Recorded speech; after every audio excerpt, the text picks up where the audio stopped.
Good morning, Chetty House. Yeah, I can't. I think it's because of where I. Oh, that didn't help. No. Ramsey gets the belt. Congratulations, Ramsey. That was funny yesterday.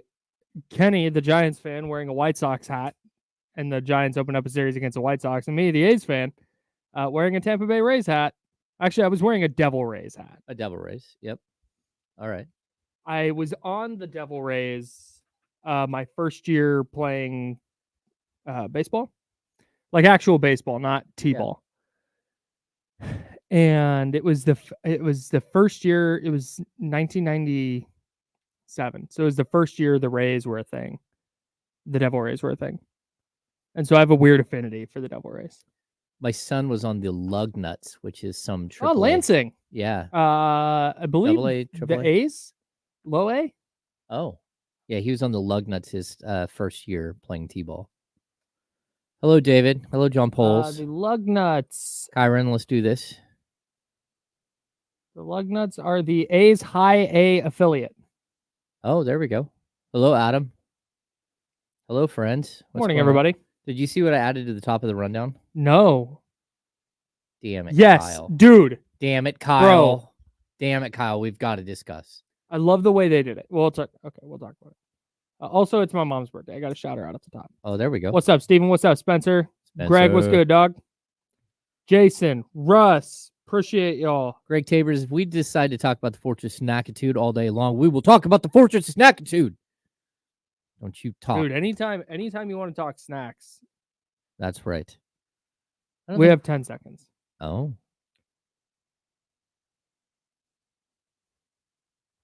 Do this with your camera, James. Looks like your screen behind you. Okay, here we go.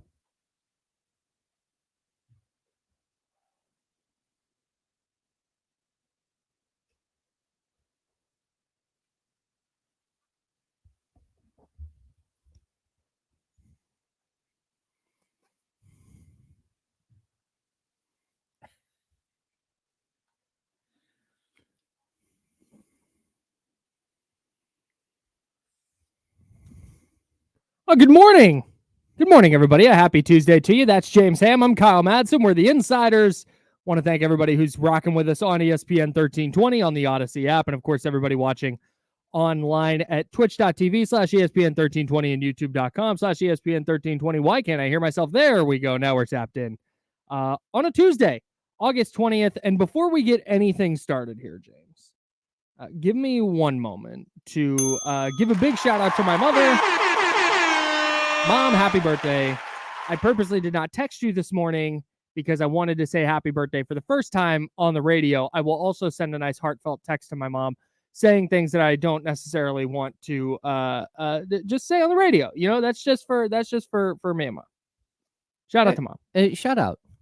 Yeah, she did a really good job of raising you, Kyle. Wow, that's so nice. Thank you. There it is. You're a very thoughtful and conscientious young man. I think you are, Kyle. The parts of me that yell at the television and curse at the television during sports actually surprisingly come from Mom, not Dad. Okay. That is a firmly mom trait. Okay, so you've driven with me, and first of all, I'm a super aggressive driver, and yes, and I talk trash the entire time. Yes, it is insane to people who don't deserve it. I talk trash to everybody the entire time. That is something I got driving with my grandma when I was young. Oh, hell yeah, that's awesome. And my grandma had a green 72 Nova. Mm-hmm. Oh, so not a Tesla. No, but a Nova with like a big V8, like she could light it up. Just a bus.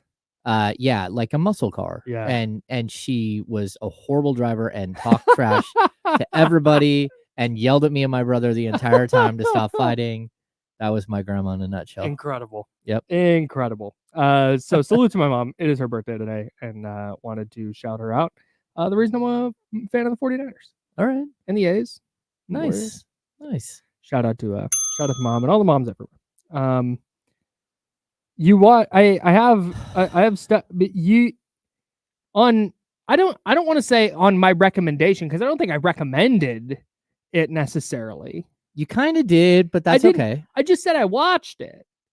Okay, so I came downstairs yesterday in the evening. I was upstairs doing some other stuff. I came downstairs, and the wife was finishing up episode 1. And I'm like, oh, Kyle said we have to watch this.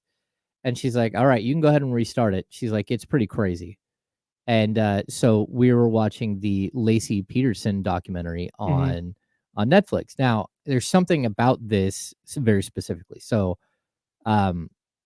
it hits home because we were watching it unfold, right? Yeah. But it was even more personal because she's killed in December 24th, 2002. Yeah. Right? She's 8.5 months pregnant. Mm-hmm. My wife at that time is like 7 months pregnant. Yeah. In 2002, we have our oldest son in May of 2003. Yeah. So we're watching this play out like as they found her like I think it was in April. Yeah. Like of 03. Of 03. Yeah, because then the trial was 04. Yeah. So again, my wife is at that point 8.5 months pregnant. Mm-hmm. So it really struck a chord. I thought it was well done. I don't like how they try to humanize him at all. And then I think the one thing I would point out, like if people are out there who want to watch this documentary, I think it's tremendous. The mom is one of the strongest people I've ever seen. Yo, just an absolute G through the entire thing. The entire thing, man. You get to the end and it's just like, oh my. So what gosh. what I liked about it, and I'm one of the people that's into true crime. Mm-hmm. And so the thing I liked about this particular documentary was it wasn't about, because you'll watch sometimes a true crime documentary that just clearly is just trying to really drive home, like, here's all the gory details. Here's all the here's these photos, and here's all this stuff that happened to this person, and here's what there's it's a lot, and that's not what's interesting to me. And what I liked about the Lacey Peterson documentary was that it was not that. It was about I mean, the investigation, because I mean, if you're I'm 34 and I barely remember that. I was 12, 13, 14 when that was really going on. So I knew it was a thing. I knew the names Lacey Peterson and Scott Peterson. Yep. But I had never I'd never gotten, details on how it all kind of played out. So that was interesting. And if you're 25, you have no recollection of that. 25, 20, 25, 18, like you just have no recollection of that. Yeah. So it's like a new thing for you. But I like that they didn't go into all the insane detail about all the awful things that happened. Zero detail. Yeah, and it was just about her, mm-hmm. and to an extent him. I just can't wrap my brain around that his and you have to kind of tell both sides of this story. I get that that's kind of the documentary. Yeah. But they don't, and I promise we're going to talk about sports, but that his family, and again, I've never experienced anything close to this, so I don't know the psychological trauma that his family goes through, but that his sister-in-law went to law school so she could try and better fight to get him out because they still maintain his innocence. It's the most ridiculous. Okay.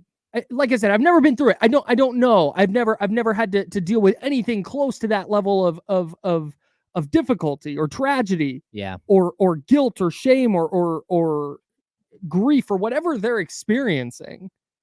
But I don't know how you don't watch this and you go, oh yeah, obviously. Mm-hmm. Like he very obviously did this. Yes.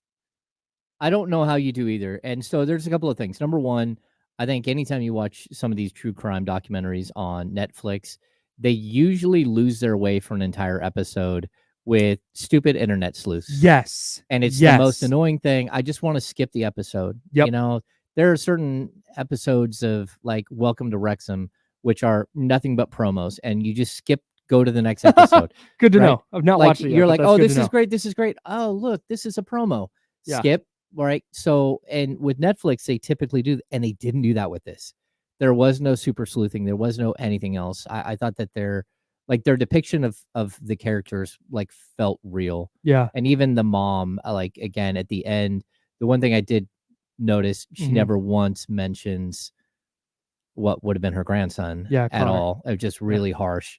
But then also just her saying like, she trusted somebody. Yeah. He was supposed to take care of her. The mom says, I trusted him. Yeah. Yeah. Like, man, that was brutal. But the other thing I like about it is just that they didn't go off on these weird, like, because when we went into it, I thought, because in my mind, again, what I remember of this is like, oh, he obviously did it.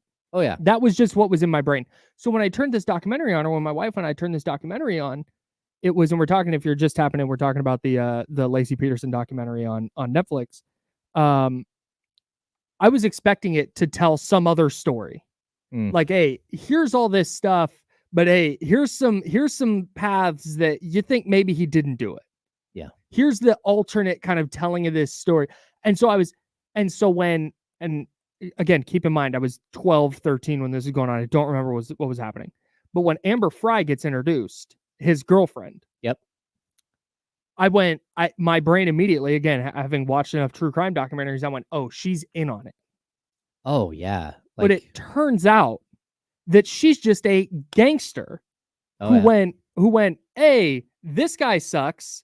I'm going to help out however I can. Yep. Because she could have easily just slunk into the background and gone, nope, don't know anything. Nope, just didn't know he's married. That's crazy. Okay, goodbye. Oh, yeah. But she told the police everything. She continued talking to him on the phone and recording calls for the police and doing all this stuff to try and get to the bottom of this. And then to be present in as much as she was in the documentary, I thought was really, really brave for her to do that. And man, she was really incredible. I think awesome too. Brave is when you get to the end, that's what the story is.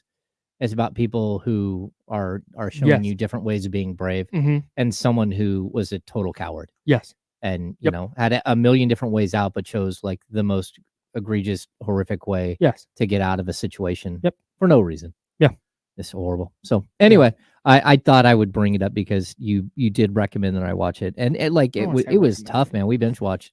It was tough. Yeah, man. It's emotional. It's like you said, and not only that, but you didn't live in Berkeley at the time, right? No. But you had lived out that way. I lived in Berkeley right before that. Like we were here in Sacramento. Yeah. Like my wife was in law school. Yeah. Yeah, and like it's in Modesto. It's like right down the street. My grandparents lived in Modesto. Yeah. Growing up, I would go to Modesto all the time. But then he drove out to Berkeley. Drove out to the Berkeley Marina. Oh yeah, yeah. And so that's just. Man. Oh no, I've been the Chevys right there. Used to be Charlie Brown's, and we used to go there all the time. It's right there. It's just all of it is right there. It's wild. Crazy. So anyway, sorry. True crime documentaries with Kyle and James. Like we could do we could do an entire podcast on true crime documentaries. I would love to. Hey, when you said the internet sleuths thing, did you watch the one about I forget what it's called, and I think it's very famous, and I just don't. It's a blind spot for me. That hotel on Skid Row in LA. Oh yeah, I watched it. And the girl that died there. Yeah. And it was all the internet people with all their insane conspiracy theories and all this stuff, and it turns out that she jumped in the water tank. Yeah, that was it. Yeah, the whole thing. Yeah, it was a tragedy. It's this awful thing, and all these internet sleuths are trying to. Oh, that made me real mad. Yeah, that made me mad. I did not like that. I forget what it's called. Tough. But anyways, Cecil Hotel. Yeah, thanks, Mace. There we go. There we go. Cecil Hotel. That's it. And Dave Garcia. I'm not really an honorary 209er, but hey, if you want to. Hey, low key. Kind of low key. Like, I grew up. I had to drive down there all the time. My grandparents lived out. There's a big waterway. They had like a little bridge across the. I don't know what it's called. And anyway, the water flows right through the middle, and there's roads that go down the side of it, and you had to like go over the top of it. Anyway, it'll come into my head what it. Yeah. Anyway, honorary 209er, James Sam. There we go. I want to complain about this thing real quick, and then it'll be the last we talk about it for hopefully for a while. I want to talk about Brandon Aiyuk. And I specifically want to talk about all the reporting that has come out about Brandon Aiyuk. Okay. Because we've gotten nowhere. We have been at Niners Steelers at a standoff, are at a standstill. Yep. Niners not happy with Steelers' offer. Steelers have offer on table for Aiyuk. Contract-wise, excuse me. Niners and Aiyuk back to negotiating. They're close on a deal, but they're trying to overcome one last hurdle. We've now just kind of perpetuated this cycle of reporting over and over again. Yes. And I just like, hey, this is not taking shots at any insiders who are doing the reporting. I understand exactly what they're doing. If you're an insider who hasn't gotten a report out on Brandon Aiyuk yet, and you hear something, you're going to get that out. Totally. Do that. Do your thing. But I'm done having any reaction to anything Brandon Aiyuk related that is not he is traded or he is signing. Because those are the two options. Yes. We know what those are.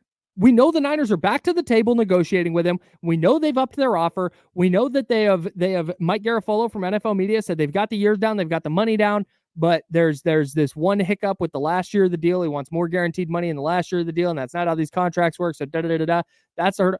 And like, okay, great. Then that's where we're at. I don't need another report from today going, oh hey, Niners and Steelers, they have a trade in place. Like, yeah, no, we know. We know. It kind of feels like, Kyle, it's done. Like, we know the outcome, I think.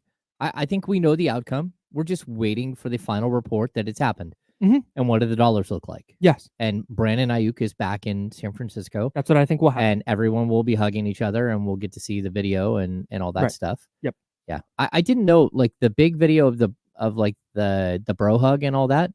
That was our guy, Sean Cunningham. He said everyone else was watching, was looking for Trent Williams, and he happened to pan over with his camera and caught. So like a lot of the video of like the bro hug and stuff. Good for him. That was our guy Sean Cunningham, who always like has a camera on his like attached to his head. Honestly, that's one of the things that watching the TV guys work, whether it's on the floor or during the game or whatever, it is just incredible. Yeah. Right. Like, it's just something. It's one of those things that I look at and I go, I just don't think I could do, because there's like an innate sense of what to do, how to do it, when to do it, where to be. And Sean's ability to know exactly where to fix his camera at all times. Yeah. It's never something will happen on the Kings bench during the game. Yep. And it'll be like, oh yeah, Sean just happened to have his, like, how do you do that? Well, there was a game. How do you know? I've been a spotter for him on plenty of these. Like, hey, that's the secret. We got something going on, and boom. That's the secret. Although Sean is on top of it, it's really wild to watch, and then it's really fun because Matt George has learned from Sean how to video during games, and it's so fun to watch them go up and down the court.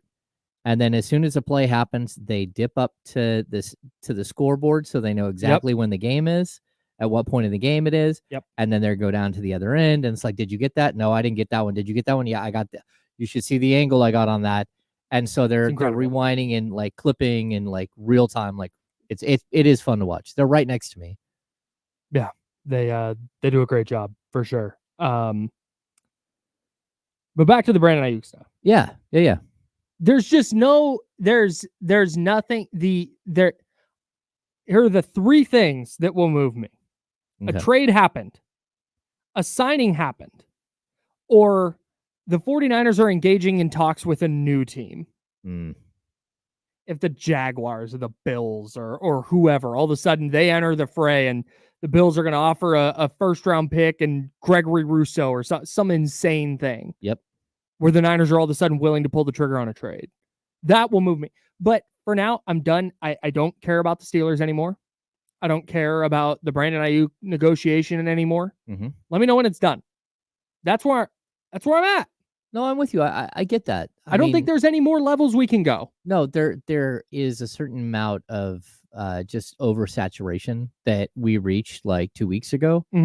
And at this point, I think everyone's lost interest. They're like, okay, like, look, we're just sick of it. Yeah. We're sick of it. We don't want to discuss the 5th and 6th and 7th wide receivers on the team because we have to, because Brandon Aiyuk might not be there. Mm-hmm.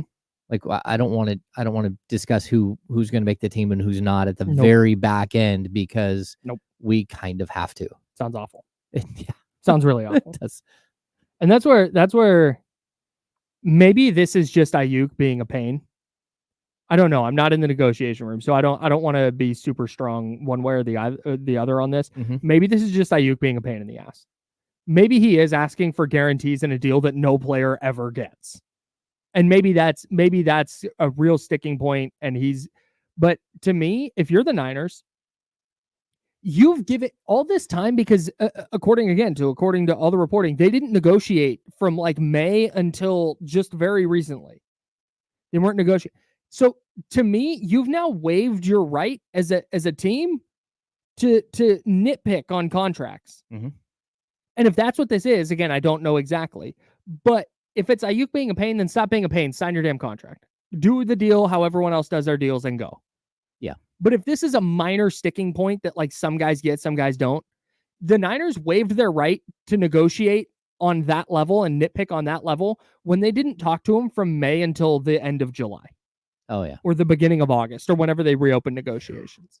Like you don't get to do this anymore, because that stuff you should have been hammering out and ironing out 3 months ago. Yep. Like, it's go time, dog. They practice today, tomorrow, and then I think they're off Thursday before playing on Friday, and then their preseason's over. Mm. Then they have like 2 Sundays until they're playing games. So whatever you have to do to get this thing across the finish line, if it means guaranteeing a little money in 2028 that you didn't want to guarantee, so be it. Adjust your roster in 4 years then. Yeah. No, But I'm with you. Yeah.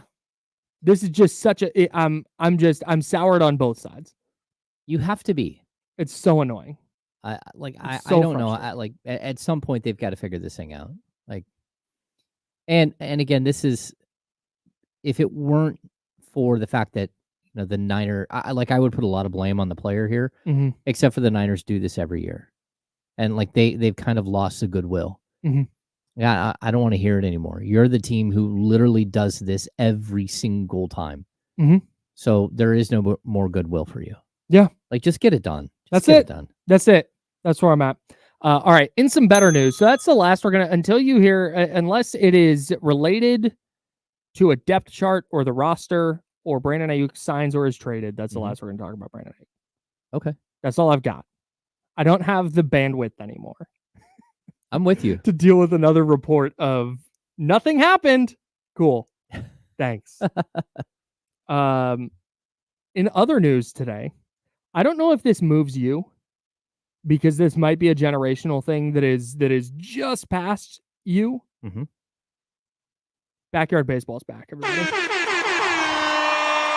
The beloved sports video game Backyard Baseball. This is according to an article from Sports Illustrated. Playground Productions, a production company dedicated to creating family-friendly content, announced Tuesday that the beloved video game series is returning in the coming months with the same aesthetic the games released in the late 90s and early 2000s. Okay, so this is thrilling. I don't know Backyard Baseball at all, but I think it's your version of Hardball. So have you ever watched The Princess Bride? Yes, one time. Okay, so in the beginning, he's playing a hardball on his computer, and when his grandpa comes in to start reading him the book. Yes. Okay. That video game is hardball. Okay, got it. Like, so when I was young, that's what we played, like on the Commodore 64. We started playing that, and then there were better versions as it like upgraded, even at the NFL games at that point, like before Tecmo Bowl. Mm-hmm. There were other games that you started to play, but like Hardball was our version of. But it's really cool to see. Yeah, dude. Backyard Baseball. It started out as like, it's just individual characters from this game that the game created, and you pick a team, and all the players have different little attributes, and then you play in like a barnyard, or there's all these different like settings that you play, and it's a very rudimentary kind of baseball game. Yeah. Right. But again, this first came out in 97. And by 2001, I think they had signed a deal with Major League Baseball to have one player from all 30 teams in the game as a kid. Mm-hmm. So you could play with like a kid. I think Jason Giambi was the A's representative, and Mark McGuire was in it. Like Sammy Sosa is in it, and it was really, really cool. And it was just a really fun way to burn time during the summers. Oh yeah. And everyone I know who is a sports fan played this game at least a little bit. And now it's coming back. And that's really cool. I doubt I'll play it much because it feels like one of those things that I'm going to go to play and there's going to be a nostalgia kick for 5 minutes. And then I'm going to go, okay, I'm not. No. This is bad. I'm kind of past this now. But maybe there will be new innovations. Maybe it'll be a little bit different. They said it's just going to have the same aesthetic. They didn't necessarily say it's going to be the exact same game. I don't know what platforms it's going to be on. But for anybody who's like probably between 28 and 37, this is a moment, and this is really, really cool. I'm so happy. Yeah, I was so happy when I saw this morning. Very cool. Like if you go to next time we go to a River Cats game, we'll find people that look in general in my age range. Okay. And we'll be like, hey, who's the GOAT backyard baseball player? And every single person is going to tell us Pablo Sanchez. Okay. Pablo Sanchez is incredible. He's got his little crop top with his belly sticking out. All right. He's got his hat that's a little too big, and he just rakes, dude. He's just incredible. I'm in. Yeah, man. Yeah, I'll have to check it out. Yeah. Adam L says Gretzky, Jordan, Tiger, and Pablo Sanchez. That's the list. That's the Mount Rushmore. I'm totally there.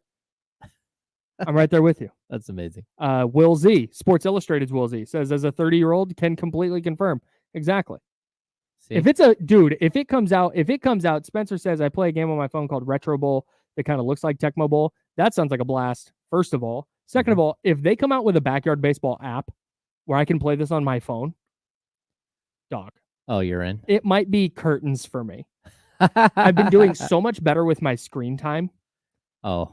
Because, I got CarPlay with my phone. And so now when you run navigation or music or Apple News or podcasts or whatever I'm listening to, it doesn't count as screen time on my phone. So my screen time looks a lot better now. And I'm on my computer a lot, so I'm not on my phone as much. So I've been trying to do better about being off my phone. Okay. If backyard baseball comes back on my phone, night, dude. I'm back up. Dude, I was up over like 7 hours a day on my phone. That's bad. That's so bad. I think that's my average. Yeah, right. 7.5, something like that. Yeah. So if I'm down under like the last 2 weeks, it says 10 minutes and 16 minutes a day was my average. That's wrong. There's no way that's the case. I'm on my phone way more than that. But I've got to be down under 3 hours. That's good. Yeah. But backyard baseball comes back on my phone. Oh. You're done. 10 hours a day. You're done. You might catch me like during the show. Just come on, Petey. Pete Wheeler guy. That's amazing. Kyron said he's at 14 hours a day on his phone. Kyron, that's a problem. I hate to tell you, Kyron, but you have a problem. Is that real? I don't want to. I'm so sidetracked right now. Yeah, that's wild. That's a lot. 14 hours. He has to. It must be. Yeah, he says he does most of his work on his phone. Okay, that's fair. Oh, okay. That's total. If you work via your phone, that's fine. Then I'm not begrudging you. Or if you drive a lot, if you do DoorDash or Uber or whatever, and your phone's just on constantly and you're driving constantly, okay, then I can see it. Yeah, that makes sense. Yeah. 14 Katrina hours says she blames ESPN 1320 for 6 hours of her screen time. Yeah. Well, thanks, Katrina. That's a pass. We'll take it. You get a pass from us on that. I think 6 hours, the first 6 hours don't count of your screen time. Yeah, exactly. When you get up over 6 hours, that's when it gets to be too much. So Kyron's really only at 8 hours. Let's be honest. Yeah, right. No, exactly. Yeah. I think so. Manny, stop. That's crazy. I'm not even going to say that on the air. If you would like to see what Manny said, go to youtube.com/ESPN1320. D'Lo and KC's 1000th show tomorrow.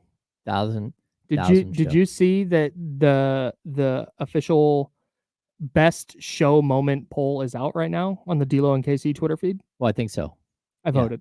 Oh, did you? I did. I have strong feelings about it. Oh. Yeah. I don't have any strong feelings about it, one way or another. Okay. Sorry. No, it's okay. All right. We've got King stuff to talk about. We've got ESPN making NBA predictions. I think I'm in on Paul George. I think I'm just a Paul George guy now. I'll tell you what changed my mind there. Should the Raiders trade Devontae Adams? And the A's very quietly creeping up towards 70 wins. Very quietly. They're on pace. We'll talk about that as well. That's James Ham. I'm Kyle Madsen. We're the Insiders. Jiffy Lube's the sponsor on ESPN 1320, Sacramento Sports Leader. We're clear. Amazing. They're not in last place. Oh, did they pass the Angels finally? They did. They're a game up on the Angels. They're only 3.5 behind the Rangers. Wow. What happened to the Rangers? The defending champ. Wow. That's crazy. Does this damage Bruce Bochy's legacy? We will talk about it.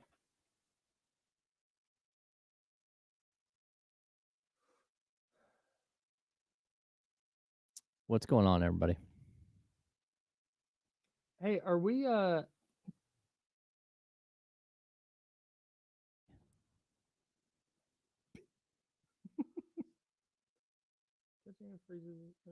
Oh, yeah, I freeze. Some news on this, Michigan. Oh. Confirmed Friday at 10:30. Faraz Siddiqui, bike. For a little That's Fantasy right. Friday talk. Fantasy Friday. Yeah, man. Ramsey, they remind me so much of the 2017 team. It's ridiculous. Yeah. They're so hot right now. They're like Hansel. Hansel. So He's hot so right hot right now. The 2024 A's are 24-15 since July 1. What's up? Oh, I hear through your headphones. Oh, whoops. I'm like, oh, it's okay. I was just like, what is that noise? Do we have the TV turned on? So they went 15-9 in July. And what did they? This year's team is on pace to win 70. The 2017 club won 75 games. And they weren't as bad throughout the year. They were 3 under, 4 under, 2 under, 5 under, but then 4 over in September. And then won their last game of the year. So tomorrow, is there like a full-fledged party here for their 100 for the 1000 show? I think so. Wow. Hey, are D'Lo and KC having a party for their 1000th show? I think people are pulling up. We didn't get the invite, Kyle. No, we definitely didn't. Oh, it's a live show. But it's a live show here, I believe, on the new stage. Yeah, I think so. Ah. Allegedly. Clones.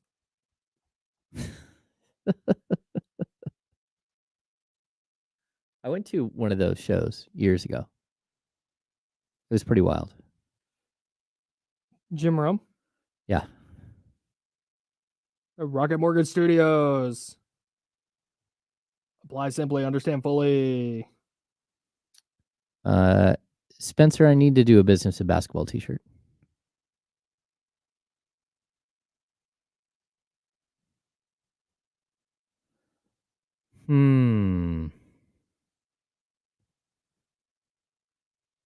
Wow.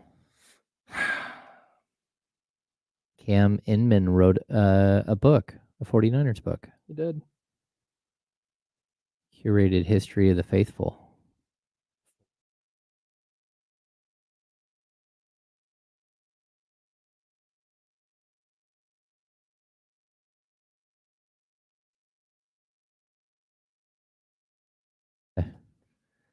I've never met Cam Inman. Cam's great. Cam is a very, very nice human. Oh, very cool. Gets after it. He's a fun time.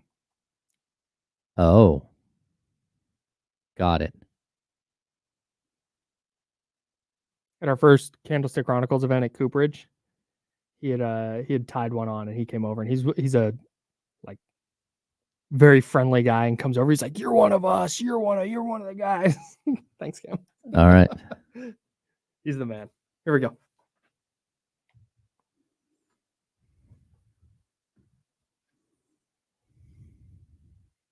Now, back to the Insiders with James Ham and Kyle Madsen, brought to you by Jiffy Lube on ESPN 1320.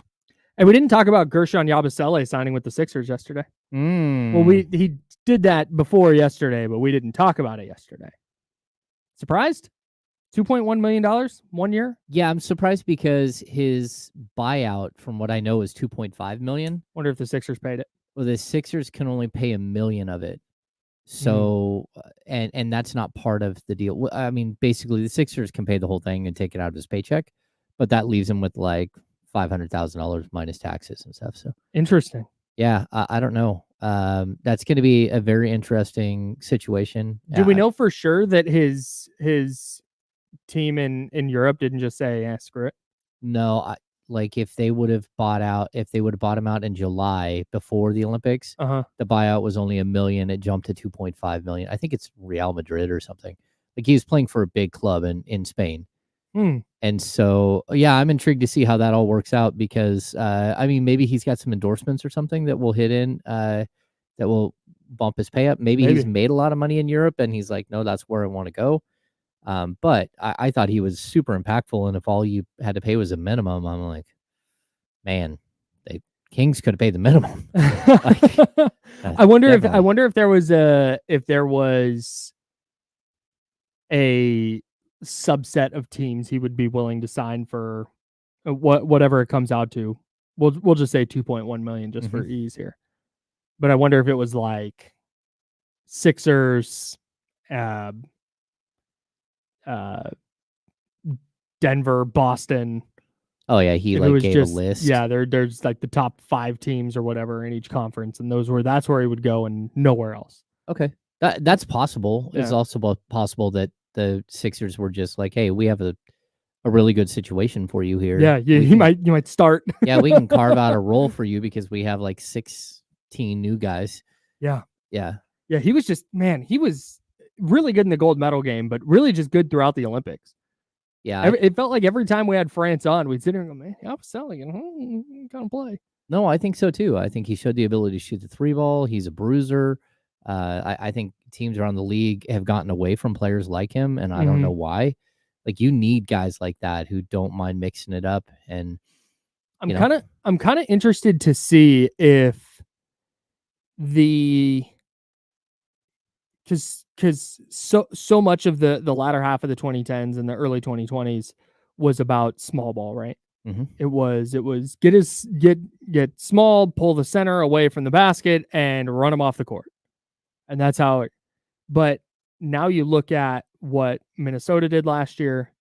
You look at how Oklahoma City, to try and combat that, gives Isaiah Hartenstein $1 bajillion to pair with Chet Holmgren. I kind of wonder if that's where things are trending a little bit, or if this is just a flash in the pan. Like, hey, this is a very specific thing that Minnesota did that was effective, and Dallas as well with granted a little bit differently. The two rim runners. Yeah. And again, they deploy them a little bit differently than Karl Anthony Towns and Rudy Gobert got deployed. But if this is just a kind of very West specific thing that teams feel like they have to do to compete. I think it's interesting. The league is quietly, like almost every team has a really good center. Like we've gotten to that stage where, even like just to pull up like the Suns, for instance, the Suns, I would put their center like, 20, 22, Yusuf Nurkic, but he's still really talented. Yeah. And I think that the way that the league has gone was to have your centers space the floor, and the more spacing you can get, the better. And I think we're starting to see sort of a revival of the shot blocker. Klingham going in the top end of the draft, I think was big. Guys like Walker Kessler, Rudy Gobert, like those guys, they're starting to make a little bit of a run here to break up some of that stuff. And the league is always going to be that way. As soon as you think you figure one thing out, they go back and they figure something else out that changes course. And I think it's good for a guy like Sabonis because he's kind of a hybrid. He can do everything on the court, except for maybe block shots, where a lot of other guys don't have all of the skill set that he does. And he's really good against those guys. Yeah. Yeah, he doesn't mind the shot blocker guys. I was like, all right, that's fine.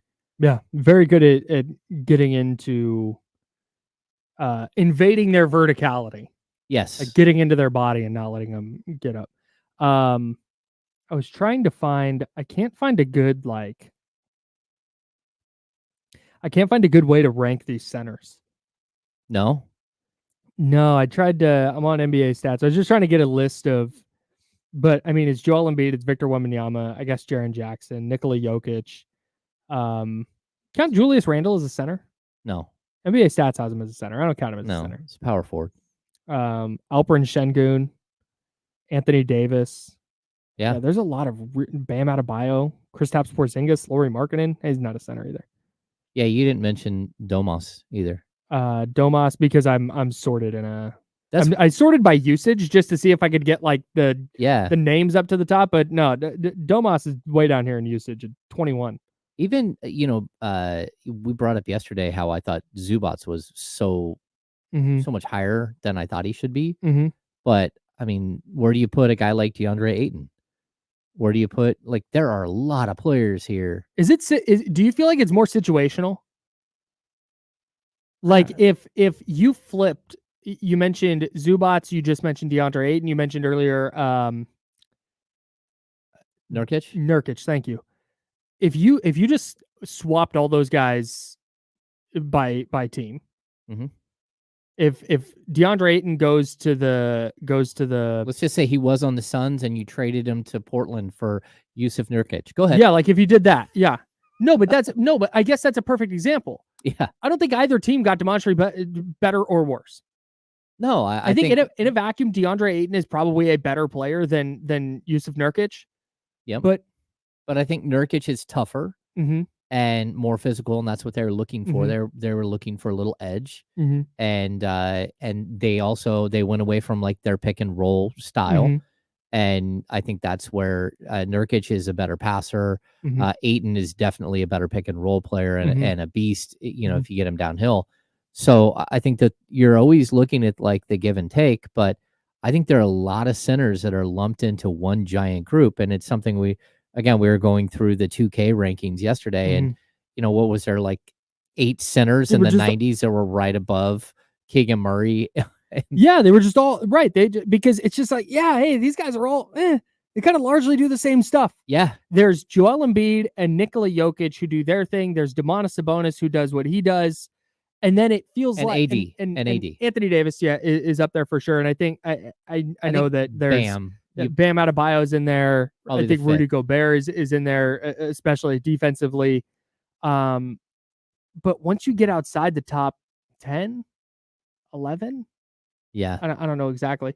It feels like there's that group, and then it's just same kind of guy. Everyone, well, you either have the rim runner or you have the big guy who passes a little bit, and the Valanciunases and Vucevic. Yeah, like those guys are really good though. Yeah, like that's where I look at like Zubats. I'm like, he's not. I don't think he's in the top 20.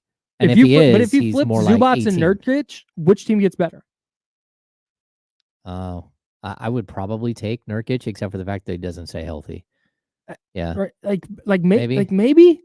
But I guess his peak is better, but I don't. You can't run with Zubats, so I don't think. Yeah. So that's what I'm interested to see over the next, just to see if this trend of, got 2 big guys. Is this all everybody gearing up to figure out how to stop Victor Wembanyama? Is this everybody gearing up to try and figure out how to stop Jokic? Is this a reaction to those reactions? Or is this just a flash in the pan, like everybody sees what the Mavericks and the Timberwolves did, and now all of a sudden they're trying to figure out I think it's crazy because then how to exist there. Like the late 80s and early 90s were like, I think that is the peak of NBA centers, right? Yeah, definitely. Like, there's like 8 or 10 Hall of Famers. Yeah, like Hakeem, Shaq, David Robinson. Yeah, but like Dikembe Mutombo was probably like the 8th best center and a surefire Hall of Famer. Yeah. But you're talking about like, again, Hakeem, and like they just, there's so many, Patrick Ewing. Like, there's so many great centers. And then we go through this lull where it literally was Dwight Howard and no one else. That's great. Dwight else- Howard led a team to the finals. No one else had a center at all. Well, you're like, the Kings go out, they draft like Spencer Hawes. Like that's where we got to. And then again, it kind of starts in 2010 with DeMarcus, where we start to see the evolution of the center and what the new center looks like. Yep. And it's a guy who can run the floor and dribble the ball between his legs and make spin moves. And all of a sudden that player can also shoot threes. And that's where we start seeing the Karl-Anthony Towns, the Anthony Davis, like all of these players start to sort of morph after the Cousins entrance into the league. Yeah. And there were players that could do it a little bit, but nothing like what Cousins could do. And so I think the league is very, I don't know, cyclical, but like it's nonstop. Like everything comes back around. Yeah. Like we're in right now, well, for like maybe 8 or 10 years, we're in one of the greatest eras of point guards ever. Like just these point guards that were incredible. You got, again, Russell Westbrook isn't even in my book, isn't even a top 10 point guard in the NBA history. I don't think. Maybe he's close, but I mean, the dude averaged triple doubles for like 2 or 3 straight seasons. Yeah, he's a layup Hall of Famer. Yeah. Same with Chris Paul, same with Steph Curry, but it's so many more than that. And it's almost like De'Aaron Fox gets lost in the shuffle at 26 points per game. Yeah. Crazy. We're seeing so the league constantly evolves and changes, and I'm always here for it because it's different. It's a very different league. I do think it's because again, just with how kind of the playoffs played out last year, it was, the return of the big man, especially in the West, because of what Derek Lively and Daniel Gafford did helping the Mavericks get to the finals. Minnesota knocking off Nikola Jokic with Rudy Gobert and Karl-Anthony Towns. And I saw a lot of this kind of like return of the big man type of thing. But I think you're just seeing what you just brought up is the continued evolution of I don't want to say what DeMarcus Cousins started, but we'll just use him because we're here in Sacramento. Just kind of that evolution of like, if you're going to be a starting like high quality all NBA center, you need to be this skilled now. I don't think we're seeing the return of the big man, like the traditional back to the basket, get his ass into the post, throw him the ball and let him go to work. I don't think we're seeing that. And frankly, I don't think we'll ever see that again. No, because guys are too skilled now and teams are too good at getting those guys off the floor. But I think you are seeing that you have players who can do that. Domas can catch the ball in the post and bully his way to the basket and get a bucket. But also, he's going to pull your center out to the top of the key and he's going to make it really difficult for your defense with what he can do as a passer. You have Joel Embiid who can score from anywhere on the floor. You have Nikola Jokic who's a passer and can score from anywhere on the floor. You have Chet Holmgren, who I think is going to be a monster defensively, score from anywhere on the floor. Same thing with Victor Wembanyama. It's not the return of the big man. I think it's just the next evolution of, small ball has been so dominant for so long. Now here are these centers who grew up watching the small ball Warriors and the Rockets trying to combat that and the Cavaliers trying to combat that. And they grew up knowing that, you need a ball handle and you need to be able to shoot it and you need to be able to rim run. And so I think the quality of the big man is just getting better. Yeah. I think that's the ultimate direction we're heading. No, I think so. I think, players grow up watching, guys like Kevin Durant shooting threes. Kevin Durant, another great one. We're talking about 7-footers who are shooting threes, and all of a sudden we're seeing it all play out in Victor Wembanyama. And look, there might not be another Victor Wembanyama ever, but there also very well could be. Like, we don't know. Yeah, that's the problem. We don't know what the next version looks like. Yeah, and I think that's the one advantage that I've seen from the NBA versus almost any other league. It's their adaptability and how the game changes. It's the same court, the same basket, the same 3-point line, the same everything, except for the game looks so much different. And I know we were last week, they had the 84 or maybe it was 86 like Lakers Celtics up on TV. So right now, what do we have? We have Charlotte and we have Orlando. Young Shaq. Is that rookie Shaq? Yeah, that might be rookie second year Shaq, something like that. But and there's Larry Johnson, Grandmama going right at Horace Grant. So I think that the way Del Curry. Yep, there you go. Go ahead. I think the way that the NBA changes from one generation to the next is super unique. Like in the NFL, we have all of a sudden, a couple of great passers come in, and there's way more passing than there used to be. Mhm. There's way less running, and so you sort of have like this switch up, but it's still the same stuff, right? It is. It still looks the same every single Sunday. Where the NBA, I think, if you look at different eras, for the 86 game we were watching, and then if you fast forward like 2 years, the next game, Mhm. it totally looked different. All of a sudden, there's a 3-point shooter in the corner. All of a sudden, Mhm. you're starting to see the evolution of the game, and I think the NBA game evolves as much as any game. And I think it's about guys who are like ingenuitive and are trying to think of what's next for Mhm. the game. Even like guys like, while I didn't particularly like covering him, George Karl was extremely influential in the NBA. Sure. Like his dribble drive motion offense, which he, had Vance Wahlberg, like he sort of picked it up from somebody and ran with it at the NBA level. It changed the game. I Mhm. mean, it created the rim runner. Mhm. Like, Yeah. so now you have the 3-point shooter and you have the rim runner Mhm. at your center position. And Mhm. so like it really does like morph as we're going along throughout history. And I think that's what's so intriguing about it. Again, to watch a center position completely go dormant Mhm. for almost a decade Mhm. and just have one guy running amok. Like it was really, really crazy to watch. And Mhm. then you get to the other side of it and it's like, oh, the position just reset itself and now it's totally different. Yeah. And now Dwight Howard can't play in the league at age 29 because nobody wants his style of play anymore. It doesn't Yeah. matter how you look like Crazy. Superman. You're just not good at basketball in the modern Mhm. NBA. Yeah. So you got to go play somewhere else, bro. I It's kind of really wonder. weird. I kind of wonder how, like, in the NFL. I have a theory that we're going to see, and I think you see Kyle Shanahan and the 49ers kind of trying it. Just getting now as defenses get smaller and more spread out, you're seeing more nickel, right? It's an extra defensive back, sometimes 2 extra defensive backs. That's what made Steve Spagnuolo so good last year, was his ability to have more defensive backs on the field without getting pushed around in the run game. Mhm. Which is the downside of having smaller defensive backs on the field.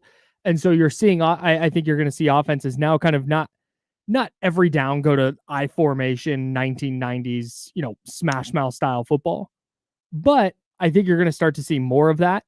And then you're going to see defenses get bigger to try and defend that. And then offense, and it's just going to kind of keep being this expand horizontally. Okay, now we're going to pack everything up. Now I can visualize that in the NFL.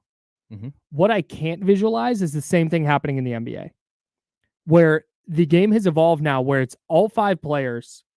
The Celtics just won a title doing this. Like all 5 players can do a little bit of everything. Oh yeah.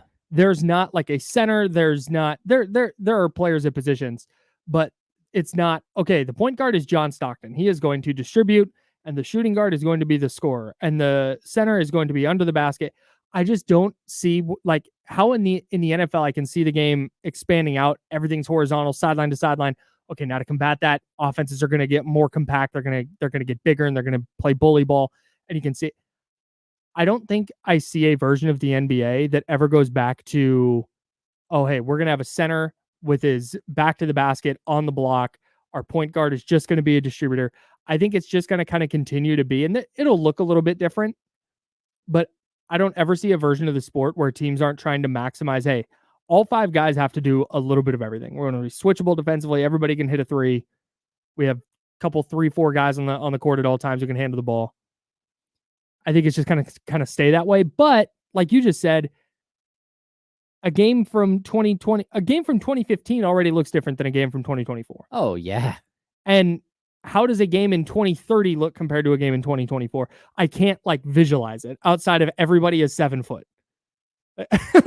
No, I think you're onto something there. And then I also, like, for those out there who wonder why I question like drafting Zach Edey at number 9, Sure. and then why everybody is so high on the Memphis Grizzlies, Mm-hmm. and I'm confused by it. It's because of what you're saying right now. Mm-hmm. The league is not going back to Zach Edey's. I don't think so. It's not. So unless Zach Edey is so transformative that everybody has to figure out a way to stop him. Mhm.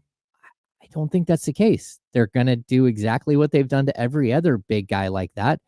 Like guys like Steven Adams, guys like guys like Rudy Gobert gets played right off the court in the playoffs. Like, see you, dude. Like, you can't play. So what are you going to do in a situation where that's what your center position looks like? I don't know the answer, but what I do know is that the league isn't going to just revert back really quickly to make sure that Zach Edey feels welcome. No, they're just going to take advantage of him. And that's what, when I'm watching in the finals, I had watched plenty of Zach Edey play basketball, but we get to the Final Four, and all they did was drag him outside the best they could. And then they got him in the pick and roll, and he could not hang backpedaling in the pick and roll. And it's like, okay, man, how is that going to work? And maybe he gets better, maybe like all that stuff, but like the league is going to Victor Wembanyama's. The league is going to Bam Adebayo's. They're going that direction. Anthony Davis is such a weird hybrid that, like, one of the most unique players that we've seen. And you can hate Anthony Davis, or you can joke around about, Sabonis being 10-0 against him, but to disrespect how good Anthony Davis is, like, pretty good player. Man, he can shoot the three. He's one of the best shot blockers in the game. He's a great rebounder. He can score in the post. He is a rim runner if you need him to be. And on top of that, he gets a whole bunch of steals and a whole bunch of assists. Like I told you, I had him in fantasy basketball, and that's when you start to appreciate a player. He's dropping 100-point nights every night in fantasy basketball. Crazy. And like, my best players are averaging around 40 a night. And he's got like 8 or 10 games in the season over 100. It's crazy. You're like, what in the world? And that's like, we're seeing just like the league evolve at all times. And I always love watching it. I'm here for what it looks like today versus what it looks like, a couple of years from now. And there players come along that you just go, that dude right there is going to change the game. Yeah. And then there are guys like Steph Curry who get in the league and you're like, look at that. He just evolved the game single-handedly, like, over the course of a 12-year career. The wild thing with Steph specifically was, hang on. Here we go. My computer's trying to update. Stand by. I was going to mention that because I saw it out of the corner of my eye, and I was waiting for the break. No, we were close. I just didn't want it to. I think we would have been okay if I waited for the break, but I didn't want this to restart automatically because then it butchers our recording. Then I got to ask Jesse to work for me, and I don't like doing that. There we go.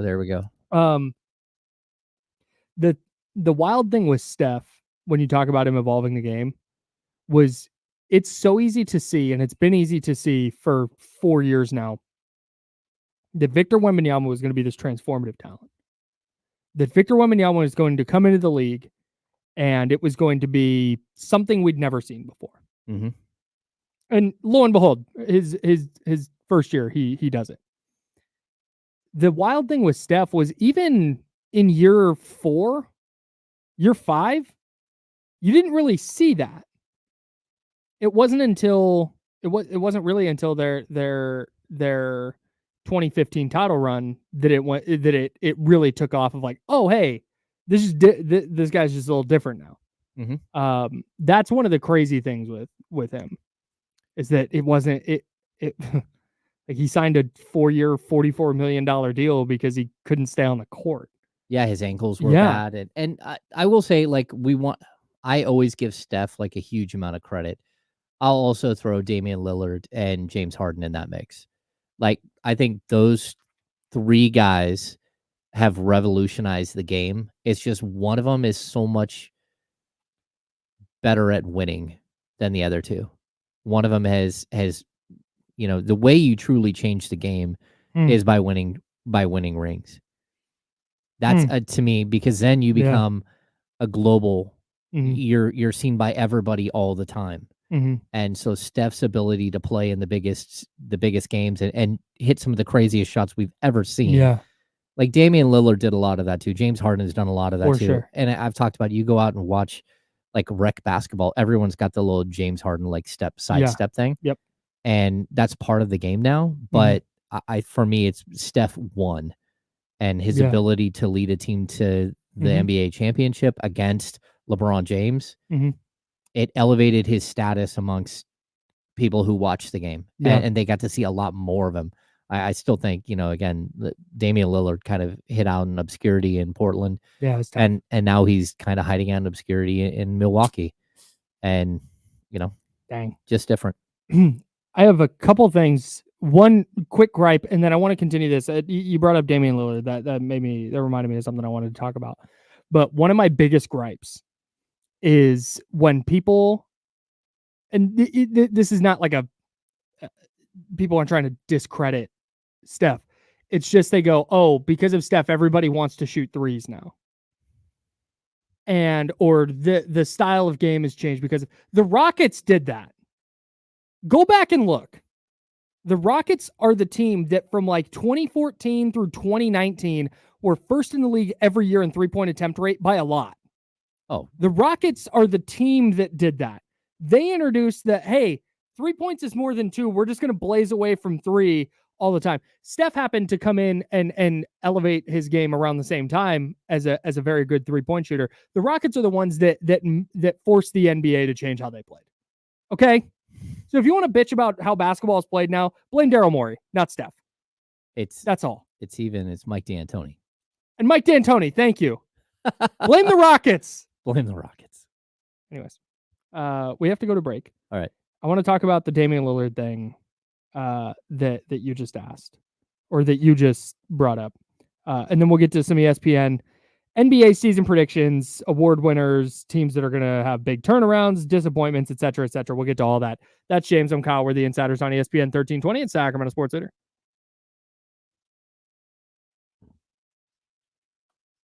Yeah, 2018-19 season, James Harden shot 1,028 threes. Insane. That's like 12 threes a game? And I think almost 13 threes a game? I think he made fewer threes than Steph that year. Yeah. 13.2 threes per game. Gods. The next year, 12.4. I also, like, when we were having this discussion, going in and looking at Dwight Howard's stats, the fact that Dwight Howard fell off a cliff at age 28 and was realistically, like, no longer a viable superstar, where from his 29 season, he plays for Houston, drops to 15.8 and 13.7. His 31-year-old season, he plays for Atlanta. His 32, he plays for Charlotte. His 33, he plays for Washington. His 34 for the Lakers, 35 for Philly, and 36 for the Lakers again. So when he should have been in his prime at like 28, 29, 1, 2, 3, 4, 5, 6, 7 teams, including the Lakers twice. Mm-hmm. That's wild for like a guy who the previous decade was, well, let's see, he's got 8 consecutive All-Star appearances and Defensive Player of the Years, and 3 Defensive Player of the Years, All-NBA first team every year. 1, 2, 3, 4, 5 straight. A second team, a third team, another third team, MVP candidate every year. To have that guy just drop off a cliff, just bizarre. Crazy, dude. Because the league just left him behind. Just passed him by. Yeah. And let's be honest, he's a little weird. Well, it was always crazy how the biggest knock on Dwight was that he just had no offensive bag. But he survived without it for so long. Yeah. And then, like you said, the need for your center to be a little bit skilled came up, and he just... Yeah. Just totally wild. Steve McBride, you asked a good question. Nice job, Steven. Do you think the increased physicality mandate from the end of the regular season would make an Edey type more valuable? I actually think it's the opposite, because he's going to get pushed, and there's going to be players all over him who are already... they're ready for this. I don't know. It's because he can't move. That's sort of my problem with Edey. Like he doesn't have the foot speed and the swivel in the hips and the mobility to be a factor when the game starts to space. Like, again, if you're going to do back to the basket stuff all the time, that's fine. You're going to use him in the screen and roll, the pick and roll, he's going to be fine. And he'll probably be really effective. But I just like how are you going to run with him out there with Jaw and Desmond Bain? Like, you got fast dudes that want to push the tempo. You're gonna have to play a lot of half court basketball.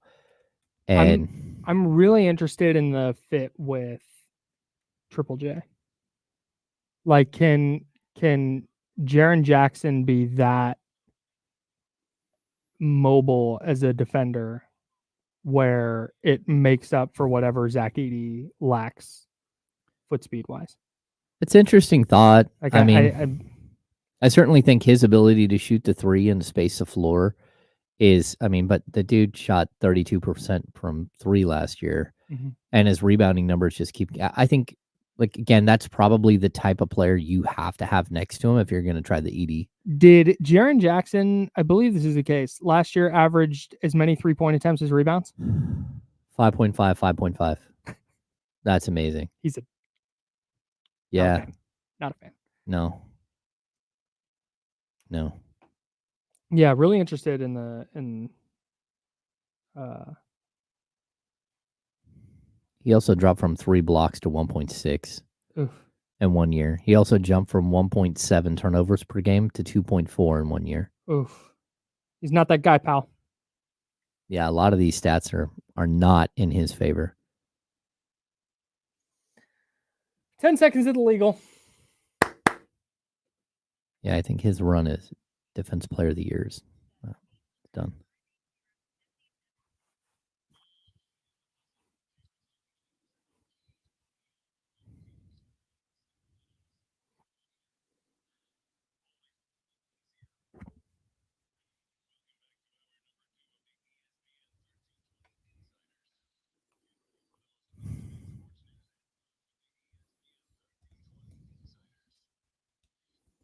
Hour number 2. That's James Ham. I'm Kyle Madsen. The range of opinions on Zach Edey in the chatty house is crazy. Wild. It's all over the place. We got Edey has bad footwork. He's big AF and loves to play physical. I think he'll be a beast in the paint on both ends. Grizz trying to recreate the Steven Adams Triple J dynamic. Zach played 1 summer league game and was too injured to play the rest. Didn't Edey just start playing basketball not that long ago? Teams are going to put Edey in the pick and roll and absolutely destroy him. Fascinating. Yeah, I mean, like, look, we've seen big guys like this who just, they get to the league and the league is just too fast, you know? Yeah, maybe. It's just too fast. So I'm intrigued. I don't think there are, and we'll talk about this here in a bit with the ESPN NBA predictions. We'll roll through those, but I don't think there's a team I'm more interested to watch play basketball this season than Memphis. The range of outcomes for them is so vast. You could tell me literally anything about the 2024-25 Memphis Grizzlies, and I will believe you. I totally agree. I mean, I think, it kind of plays into the conversation we're going to have here. The ESPN rankings, they believe that Zach Edey's going to be just fine. Yeah. They have Zach Edey as, I think, the Rookie of the Year or the runner-up Rookie of the Year. I think so. And I mean, that's intriguing. They also have Memphis like skyrocketing. It's a weird team. Like the reason we've kind of focused on them is just very specifically because of the big man conversation and like where does that put them? Like if I'm opening this season up like with Zach Edey and I'm trying to rank where he's going to be amongst NBA centers, like 25. I have no idea. Probably. I genuinely have no clue. But that's where like your preseason ranking has to be around there. Yeah, sure. You've got that's all probably these about other, right. Yeah, you got all these other players where you're like, okay, like would I rather have Derek Lively on my team? Yeah, I would. Maybe I'd rather have Daniel Gafford. Maybe I'd rather have either one of those guys. But I certainly am, like where do you put him? And I think it's going to be interesting to see how that team sort of formulates itself and whether they're able to recover and be the team that they were 2 years ago They're the number 2 seed in the Western Conference. All right, we'll talk about these ESPN predictions here in a second and get into some NBA talk. But first, I got to tell you, I typically, when Mitch in New Jersey calls in, I typically say it's time for everybody's favorite segment. But Mitch is taking shots at me on the internet, telling me how to be a radio host. Oh, no. And trying to tell me how to do my job. Oh. And trying to tell me that I'm doing things wrong. And I'm sure there are things I do wrong, but if you understand the circumstances, if you actually knew what you were talking about, Mitch, you would understand the circumstances that we're under, where it's just me and James. We don't have a producer. We don't have a board op. We're doing a million different things. I'm sorry that I didn't get to your call as soon as you wanted me to get to it. So, Mitch, please regale us with your takes, and then we'll move on. Go ahead. Hi, James, Kyle. I was really just trying to be funny. I know, Mitch. I'm messing with you. What's up, dude? You got me again. But the way my mind's when I hear the busy signal, or I don't know. I know. I get it. I get it. No, I appreciate that you reach out and let me know that I have not. I'm going to turn you down. I appreciate that you have that you reach out and let me know that I have not unlocked the phone lines. Thank you so much. What did you want to say? I should. Like I said, I agree with you. The big man. Well, I like all fives can do everything, including rebound, assists, block shots. But I think LeBron should play center. We still have to draft a big guy. You still need a big guy to help Sabonis. Mm-hmm. And while we still drafting guys 6'3" and under, thanks for taking my call, James, Kyle. Enjoy. See you, Mitch. Talk to you next time. So I did not open the phone lines last week because I don't handle calls. Yeah, for sure. So we haven't gotten there. I need to make sure that I'm teaching you how to do all this, but that's fine. Well, no, but I would rather just say I don't know how to do it and not do it because I don't want to be rude and cut somebody off, and I haven't done it enough where it's like, sure. all right, like yeah, I got you. Yeah. So I like last week, people were like, hey, open the phone lines. And I'm like, yeah, I'll pass. Jesse's like, I can open the phone lines and I'll call screen. I'm like, no, that's okay. I'm good. No. Sean's like, hey, why aren't we taking calls? I'm like, yeah, Sean, we don't need to take calls. You and I can sit here and talk for 6 hours straight, let alone a 2-hour show. We're good. 916-909-1320, 916-909-1320 if you'd like to join the conversation. The phone lines are now open, thanks to Mitch. All right. So, air horn? I didn't know how to do you air didn't know how horns to do either. air horns? Oh I man, can't that's do an air easy. horns. That's an easy one. I should have said that. Yeah. Yeah, we couldn't. I didn't know how to do air horns for your birthday, so we kind of figured it out. Oh, I don't know. Thanks, man. Applause for me. Having a birthday. There you go. All right. ESPN predictions. So I'm just going to kind of go through these, and if there's something that jumps out, we will talk about it. Okay. So ESPN is doing a series of predictions. Their first one, they're releasing one each day. And the first one is biggest turnarounds, turbulent teams, and the biggest questions of the 2024-2025 seasons. The team with the biggest turnaround, and this is as voted on by ESPN's panel of experts. 42% of the first place votes for the team to have the biggest turnaround is the team we were just talking about, the Memphis Grizzlies. Zach Edey's Memphis Grizzlies. And this is where I will, if you were super pro Memphis Grizzlies, like, man, I think they're going to be awesome this year, I would happily just jump on the other side of the fence and be like, but you're more skeptical about the Grizzlies because I think there's a lot of people who are out there like, yeah, the Grizzlies are going to be awesome. So I think I tend to lean more towards, I think they're going to be pretty good. But I also have I don't have a strong feeling either way. I think they're going to be better than they were last year. Mm-hmm. I think they will be at minimum in the play-in. Now, do they launch themselves up to the top 6? Maybe. They were the 2 seed 2 years ago. Yeah. So maybe they're back there, but I just don't. I have to see it before I'm ready to be like, oh yeah, Memphis is going to be awesome. I can't get there. It's a totally different team.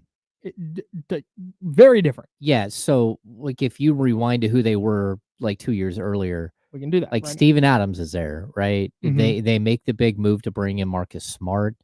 Like I like some of the moves they made, but I would also caution people that Jaren Jackson Jr. is not the player he was before. And he looks a lot more like a John Collins player arc than he does a guy who's going straight to the top. Yep.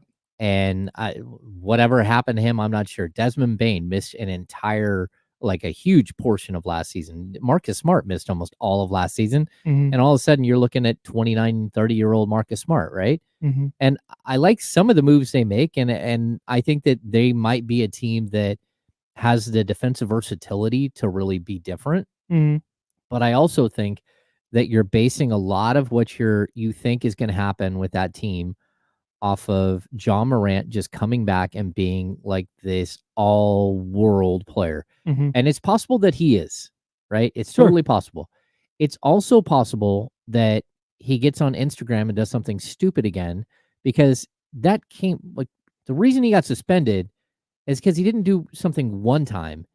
He did it twice in the span of like no time and showed Sure. you that he probably wasn't ready to grow up. Mhm. Now, he's got a shoulder injury. He's, hopefully he'll be back to the player he was before, athletically and everything else. But that doesn't mean that the rest of the team is just on the rise. Mhm. Their team is very different than they were the year before. Mhm. They've made a lot of changes.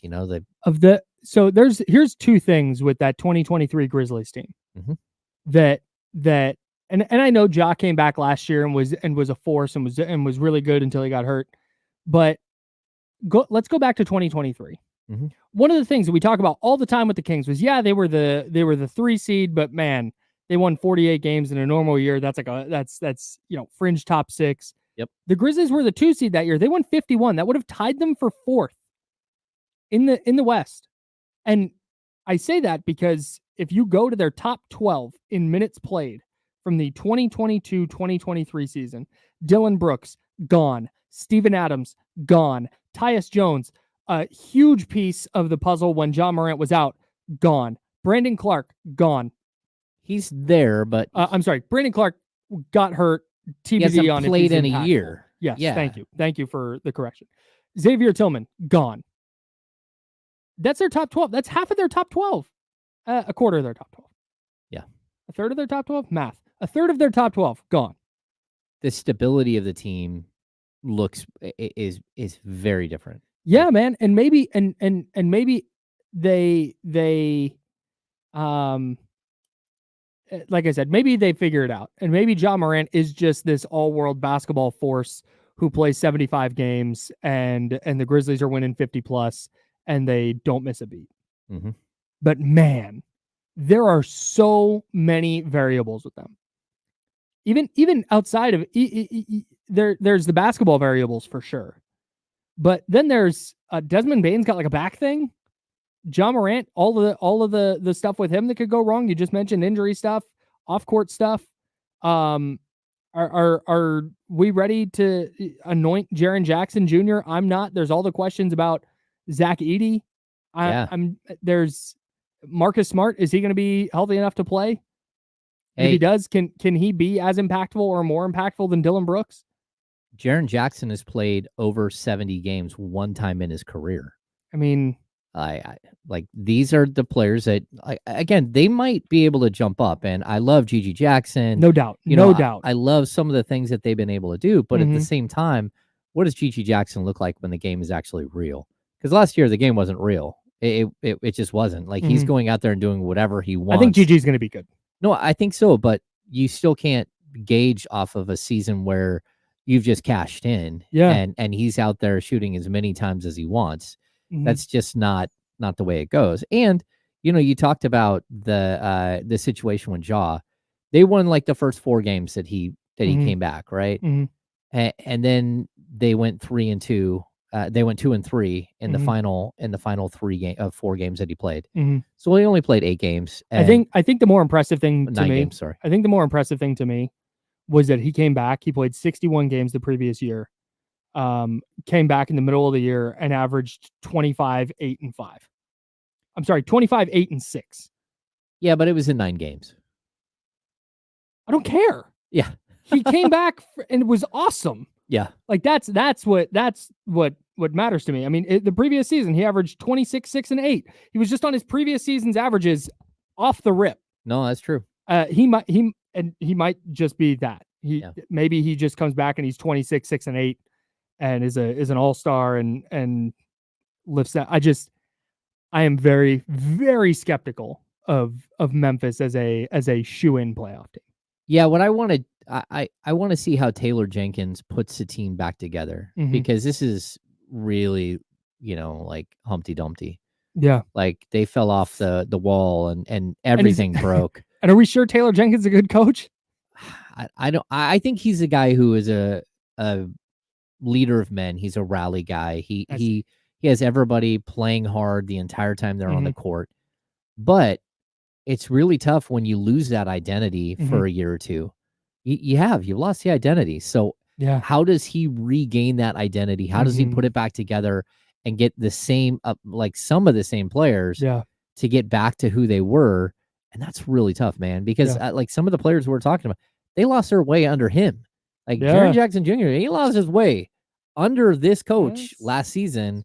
And you can say, well, he didn't have the rest of the crew. It's like, okay, well, why didn't he take advantage of that? Why didn't he average 27 points a game? And like, I sort of seemed like Gigi Jackson was like, hey, I got this. Yeah, 18-year-old Gigi Jackson. Yeah, I'm good. I want to be the guy, but it feels like their biggest potential downfall. We talk about this in international basketball. Yeah. Like, hey, how does Serbia keep up with the US? And it's because these guys play together all the time, right? That's the big talking point is, man, these guys have been playing together. Germany, these guys have all been playing together for years. I think that's where a team like Sacramento has an advantage over a team like Memphis. Where, hey, yeah, maybe you're super high on Memphis and you love Jaren Jackson, you love John Morant, and you think Desmond Bane could be an all-star and this and that. But like, dude, it's everything you just said. They are ostensibly starting from square one this year. Yeah, I mean, Desmond Bane played 42 games last year. Yeah. Marcus Smart played 20 games last year. This is what you're Gigi Jackson, we talked about, like up-and-coming young player, played 48 games. So you're trying to piece this thing together on the fly, and your enforcer and the guy who was the backbone of your team is gone. Yeah. Like Steven Adams is gone. The guy who like regulated everything is no longer there. So yeah, it's interesting stuff. Yeah. Number 2 on that list, San Antonio. I think that's just banking on Wemby, right? That's a lot of wishful thinking. I think I get that feels like a ESPN bias. Like this is a guy we all want to watch.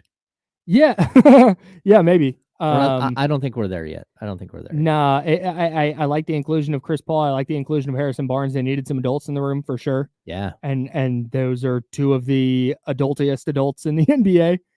So maybe with San Antonio, but again, even if San Antonio won 22 games last year.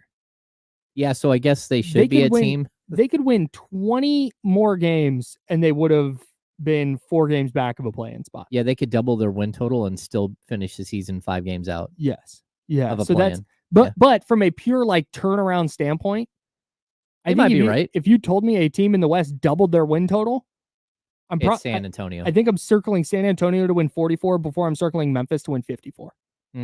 Yeah. Memphis won 27 last year. Yeah. So, number 3, Golden State at number 3. Sure, man.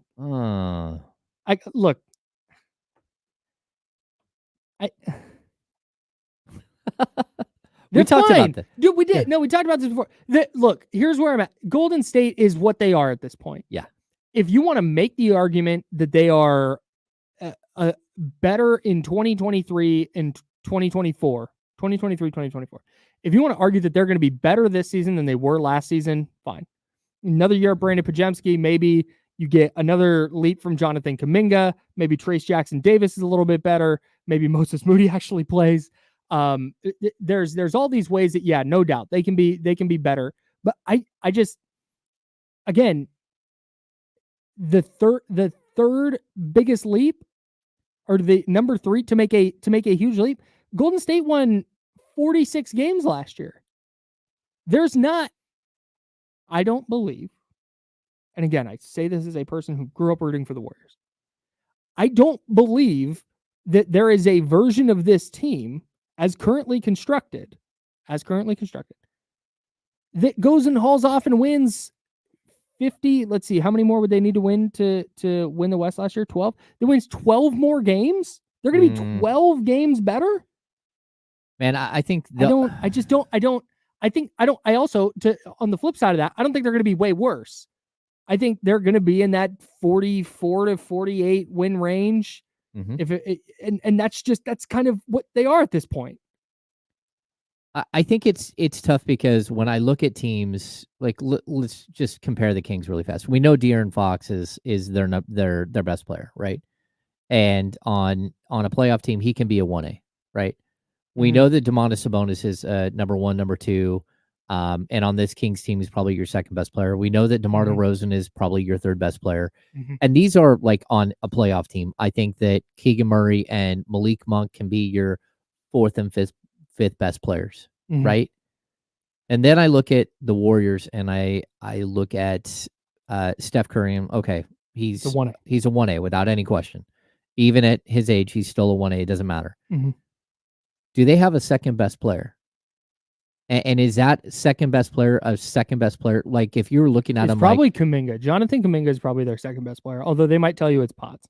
Okay, but if we're looking at like a Major League Baseball starting rotation, do they have a guy in that group that is even a fifth starter? Like, will there be 5 starters on the court for them? Yes, but like even if you're looking like through the right lens. Are any of these guys what you would consider a number 2, a number 3? There's no other ace on this team. And so I get to the point where it's like, okay, Kuminga can be a nice player, but can he be the 4th or 5th best player on a really good team? Right, and they're relying on him to be probably their second best guy. Yeah, and Wiggins, is he your 5th best player on a good team? And let me pause on the Wiggins thing real quick. Yeah. Because Andrew Wiggins we saw this recently, the second best player on a team that won a championship. Yes. He went into those playoffs and was just he was the version of Andrew Wiggins, particularly in the finals, that everybody had been wanting to see from Andrew Wiggins since he got drafted first overall. Yep. It was like, oh my God, he figured it out. Watch out. And they paid him based on the strength of that. Yep. And now he has just been, since then, just the Andrew Wiggins we knew prior to his arrival in Golden State. So what I now have in my mind is, the championship run was the outlier. He did not turn some corner. He just is what he is. So to that point, if a Warriors fan wants to step in and go, hey, Andrew Wiggins is the second best guy. We just saw him be the second best guy on a title team. Like, yeah, in theory, show me the evidence though, before or since those 2 or 3 series where he was awesome. Well, I would just put it this way, like super easy. If you had, I'll give you 3 players and you have to choose, but rank them. Malik Monk, Keegan Murray, Andrew Wiggins. Yeah, Wiggins is 3rd for me. Okay. But I mean, that's my point. And like, again, Draymond Green is still like a functional NBA player, but on a championship team, he can be your 5th best player. Yeah, he can anchor your defense and orchestrate your offense. Okay. But you're not relying on him for much. Then we look at DeAnthony Melton, who's like a 7-8. You look at Kyle Anderson, he's like a 7-8. You look at Buddy Hield, he's like an 8-9. You look at Podziemski and you don't know. You Trace Jackson Davis, and like, so I don't understand how you get from that, what we're talking about right now, like just pure roster construction of where guys will rank on your team, to like that team's going to take a leap. So the reason we're talking about this is because we're going through the NBA predictions, and the Warriors are behind Memphis and San Antonio as teams that are going to take a leap this year, as voted on by ESPN's experts. And I would love to know the logic. I want to know what the people who voted for them are looking at that I'm missing. Yeah. Because I would love to be more optimistic. I'd love to sit here and go, oh yeah, no, for sure. That's a playoff team. No doubt. Yeah. No, they feel like a 42 to 40 win team, 44 win team. Yeah. Like, and that's not being disrespectful. I think that we're nitpicking now. I think they could be about as good as they were last year, where they're winning 46. Okay. But are they winning? I don't think they're winning 50 games. No, so much would have to go right. I would love to know. I want to know. I want to talk to the person that believes, and maybe it's Drew Down. I'd love to talk to the person who believes this, because I would love to be talked into this season as somebody who wants to see Golden State do well. No, But I can't get get that. there, dude. And we look at number 4 and it's Phoenix. I get why Phoenix is number 4. No doubt. I watched what Devin Booker did in the Olympics. Yep. I watched some of their moves and I thought, oh, Yes. okay, you got Tyus Jones. Oh, Yes. you got a Plumlee. Yes. Oh, okay. There's no more Eric Gordon as your 5th starter. The path to the Suns making, and again, we're talking, so its biggest turnaround Yeah. is the prompt here. Mm-hmm. And you could talk me into Phoenix going and winning. They won 49 last year. You could talk me into Phoenix winning like 57 games and winning the West. Yeah. You could draw the path and to go, okay, that's logical. Yep. I can't get there with Golden State. No. I like I said, I sure would like to. I can't do it. Rounding this out, we got to hit the break. Milwaukee and Philadelphia round out the top 5. I can see both of those teams taking a jump just because they've mixed it up. Yep. Milwaukee, it's just about health. Yep. The Kings tied for 7th, by the way. Yep. With Houston and Orlando. I'm down with that. Yeah, I think Orlando can take a big leap. I think Houston can take a big leap, and I think the Kings can take a big leap. Yeah, I have them about in that same bucket. I think that's fair. We'll continue rolling through this next. That's James Ham. I'm Kyle Madsen. We're the Insiders on ESPN 1320 at Sacramento Sports Center. Are we going to take a picture? Oh yeah, shit. Here we go. We'll be back. We'll be back, everybody. 1, 2. Okay.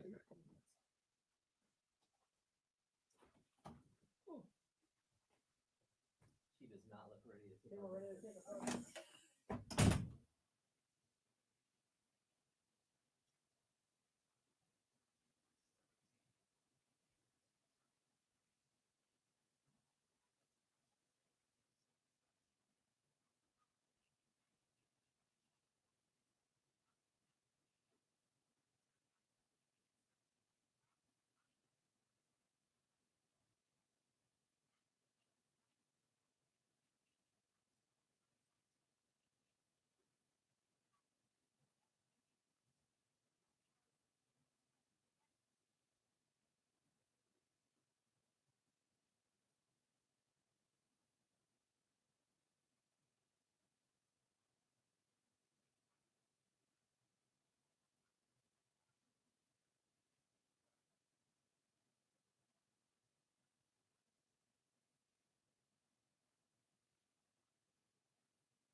We did it.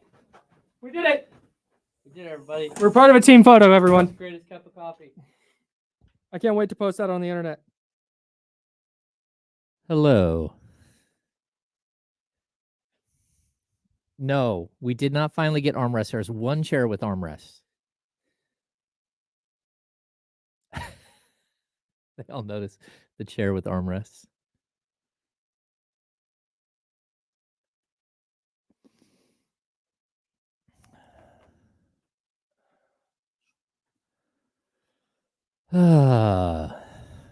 Hopefully everyone was nice, talking amongst themselves.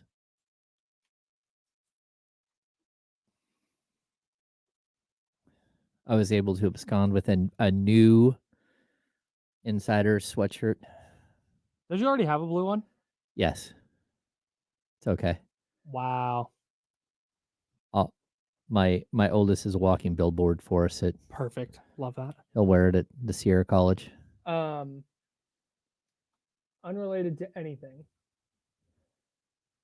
It's just something Ramsey said reminded me of this.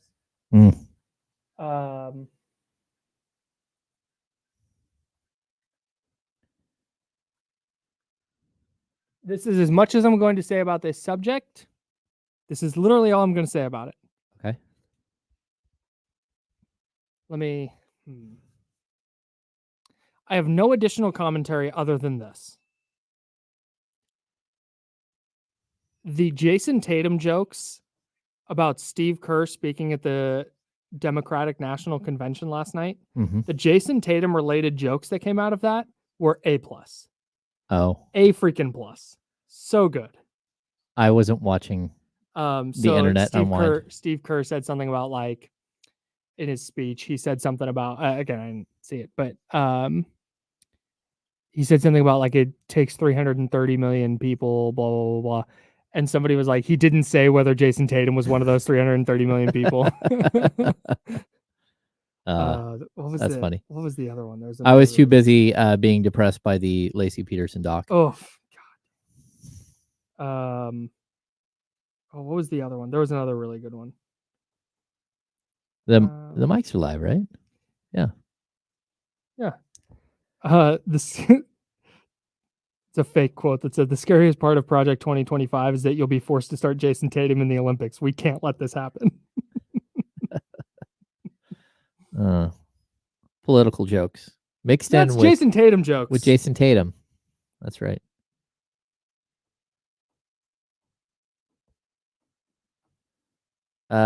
We were just talking about the Suns. General admission. I think the Suns are going to be good. I don't know how good, but I think that they're going to be in the running for 3, 4, 5, 6. Like, I think the leap that Booker took and that is going to pay huge dividends.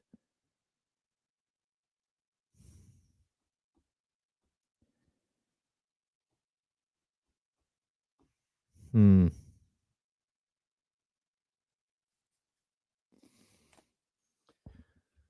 we talk about the Thunder? Okay, here we go.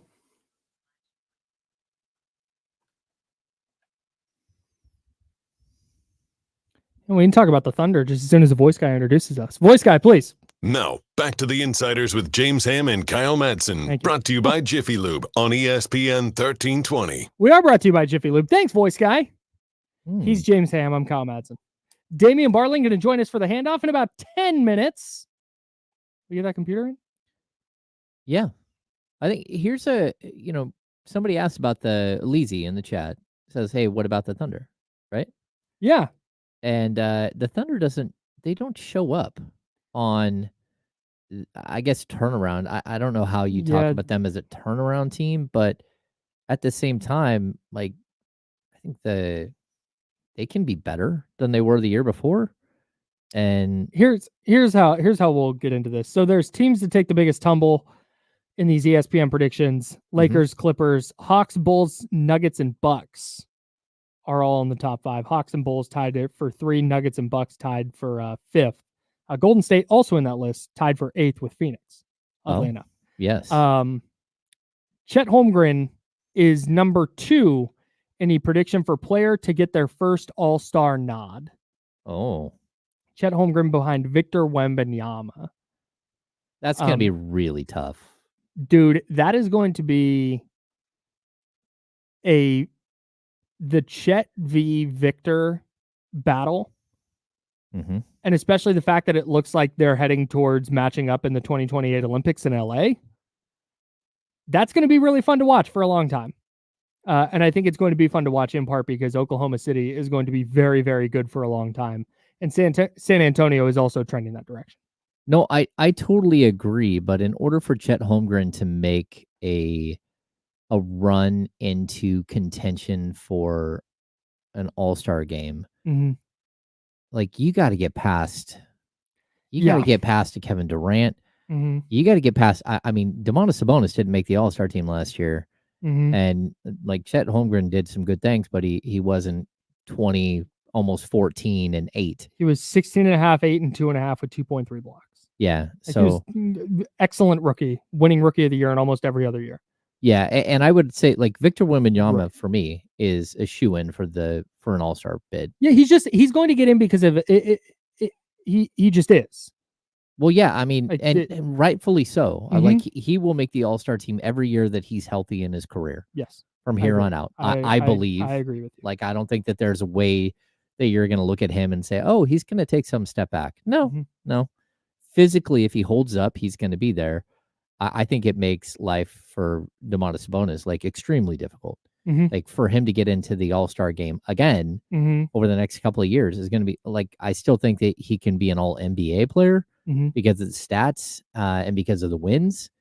But at the same time, I think it's going to be very difficult to make an All-Star team. Yeah, because you've got how many guys are just like stamped? Like as long as they are not hurt or just putting up historically bad numbers, Jokic is getting in. LeBron, Anthony Davis. Minnesota, if they're any good, is going to get at least one of their two front court guys. Anthony Davis is getting it. I mean, Anthony Edwards is getting in, I would assume, but I don't know about the other two. He's a backcourt guy, though. Yeah. But front court guys, maybe. Didn't they both get in this year? Yeah. Is that right? Did all of them? Did they both get in? No, I don't think so. I'll look right now. Let's Please. see. For some reason, I thought both of their front court guys got in. Anthony, okay, so Karl Anthony Towns did get in. Right. And Rudy Gobert did not. Rudy Gobert did not. Okay. So Karl Anthony Towns got in. So I think one of their two front court guys will get in. Maybe not. But that's just, even if you're just going LeBron, AD, Jokic, Wembanyama. Yep. That's 4 spots right there that are just spoken for already. Yeah. I think you had Paul George go to the Eastern Conference. Yep. So that will open up a spot. But then the rest of the guys, I don't know. I don't think you're going to take Steph Curry off the All-Star team. I don't think LeBron James is going to dip statistically enough. I think it's very possible Anthony Davis could get hurt and miss too many games and not make the All-Star team. Alperen Şengün? Alperen Şengün is going to be in the mix. Like he's on the short list of guys that are coming for a roster spot. So I don't know, like this list. So Wembanyama, yes. Chet Holmgren. That's just gonna be really tough for Chet. Mikal Bridges in the East, yeah, sure, whatever. Yeah. Jamal Murray, I think that's gonna be out, dude. Virtually impossible. I'm out on Jamal Murray. Yeah, being an all-star. Yeah, he's gonna be Jamal Murray. He's gonna be fine. He's not gonna be an all-star caliber player in the regular season. He's gonna go to the postseason. He's gonna be awesome. He's gonna hit a bunch of winning shots. He's gonna average 28 and 9. Yeah, like yep. That's what Jamal Murray is at this point. But I would put De'Aaron Fox and again, John Morant could come back and be an all-star. Like those guys are more in line for that position. I would agree with you for sure. But also they wouldn't be first-time all-stars. Oh, I see what you're saying. They're going to take a spot that he would. Cade Cunningham in the East, Evan Mobley. Okay. Buddy Hield of the Golden State Warriors. Like, how does Buddy Hield get 3 points in this and Alperen Şengün gets 1? I don't. I'm confused, like how this happened, and that's why I hate these lists. I love this so much. Hell yeah! I'm gonna make it my personal mission to get Buddy Hield into the All-Star game. That's right. You're gonna send out things. Yeah. I like this next category. Player to make the biggest impact on their new team. Yeah. Paul George with the Sixers, 1, obviously. Yep. Mikal Bridges with the Knicks. Okay. All right. Alex Caruso with the Thunder is 3rd. That's interesting. That's really interesting. And is he starting? Is he coming off the bench? Probably starting. I think he's starting because he also appears on the next list or on another list. Jalen Williams, Chet, SGA. Shea. Maybe Jalen Williams comes off the bench. I don't think so. Caruso's got to be coming off the bench. You don't think he starts with Shea in the backcourt? I think where Jalen Williams would start. No, he starts the 3. Oh, I think the odd man out is Lou Dort. Lou Dort, 6th man of the year. Yeah, but he's not on that list. Huh. Yeah, I'm intrigued because where are you going to put Lou Dort? Because you went out and you paid a Harkenstein $29 million a year to play alongside Chet. So who's going to start at the 3? Who's going to start at where does Lou Dort start? Where does Lou Dort play? Yeah. Interesting, right? So that's DeMar DeRozan 4th. Yes. For the Sacramento Kings, Chris Paul 5, Klay Thompson 6. Yeah, I think DeRozan is going to have. I think he's gonna here. Let me say this. I think Paul George is the clear-cut number 1 on this list. Just because Joel Embiid, his health is a huge question mark, but having a player like Paul George to kind of lean on, I think is a big deal, and he's just going to get opportunities. Yep. Mikal Bridges, sure. But- The Knicks are going to be good. He's a really good player. I think he'll impact winning, but statistically, I could see Mikal Bridges dropping to 14, 15 points per game. Yeah, right. And that's okay. So that's just it. Is I think the Knicks are kind of going to be what they are, and Mikal Bridges is going to help enhance that, and they're going to be a little bit better. But I think there's a chance if the Kings make a dramatic leap that DeMar DeRozan is just front and center. No, I'm with you. And that's where if you told me that Oklahoma City was awesome this year, my first thought is not, oh, well, they got Alex Caruso. Unless they're the number 1 rated defense in the NBA or something. Sure. If you told me the Knicks were awesome, my first thought is not, oh, Mikal Bridges. It's like, no, they brought back OG. They have Josh Hart is still there. Jalen Brunson is probably an MVP candidate. Julius Randle got healthy. Julius Randle's healthy. Yeah, there's all these. If you told me, hey, the Kings won 55 games, or like, wow, the DeMar thing worked. Yes. Like that's my first. It's not like, oh, Keegan Murray took a leap, or De'Aaron Fox averaged 30, or Domas averaged 27. Like, no, it's just, oh, DeMar DeRozan went there and it just unlocked everything for the Kings. I agree with you 100%. So that's where my yeah, that's where I like. But again, this is just it's just a list. This is not next superstar likely to request next superstar to request a trade. This is fun. Brandon Ingram 1, tied with Zach LaVine. Trae Young 3, Jimmy Butler and Kevin Durant and Darius Garland all tied for 4. Well, first of all, I think they should have titled this next star to request a trade. That was my first thought reading this. Please don't say superstar and then throw Brandon Ingram, Zach LaVine, Trae Young, even Jimmy Butler at this point. You can say that about Kevin Durant, but Darius Garland's not a superstar. Yeah. Everybody's definition of superstar is different, but I just don't. That was the first thing that jumped out is, okay, even if you're saying star, I don't think Darius Garland fits. But anyways, that's fine. You could say star level player. I like Darius Garland fine. He's been an all-star, and I think he's a little bit hindered by his circumstances. But what would be the most interesting of these to you? This player requested a trade. Which one you get that notification from Woj or Shams or whoever, or you hear it from whoever you're talking to? What's the one that perks your ears up the most, or really makes you go like, oh? Man, it's between Butler and Durant. Like if Durant requests a trade, it's because everything has gone wrong. Yes. Everything. That's a 37-win team, and Mm-hmm. they can't stay healthy, and they're dealing with just more of the same from some of their long injured players. Like Bradley Beal can't play at all. That's where I think Jimmy Butler would be the one for me. Okay. It would just be the most surprising, because I think Jimmy Butler I know he's played for 4 teams now. Sixers, Timberwolves, Bulls. Yeah. Heat. Yeah, I think that's it. The Heat, he's just synonymous with the Heat now. Like, I feel like he embodies that culture. Yep. And even if they weren't playing well, I would have a hard time seeing Jimmy Butler being like, I want out of here. Yeah, but you have to remember that they didn't pay him this offseason. That's true. And so he's going in without a contract. Yeah. And not only that, but he's also been the guy that Pat Riley kind of got into it with. Yeah. About whether or not he wants to play all the time or not. I would be more surprised if Brandon Ingram, Zach LaVine, and Trae Young didn't request trades. To be totally honest, didn't get traded. Whether they request trades or not, that they didn't get traded. Sure. Yeah, I'm with you. I have a question to ask. I want to bring this back around to the Damian Lillard thing we were talking about earlier. Okay. Because I was waiting for the handoff with Damian Barling, and Damian Barling is here in the building. Let me make sure your mic is up and on. There we go. Welcome in, Damian Barling, everybody. We've done it. What? Your microphone. Oh, I'm sorry. Has the volume turned up on it. Thank you.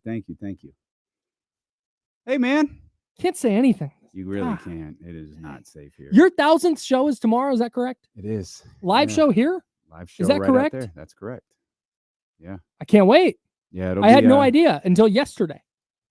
Well, that's not good. Are you serious? You didn't know? We didn't dead really serious. get the memo. Yeah. We didn't. Luckily, I'm an avid D'Lo and KC No, listener. that is so. very concerning because it makes me wonder how many other people here don't know that we're hosting our 1,000th show right out there with 50 of the greatest members of the Chatty House in our audience live in attendance. Oh. Shout out Kiki's Chicken, who's catering the event. Oh, word! Mm-hmm. Yeah, I will be in attendance then. Yeah, it's going to be pulling shout up. out to Cody Starks and Good Day Sacramento. And we've already had our first big guest cancel, so that's been awesome. Excellent. We were sorry. We were so hyped. Like Big Sean was going to be on the show to hype the new album on Friday. Oh. And he's ill, so he didn't just cancel D'Lo and KC. He canceled his media tour. Oh, brutal. So yeah, that kind of sucks, but the show's going to be amazing. Do you want me to step in? I can wear a Tigers hat. I would love that. Yeah. Okay. Big Yeah, Kyle. I'll just step in. Yeah, for sure. I There love it that. is. When the whole block's behind me or whatever he said. Okay. Like I'm pulling out the driveway. Mm-hmm. It's good. No, Right? you got Right? it. You nailed it. No, Okay, you nailed good. it. No, it's good. So I was listening to a podcast over the weekend, and they brought this question up. And Damien, this goes D'Lo and KC, by the way, coming up at noon. This goes to something that we talked about when I was with you and KC, and you talked about, would you rather be a Hall of Famer with no rings, or have a ring but not a Hall of Fame player? Mm-hmm.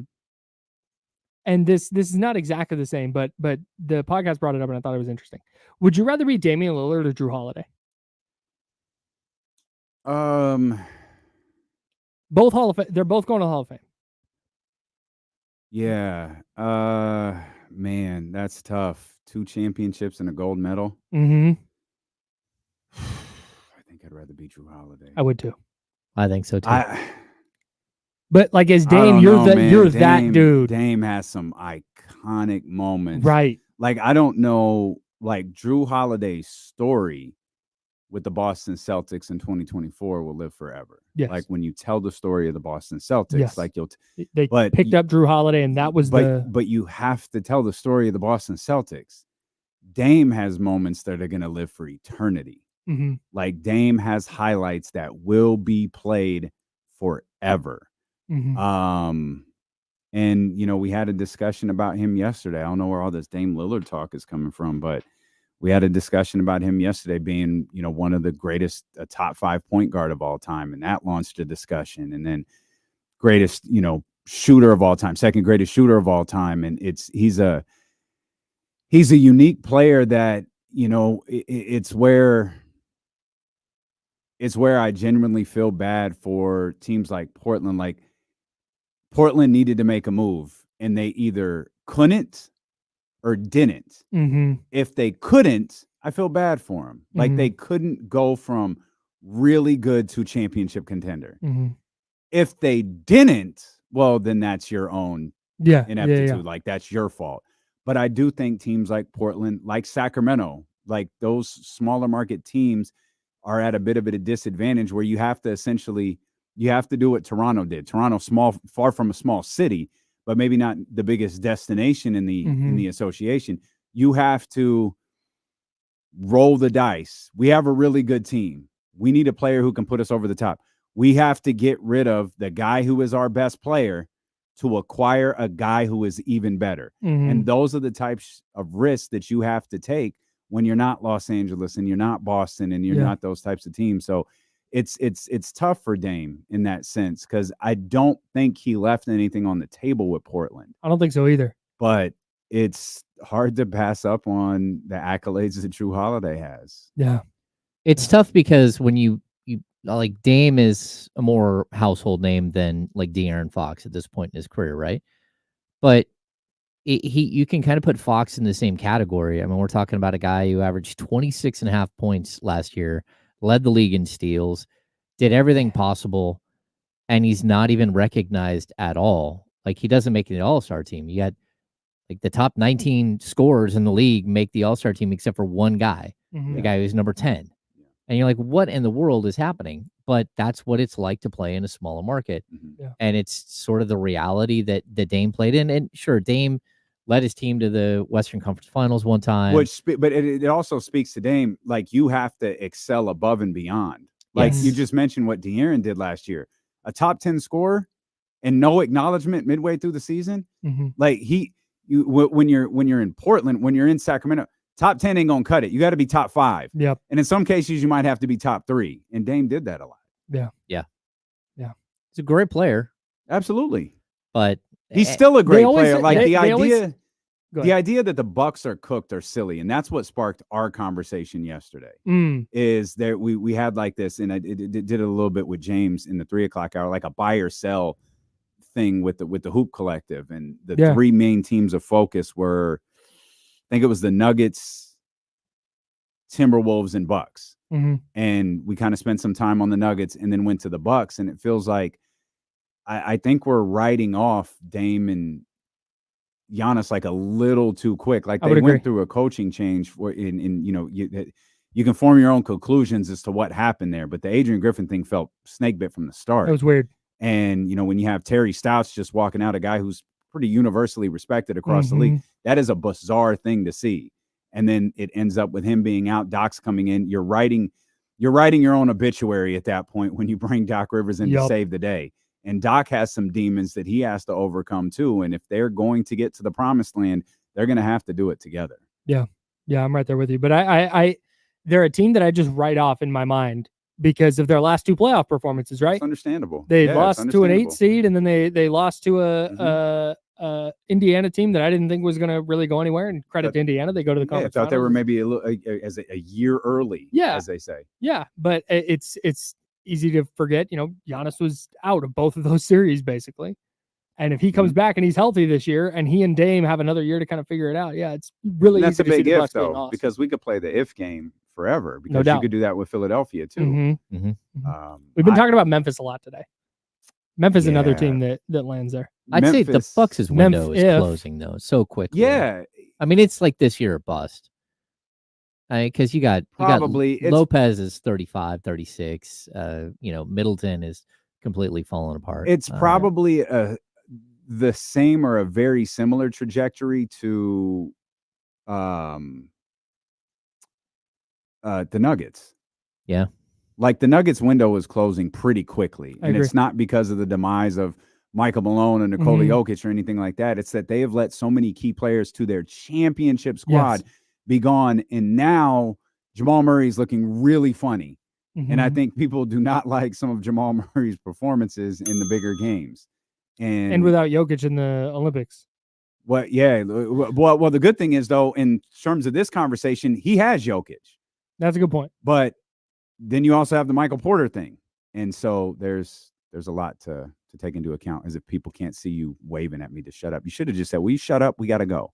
I don't. You're on camera. They can see you. Like, I know. Hey, shut up, jackass. That's for them. This is for the radio audience. Oh, that's good. Like, I'm like, hey, we got to go. Yeah, no, let's get out of here. Okay. Am I out for the day too? What? I got to go move furniture and stuff. Oh, I have a long day. This has been it for D-Lo today. No, Kenny it's Caraway. not.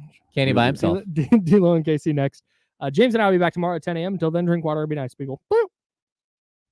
Thanks, everybody. Thanks, Shadi. I'll see you guys.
Mics are on. Hi, everyone.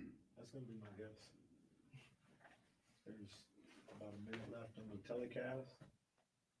I don't think they would have ended it like that. I think Dale Curry's going to hit a game-winning 3.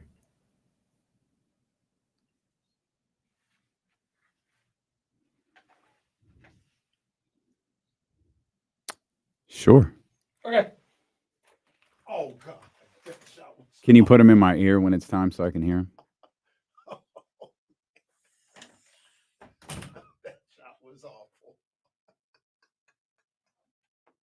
Man, Larry Johnson was a monster. He was. That boy was a monster. He really was. Appreciate you, Anthony. Apparently, I should have been wearing something different today. Consider the ball dropped. Oh, unspectacular. Michael Bivins. Oh, We're going to ignore Michael Bivins in the corner. NBA 90s. You ever seen one of these shows? They do a good job with them. They're old, but Oh, they do a good job. Lord.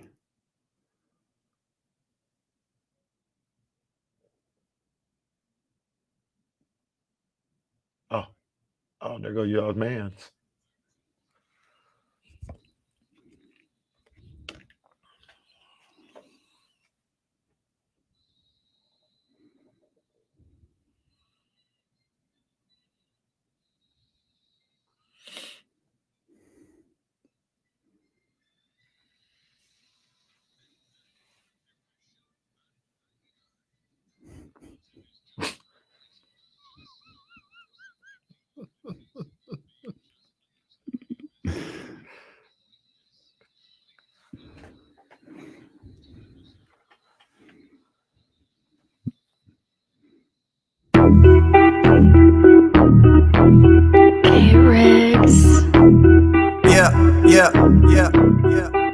We got them screaming D-Lo, KC, D-Lo, KC, D-Lo, KC, D-Lo. We got them screaming D-Lo, KC, D-Lo, KC, D-Lo, D-Lo.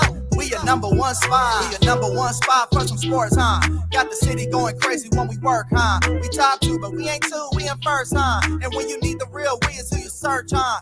D-Lo, KC, D-Lo, KC, D-Lo, KC, D-Lo. We your number one spot. Y'all heard the man. Y'all heard the man. Episode number 999. That had original the music just felt like tribal chiefish. Yeah, there was strong bloodline vibes there. Welcome in. You heard the man. Episode number 999. Apparently, we enter greatness tomorrow, according to that intro, and I'm all for it. All for it. Who knew? And let me ask you, who's the tribal chief? Who's What do you the tribal mean? chief right now? Who's the tribal chief? Roman. What do you mean? Well, so how's it gonna be Roman when Solo just beat up and said he was the tribal chief? Roman beat him up the week before. I mean, low key, it is Solo, but No, Roman's got to get that back. what the old man did. He said, Oh, that's funny. Roman. It was Yeah, Roman that's Reigns. funny. No, I don't care what you say. Don't ask me no more. It's goddamn Roman Reigns. I don't care what Solo said. No, that was a funny video. I popped for that. That made me laugh. We enter greatness tomorrow. That's what the voice guy said. That's what the voice guy said. So if the voice guy says we enter greatness tomorrow, who knew we were just average today? Who knew we were just average bench warmers? It's a couple of jerks. just a couple of jackasses on the radio. But tomorrow we clean it all up. It's like winning a championship. You're a bum, and then you win a championship. You're great. Now we're gonna start like those guys for a stretch in the 2000s. Everyone who won the WWE title started wearing a suit. Like that's gonna be us. Like come Friday, we're gonna wear suits to work. We're champions now. We're champions. I saw a video last night. Yeah, thank you, West Sacking. Couple of local radio yahoos over here. We are that, according to some that don't matter. According to one. But I saw a video. Give me an almond milk mocha, bitch, and keep it moving. all white chocolate mocha. That's all you got to do for me. That's all you got to do. That's all you're qualified to do. I saw a video. You were talking about the champions wearing suits, where Brock busted open Randy Orton, and the people in the back didn't think it was a work. Mm-hmm. You remember that when he? Yeah, absolutely. I remember that was a nasty if gas you gave that. If memory serves me correctly, it was a work in the sense it was the plan, but the shots were real with the idea that Brock is so skilled at this. He's like, look, I can do it because he did it with his elbow. Yeah. He's like, I can essentially slice you with my elbow and not hurt you. But there is going to come a point where we're going to have to like do this. And so the idea to get the color was the elbow shot. And I remember, I think it was Jericho told the story. Jericho was pissed. Yeah. Like he was like, what is this? And he confronted Brock about it. And I believe Brock told him to get the F out of his face. Yeah, I don't know. I think I was watching it that time. I don't know how. I don't remember that, but he cut Randy Orton open. Yeah, he got him pretty. Go back to that his first match back after being gone for so long. He just drilled Cena right above the eye to split it open, and they were off and running. Was that the same time? No, it wasn't the same day, but it was. Didn't he like in wrestling term, not in real life, but break Triple H's arm? Was that the same time? I think that was later. I think it was like, and then the next week I thought he did that Triple H. Yeah, it might have been. That might have been SummerSlam or I can't remember if that was SummerSlam or WrestleMania. They were both on Raw. I know who won the match though. CEOs don't lose, or COOs, or whatever his title is over there. They don't lose. Not sure how we got there, but we're here now. Episode number 999.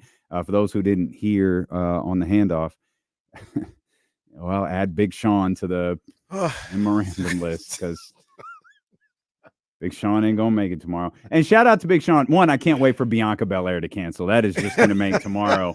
It's just gonna make tomorrow perfect. But shout out to Big Sean's people who actually reached out the day before and were like, "I'm really sorry, he's sick.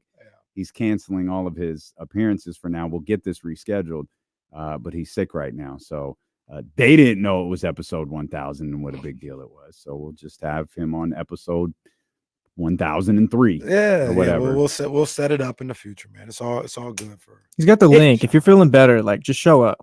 You got the link. Yeah, you do. Like that's right. He does have the link for tomorrow's show, and it really wouldn't be like a big D'Lo and Casey show if someone didn't cancel. That's just how we do. Like that's just it. Or like what happens to us. No, that's what happens to Keeps us. us humble. That's all it is. Show Yeah. 1000. Yeah, whatever. I'm not going on your stupid show. Okay, sir. Thanks. Thank you.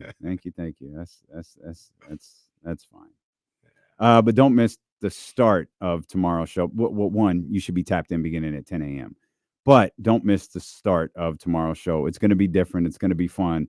Obviously, we're really excited. Today is just kind of a matter of getting through the day. I've already been told the second this show is over, say whatever you have to say on KSFM and get your ass out here, because while songs are playing, apparently I'm moving furniture, which I was prepared to do. I knew that was part of the deal because I am a bit controlling. If you guys haven't, picked up on that over the last few years. And, what?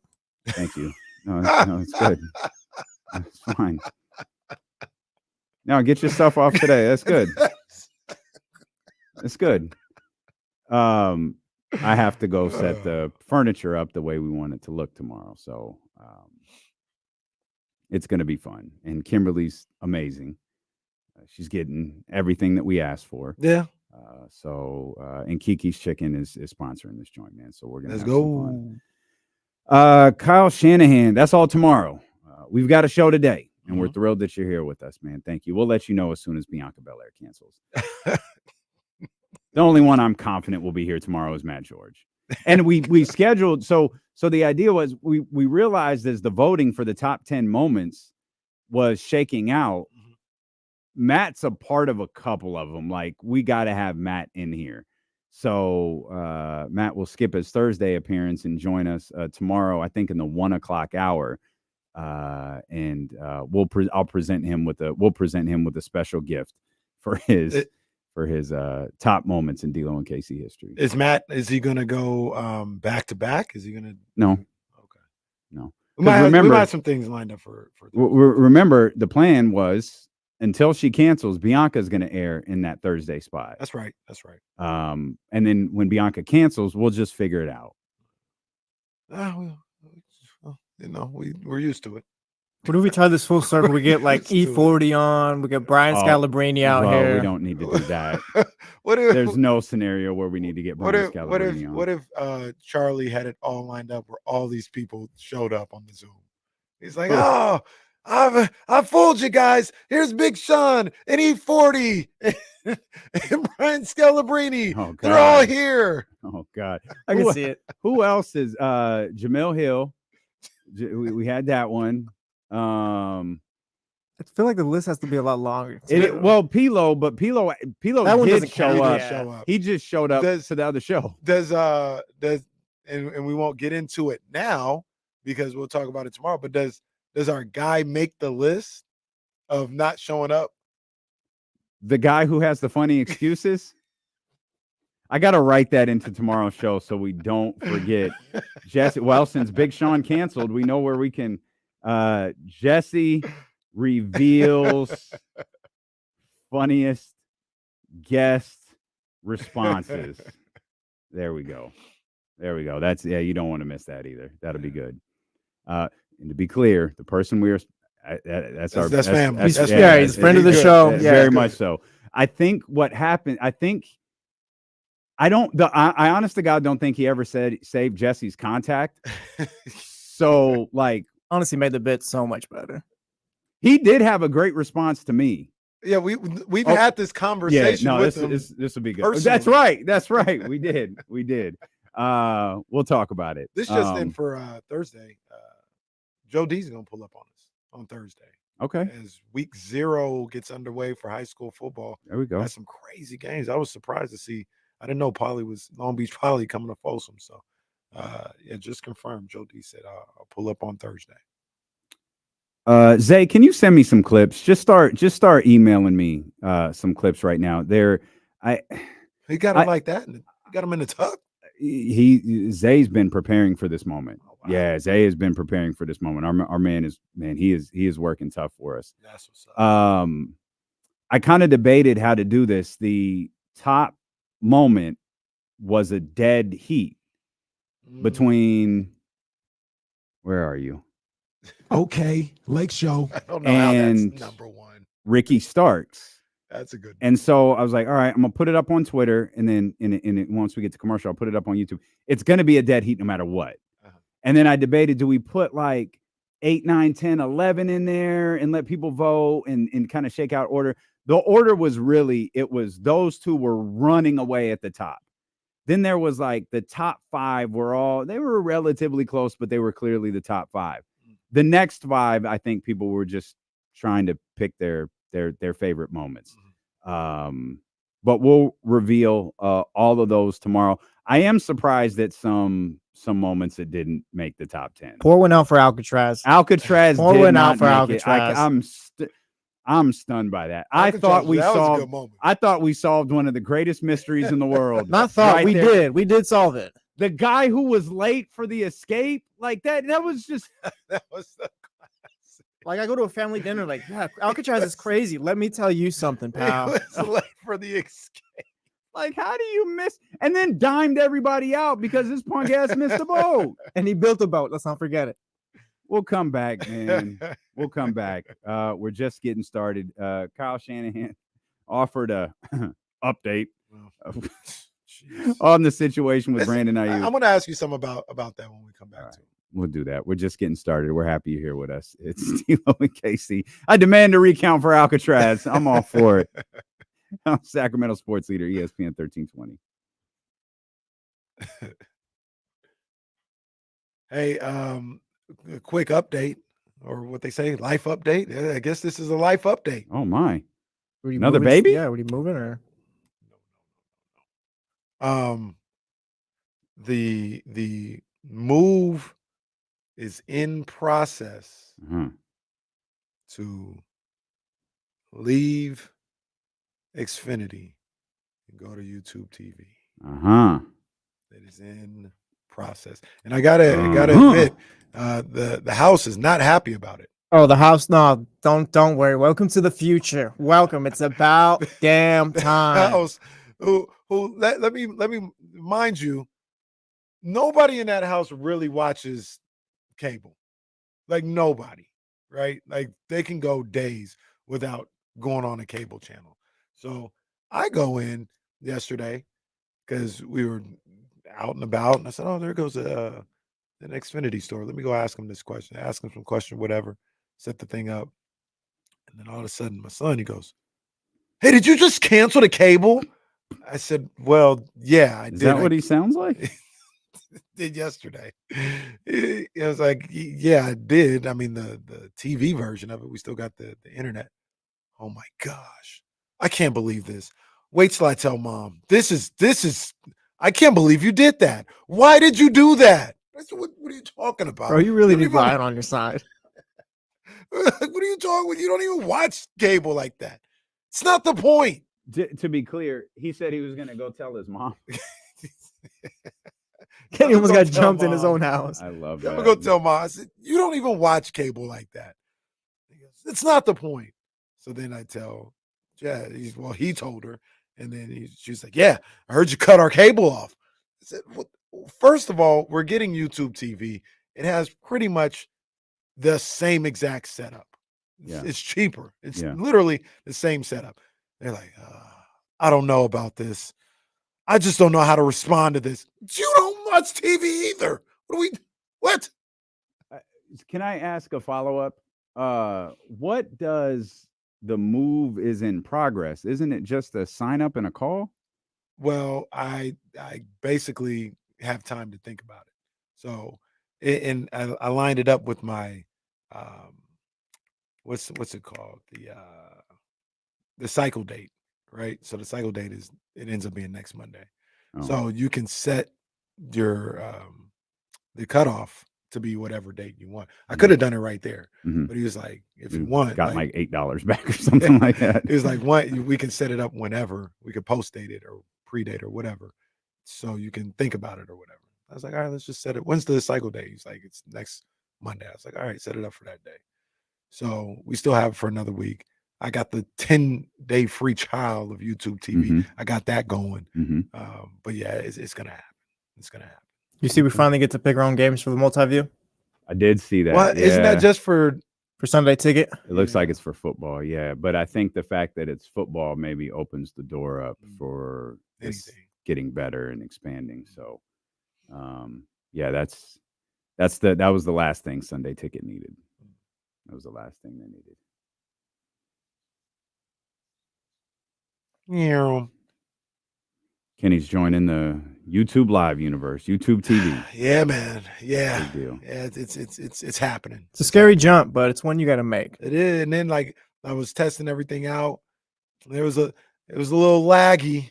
I was like, well, I don't know if no, wait a minute. I'm glad I still got this 7-day thing situation because I don't know, it's a little laggy. But then I went into another room. There was no lag. Everything was good. So far, so good. Maybe ease up on like cleaning the lake. Maybe do it once a month rather than a couple times and spend more money on the internet. Yeah. Well, turn the scoreboard off outside too. Yeah, you could do that. Scoreboard, like the Wi-Fi scoreboard that you use. Turn that off, and that might help. The one that's attached to your shooting gun. I don't have either one of those things. You don't have a shooting gun. That's what you're saying right now. I have a shooting gun. I That's don't then have it a doesn't gun. have case And I closed. don't There have we a go. There we scoreboard. go. It doesn't have a scoreboard. No, You didn't post your scores. that's not a scoreboard. That's on the app. I'm sorry. Is it something that keeps track of your scores? Yeah, it's on Jesse, the app. what is that called? It's called a scoreboard. Okay, then you got a Where I'm scoreboard. from, we call it a Scoreboard. scoreboard. An app is an app. I guess when you're rich, you call it something else. But Yeah. us poor people, we call it a scoreboard. Like if you have It's something. these Golden State guys. He's got the ring and He he's all does. tech and all this stuff. Well, he worked for Michael Jordan, so That's facts. nothing's ever been the same yet. Are you guys finished? Are you done? I'm not sure. Are you done with this nonsense? I remember one time I watched Pros versus Joes when I was a kid. Went to Yep. school the next day. We had a project, and I said I want to be like Kenny Caraway. You didn't He even kicked- watch it live. He kicked Chris Mullins' ass. Yeah. Well, he had a different voice back then too. I thought Yeah, it was yeah. pretty. It's pretty crazy how he disguised his voice for that episode. That's why I didn't put 2 and 2 together. We work with Yeah. the Pros versus Joe's guy Right, because his voice is so different. Yeah. The Yeah, 2K guy as well. Well, no wonder he got 2K. steak. Shout out 2K. No wonder Now, he see, got this is the one where you guys just in you old lose. fashions and all that. Yeah, stuff. I think they call those prawns the big shrimp. You got old fashions. I got mushrooms, pal. I didn't get old fashions that day. It was the other time we were at Sky River. It was another time that you got old That fashions. you got old fashions too. Well, yeah, that's right. Stacy did buy me an old fashioned. She was like, "Look, you can get this one." See what I'm saying? But other than that, And to come to think of it, everybody ate that night. What are we talking about? the second night, Yeah, Sky River. Yeah, we ate at Prime. Yeah, there was no way we're gonna eat. Not gonna eat at Prime. Yeah, we ate that night. Might have fired a few people along the way too. That wasn't our intention, but I'm telling you, we were Shawn Michaels and Diesel in that joint.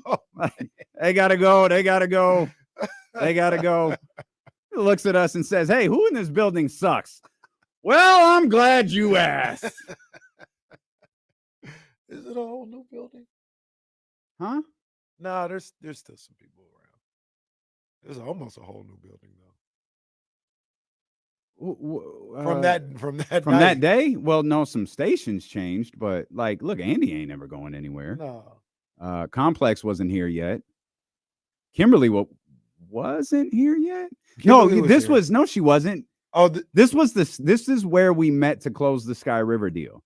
This is where everything came together with Sky River. That's right. Really, I mean, Sky River being with us for 2 years, and we'll talk more about this tomorrow. But between what Sovereign Brands did for us, that opened the door for what Sky River is doing for us. And like I for those who can't make tomorrow's show, like I know I put a lot of restrictions on it because it's here at the studio, and I have a lot of people telling me the way things need to be tomorrow. And so like this isn't just like your regular live show.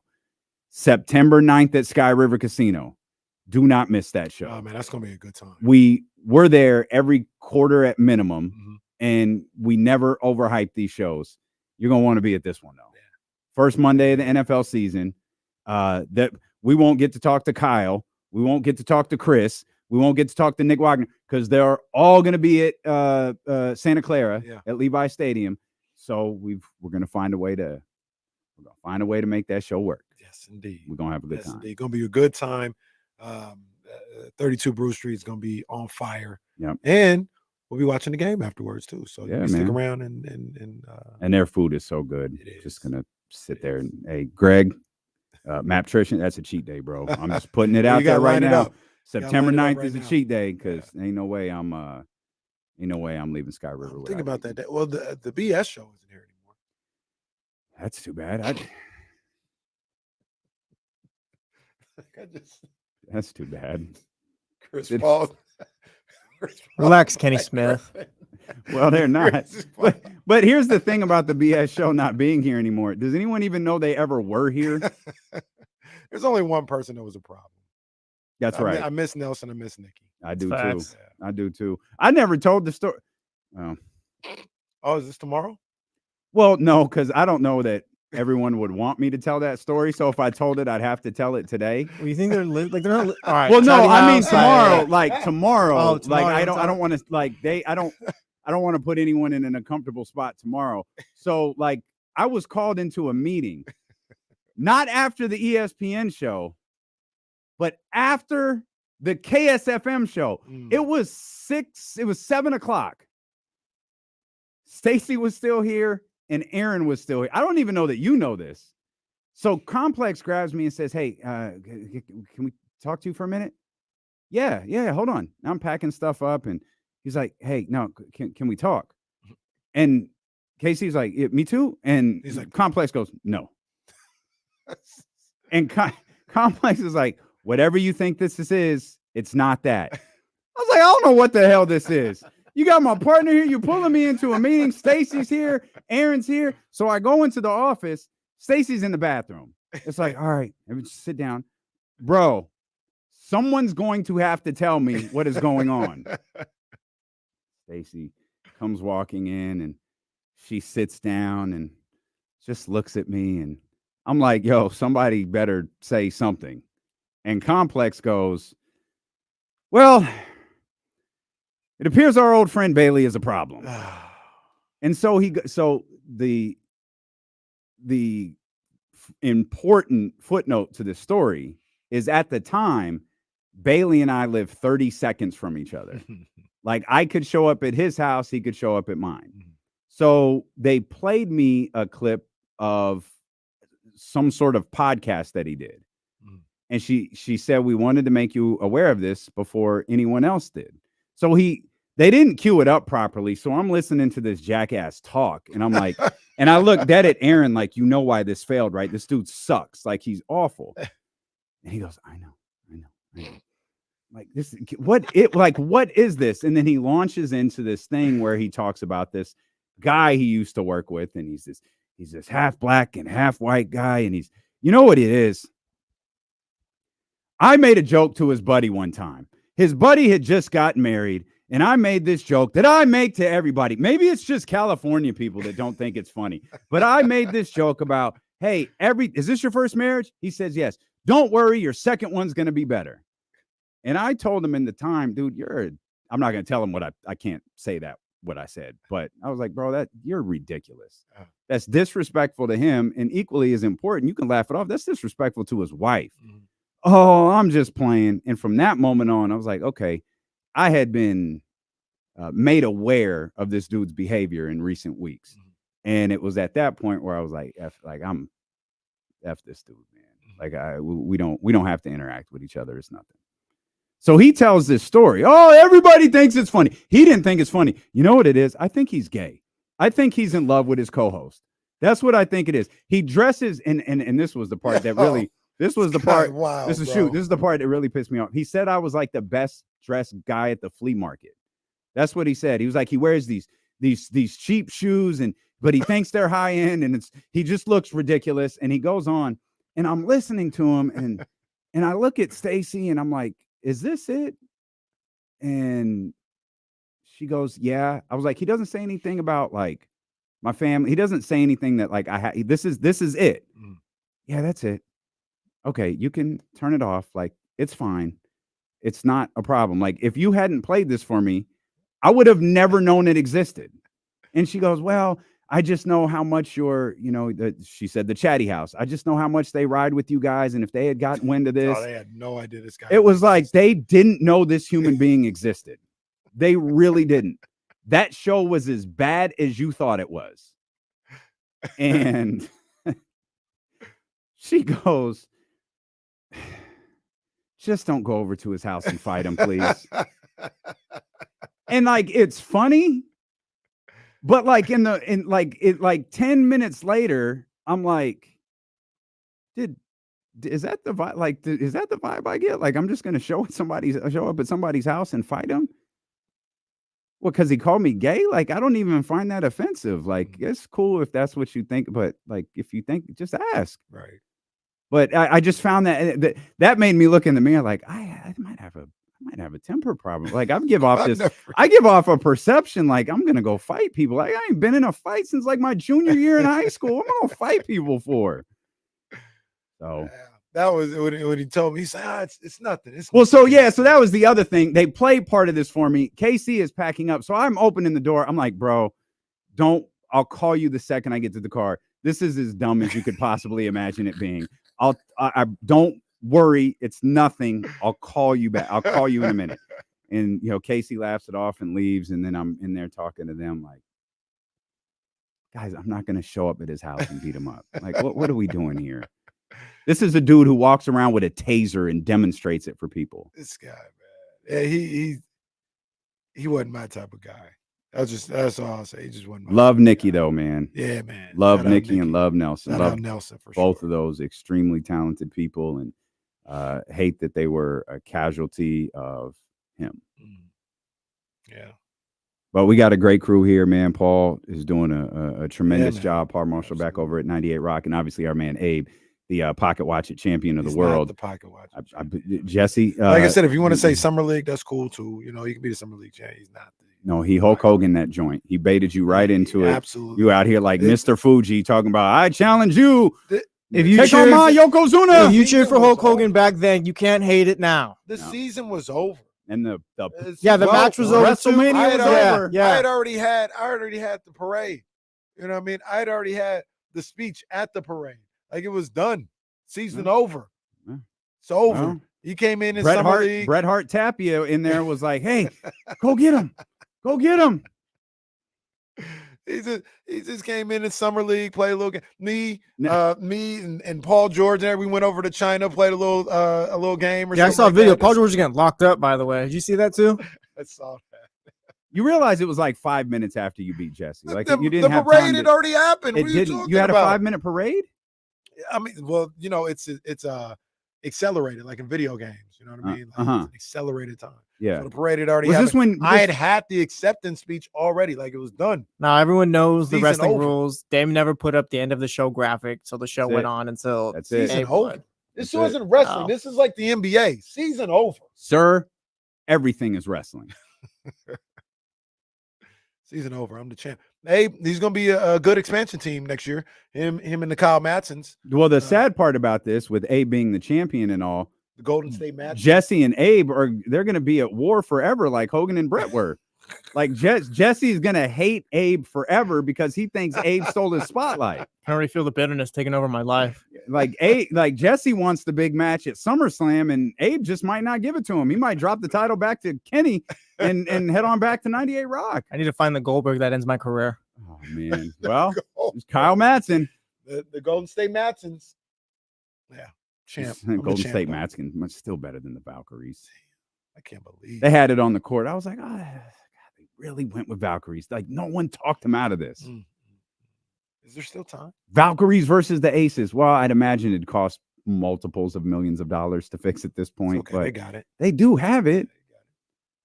Coming up next, it's the Valkyries versus the Las Vegas Aces. What? Go Aces. It's the Valkyries in the sky. Go Sky. Those are my two teams. Definitely going for the Sky and the Aces. How many teams? What are you, Ramsey? How many teams do you have? In the WNBA, 9? the Aces are my team. Uh-huh. The Aces are my team. Okay. This is what it is. Yeah. I like the Sky because I Front runner. like my girl Angel. I like my girl Cardoso, Mhm. and I like Teaspoon too. Oh, yeah. So I want to Just see who? them succeed. They're like the Knicks. You know what I mean? I wouldn't say I'm a Sky fan. The Aces are the Kings. Yeah. And I the wouldn't Sky say are the I'm a Knicks. Sky fan. I just, I like to see them do well. The rule Okay. for sports fandom should be like you have a favorite team, but also maybe one you got love for. Yeah. I don't have anybody like that in football, though. I don't have love for nobody. It's the 49ers, and that's it. That's it. Everybody else can go to hell. Straight to hell? Straight to hell. Okay. Speaking of the 49ers, Brandon Aiyuk still isn't signed. Kyle Shanahan said there's no update. Shocker. And all I'm concerned about at this point, because this was just a working theory on my part, all I'm concerned about at this point is Trent Williams. I thought Trent would be. I thought the idea is let's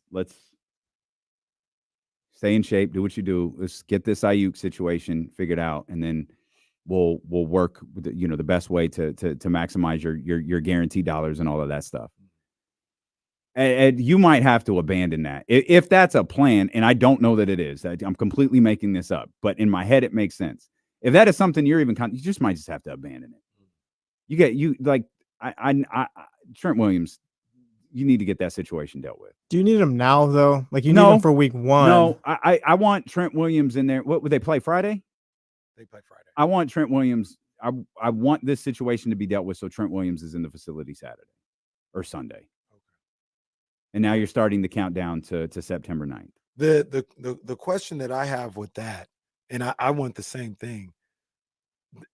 I don't know how much time a guy like Trent Williams needs. You know what I mean? Like, is he the type of guy that, because he's as great as he is, he's been in the system as long as he is, week 1, he's stepping there? He doesn't need to learn the playbook, but this is also the same guy, correct me if I'm wrong, who the 49ers had things locked up last year. He was like, no, I want to play. I don't want to go that long without getting hit. Wasn't that Trent Williams?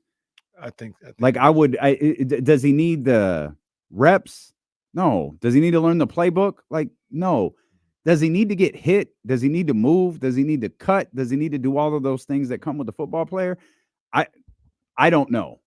In my opinion, I would like that, especially from a guy who's like, yeah, you kind of need that. Yeah. Well, if you needed it for a couple, 2 weeks headed into the playoffs, you're going to need it coming out of the offseason, aren't you? Even if it's your own guys, even if it's just lining up with your own guys and running through a variety of different schemes with, Brandon Allen or whoever and, 3 other linemen. Like, I'm just as long as he has the ability to do that and get that feel for getting hit the way he wants to. I'm gonna ask you a question about Brandon Aiyuk, and it'll shift into a question, I guess, about Trent Williams. Talking yesterday during the handoff, our guy Kyle Madsen of the Insiders. I like him. Hey, good guy, good guy. He mentioned how he kind of turned on Brandon Aiyuk, and now he's looking at this situation as a Brandon Aiyuk issue. Like he's like, Brandon's just, in his words, he can defend himself. He's not far away, but he's in his word, Brandon's just being a jerk at this point. Because some of the reports are that the Niners have gone up on their offer. They've made concessions and all this other stuff, and Brandon Aiyuk is still saying no deal. Do you kind of feel the same way about Brandon Aiyuk? And we'll extend that further. Do you feel that way about Trent Williams now? That like, you're being a little ridiculous at this point, or is it just like players no matter what? No, it's not players no matter what. With the Aiyuk situation, I always try to look at this from the perspective of his representative. The money's not there for you unless you want to go to New England, because if the Steeler report is accurate and the dollar figure is roughly the same as San Francisco, what is San Francisco's motivation to move up that dollar figure just because? Your worth has now been established through multiple teams. You have an outlier. Right now, that's New England. New England's the outlier. You have a $32 million outlier. If you want it, you can have it. We've made that clear. You said no. That's where the problem starts to come into play for me. If I'm representing him, so clearly it's not all about the money. You're not chasing the most dollars you could possibly get, because if you were, you would have okayed this move to New England. You would have been in Foxborough now with, I guess, Jacoby Brissett. That's a bad idea. That waiting around for Drake May is a bad idea. That your best option is to be here with San Francisco. And now you really like Pittsburgh. You can convince Pittsburgh loves you. Mike Tomlin, all this different stuff. All right. Well, the money appears to be exactly the same. So what is San Francisco's motivation to go up? If the dollar figure is in that, now they weren't exactly clear what the offer from Pittsburgh was. I think I saw something that said it may have been like a bit south of 28, but that could be 27.9. That could be 27.5 or 1, or that could be anything. So I don't know what that is, but if just hypothetically we say the number's 28, and then you go back to San Francisco, what's San Francisco's motivation for going, oh, Pittsburgh's offering you 28. Okay, we'll offer you 30. Right. You're going to get at the best. I understand what Brandon Aiyuk is trying to do. I understand. But in a fight, someone wins and someone loses. And if you lose a fight where you come out with, and this is another component that just does not get talked about, is the guaranteed money, which feels far more important to me than the phony average annual value. But if you come out $80 million richer, that's a hell of a loss to take. Right. You're good. Right. You're also a top, maybe you're not top 5, top 7 wide receiver in an offense that spreads the ball around unlike any other in the league and has one of the most dynamic players in the entire NFL in the backfield. And I think in sales they talk about setting reasonable expectations. I feel like maybe Brandon Ayuk's expectations were a little unreasonable. Yeah, I hear everything you're saying, man, and it's one of those things where I think with Brandon Aiyuk, and I think it's safe to say with Trent Williams in this situation, the most important thing for them is not winning. It's not winning. Like it can't be, because if that was the most important thing, you'd be doing everything you need to do right now to win. Yeah. And people say all the time, it's a business and all this other stuff. I'm with the players. Players get as much as you can. I'm not disagreeing with any of that. Mhm. My whole stance has been kind of the same the whole time. Like, I'm not saying any of them are wrong for what they're trying to do, but you have to be able to accept what comes with that, with those stance that you take. And Trent Williams, Brandon Ayuk, if me or anybody else wants to say, you're not like winning ain't the most important thing to you, you got to wear that, because it's not. Like, it's not. It is your money first, and then you want to win. Once again, there's nothing wrong with that. But don't get offended when somebody say you about the money before you're about winning, because that's everything that they're showing right now. And we're at that time, in my opinion, where it's like, all right, well, like these holdouts have gone on long enough. What are you trying to do now? Because now you're kind of potentially affecting the ability to win, potentially, because they could both go up into the last day of the training camp. Mhm. They could both go into the season, get Mhm. signed, and the Niners win the Super Bowl. I'm not saying that it's an ultimate fact that you're affecting winning, but it's a potential now that you're affecting winning. And like, if you're okay with that, you're okay with that. But I'm just saying we can't. You got to be able to wear all that going into this situation. And I think, to be honest with you, I feel like both of them, without knowing, I'll admit I don't know every detail of what's going on, but from what I could see, both of them are kind of. I think they're doing a little too much right now. If your concern is winning, if your concern is getting money, they're doing just right. But if your concern is winning, I think they're starting to affect that potentially. I see TC on the line. TC, hang on one second, because I know you want to fire everyone involved, and I want to make sure you have time to cook. So we'll come back. We'll take your phone calls, 916-909-1320. We mentioned them at the start of the show, but as has been the case for the last 2 years. And happy second birthday to Sky River Casino. They've been celebrating all month long, and no better way to celebrate anything than headed over to the Humidor for the finest cigars and the finest whiskey. And the great thing, the Humidor has almost ruined my experience with cigars, because you go in there and you talk to the guy, you tell him, what type of smoke you like, you tell him how strong you like the cigars to be, what flavors you like, and all of that, and he sets you up. I got these cigars at home. I was like, this isn't what I had at Sky River. It can ruin the whole experience, man. It is a top-notch presentation there at the Humidor over at Sky River Casino, where we will be on September 9th, 32 Brew Street, our next live show. We hope you make your plans to join us, and don't go anywhere. We'll talk more on the 49ers, and we'll get into the NBA as well when Dylan and Casey return here on Sacramento Sports Leader, ESPN 1320.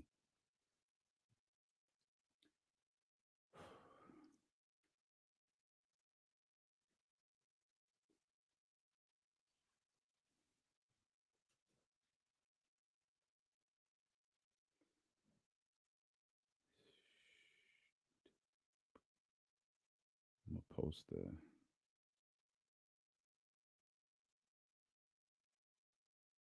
Maybe I don't have any thoughts really on. It's not like a news story. It's just everyone heard about it now. I mean, Dolphins are better off, and Flores' defensive coordinator. Flores didn't even deny it. Yeah, he didn't deny it. So I it's was like, just, this is what it is. I gotta guess be for better. me. I gotta be better. Let's see. Can y'all hit the thumbs up while you're here? I know I don't do nearly as good of a job reminding you of that anymore.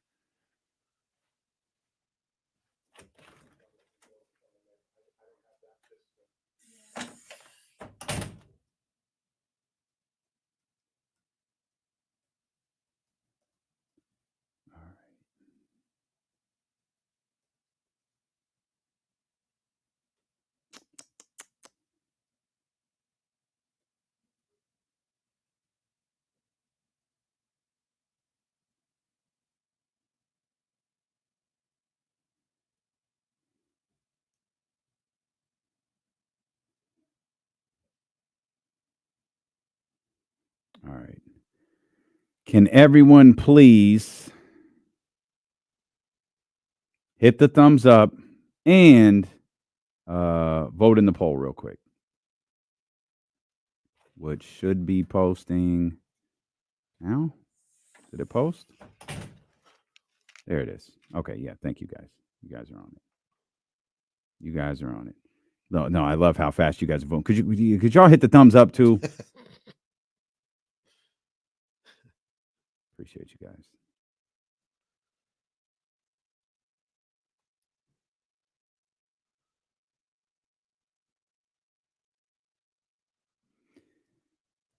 Everyone watching, cast a vote real quick.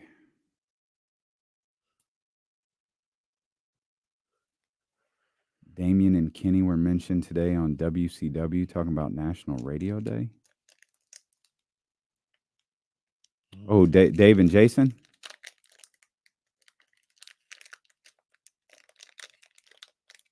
Thank you, Michigan. Michigan, I'm going to need you to legally change your name moving forward.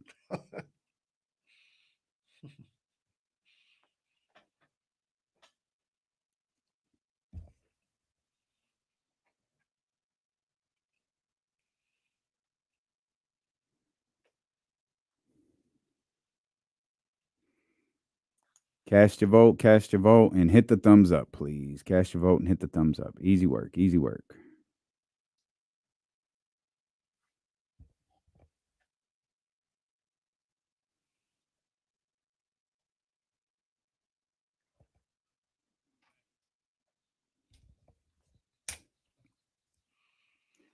Damn, Leezy just ruined my day. He said, D-Lo, did you get those Kobe shoes? I thought those came out the 24th. Which one? They might have been a shock drop. Oh, yeah, I didn't get those. I turned those alerts off. I know better. Yeah, there hasn't really been some shoes. I mean, the Kobe's, like I like all the Kobe's, but yeah, it hadn't really been popping like that in the shoe game this summer. The last ones I really wanted, I ended up getting were the Deons that came out. Did you watch Deon's show on Prime? I didn't. No. Yeah, I've been watching it. I got an episode or two left to go. Who knows what's gonna happen there? But yeah, I like Colorado. That's another one of my teams. I don't know how good they're gonna be, but that's another one of my teams that I support. I'm a Michigan fan, but I support Colorado. I want to see them do well. I want to see my boy Shador do well. He was left off the preseason All-American list. I don't like that, dog. Yeah. But yeah, I was watching the show last night. Well, at least Colorado doesn't cheat the way Michigan does. At least their coach wasn't suspended for half the season. Does Deion see color or no? I think Deion. Oh, yeah. It's bizarre for someone to say I don't see color, right? Hey, man. Hey, national champions. That's what it comes down to in that situation. Jim Harbaugh's a national champion. Oh, just because they stopped taking them away. Shout out to the Chatty House. Brought to you by Matthews Mattress. Labor Day sale going on. Also, shout out to members of the Chatty House like Bryce, who texts me. Are there instructions for tomorrow? Bryce, do you not know what I'm doing right now? Like, no clue. Is Bryce still? Is he asking if there's a dress code? No, yeah, he stopped asking in the chat. Now he's just texting me. Are there instructions for tomorrow? Bryce, show up. Yeah, Bryce, look at here. Stop buddy. making this harder than it has to be, and don't text me while the show is going on, because I promise you I won't respond. There is no dress code. Show up. That's it. That's it. That's it. Like, what do you? Yes. No. Yeah. Well, you got to go through TSA, Bryce. It's gonna be tough. You know, like Kimberly. That system we put out when there. You get brutal. here, someone will ask you for your name. Tell them your name. You'll get inside. Walk find in a and seat. sit down. Grab some chicken. Yes, there's gonna be Kiki's. Oh man, gotta love Bryce, man. Bryce, funny dude. Yeah. I love Bryce.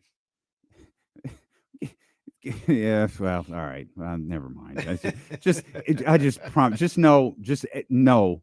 I love you. If you're texting during the show, no matter what walk of life you're in, it's really difficult to respond. It doesn't mean I don't want to see you or go to dinner. It means I'm trying to survive in a summer without content while my partner is off at a fundraiser. That's all. Shout out to all those teachers too, by the way. Propel Project. Yeah, it looked like, man, but you guys really showed up for that fundraiser, man. We really do appreciate it. Let's get all of the good feelings are over. TC's going to fire at least 4 people on this call. 916-909-1320. What's up, TC? Hey, what's up with my 2 brothers?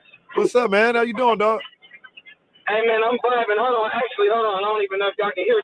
No, we can Hey, hear you. look. Okay. Hey, it's good, D'Lo. Hey, I didn't mean to cut you off. No. Hey, I need to get the address for tomorrow. I'm not even going to talk about Shanahan, but we're going to sit down and, we all going to sit down and have that conversation tomorrow, though, when we got some time.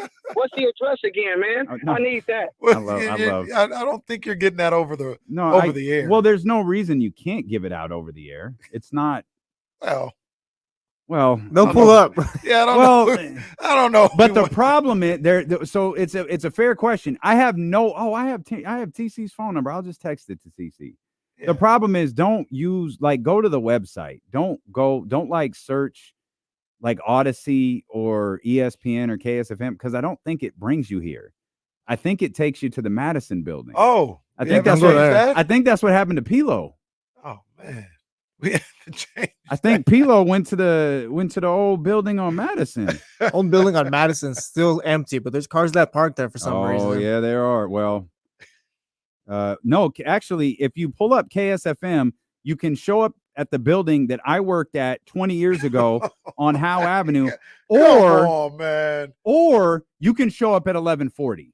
So those are your options. Like so don't do that. Come on, man. I was told there was a party here. Ain't no way. So okay, I just looked. If you search ESPN 1320, it comes up. Well, okay. In the maps. Fine. We need to get the other one taken care of. It'll take you, and that is a sketchy neighborhood to drive down. Come on. You do not want to drive down that neighborhood at all. Yeah, we can't be having that. All right, TC, I just sent it to you. Here, Bryce, I'll send it to you just so you get a response too, Bryce. I'm surprised TC didn't want to fire anybody. Didn't want to be upset with Kyle TC, a good move. John Lynch. Well, he said we're gonna talk about it. That's what he said. He said we're gonna talk about it. Well, maybe we'll just bring TC up on stage and let him go for an hour. He'll fire at least 14 people if we just let him go. All Niners people. For sure. Anyone associated with Kyle Shanahan. Yeah. He might fire Kyle Madsen just because his name's Kyle. That sounds about right. I won't allow it, just for the record. Don't worry, right. I got you. But he's going after guys named Kyle. The question that I asked you about Brandon Aiyuk, do you think Trent Williams falls in that category? That he's being selfish? That he's prioritizing, I want to say selfish. He's prioritizing his money over winning. There's nothing wrong with that. It's what franchises do. Nobody said there's wrong with it. But no, I don't think you don't think that's what he's doing?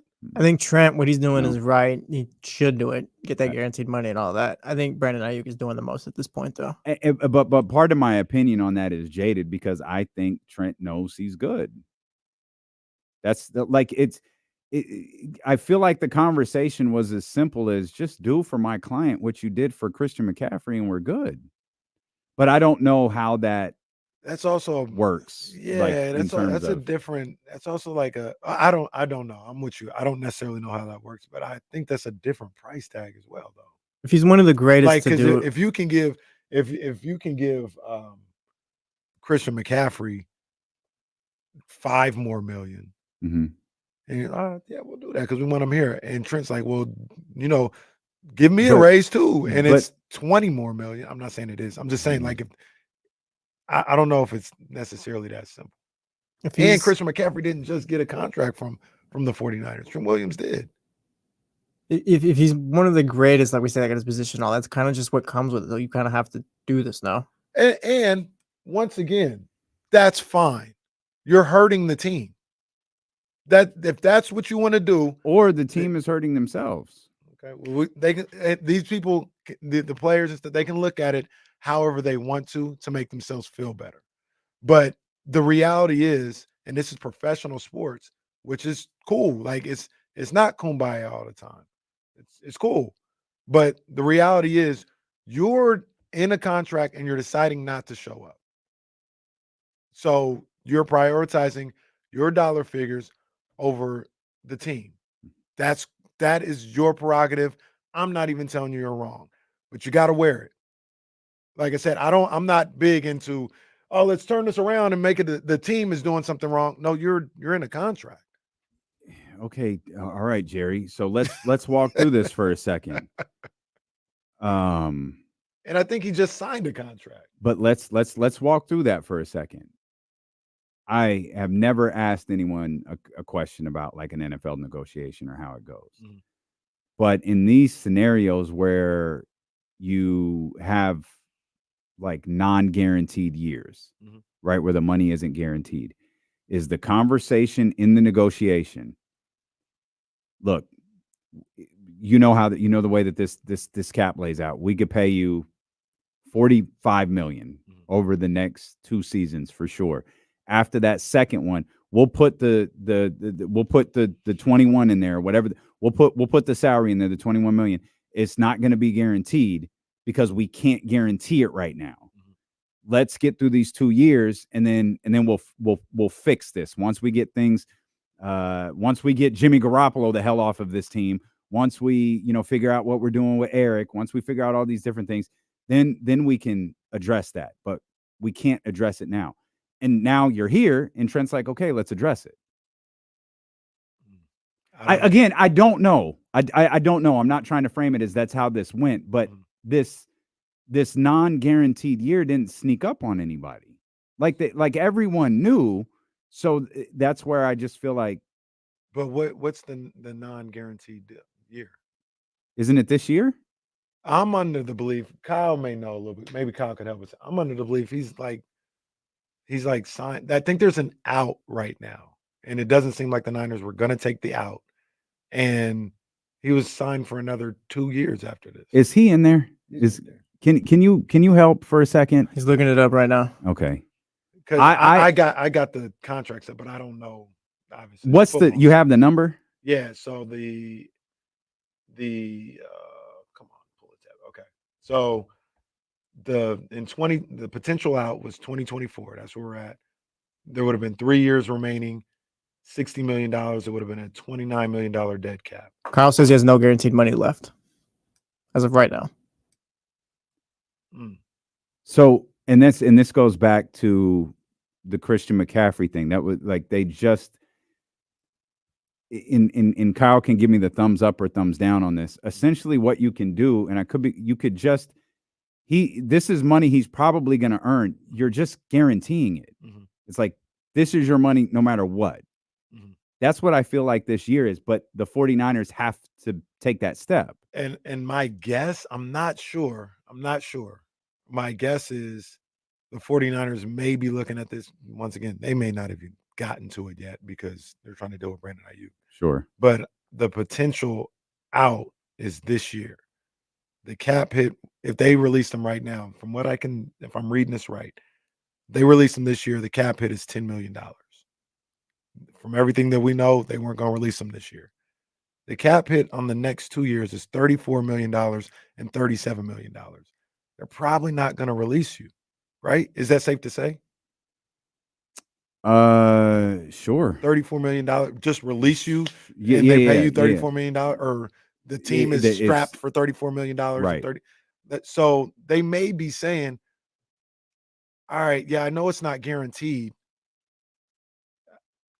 I can't say that we're not going to release you, but it's highly unlikely that we're going to release you and have to pay 30 or be on the hook on our cap for $34 million. Does his money get affected if he gets hurt though, or anything like that? That's the same thing I was wondering. Like you go to the pub list, like I don't know how it works when you don't have guaranteed contracts. Yeah, I'm not sure about that either. I'm not sure. But I don't know. I mean, does that? I could understand his like just make it guaranteed.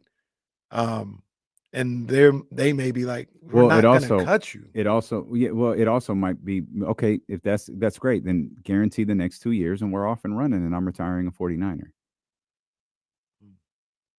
It could be. I have no idea. I do not understand football contracts. Yeah, and I don't know. And my thought would be, like my thought personally, that makes sense. Like if you're not going to cut them, and you're not going to take the cap. You want him here. He's not going to just guarantee it. My thought would be that makes perfect sense. The other side would be like, well, how does guaranteeing affect the books? I don't know that. Yeah, I don't either, because I don't understand the books, because I don't understand the NFL or its money. He's set to make $20 million in this year, 22 next year, and 26, or excuse me, and in 2026 he's making $32 million. Think about all those players the Rams signed a few years back going into that Super Bowl. They had room for all of it. And we all knew it had an expiration date. But in the moment, they had room for all of it. How did they make that work?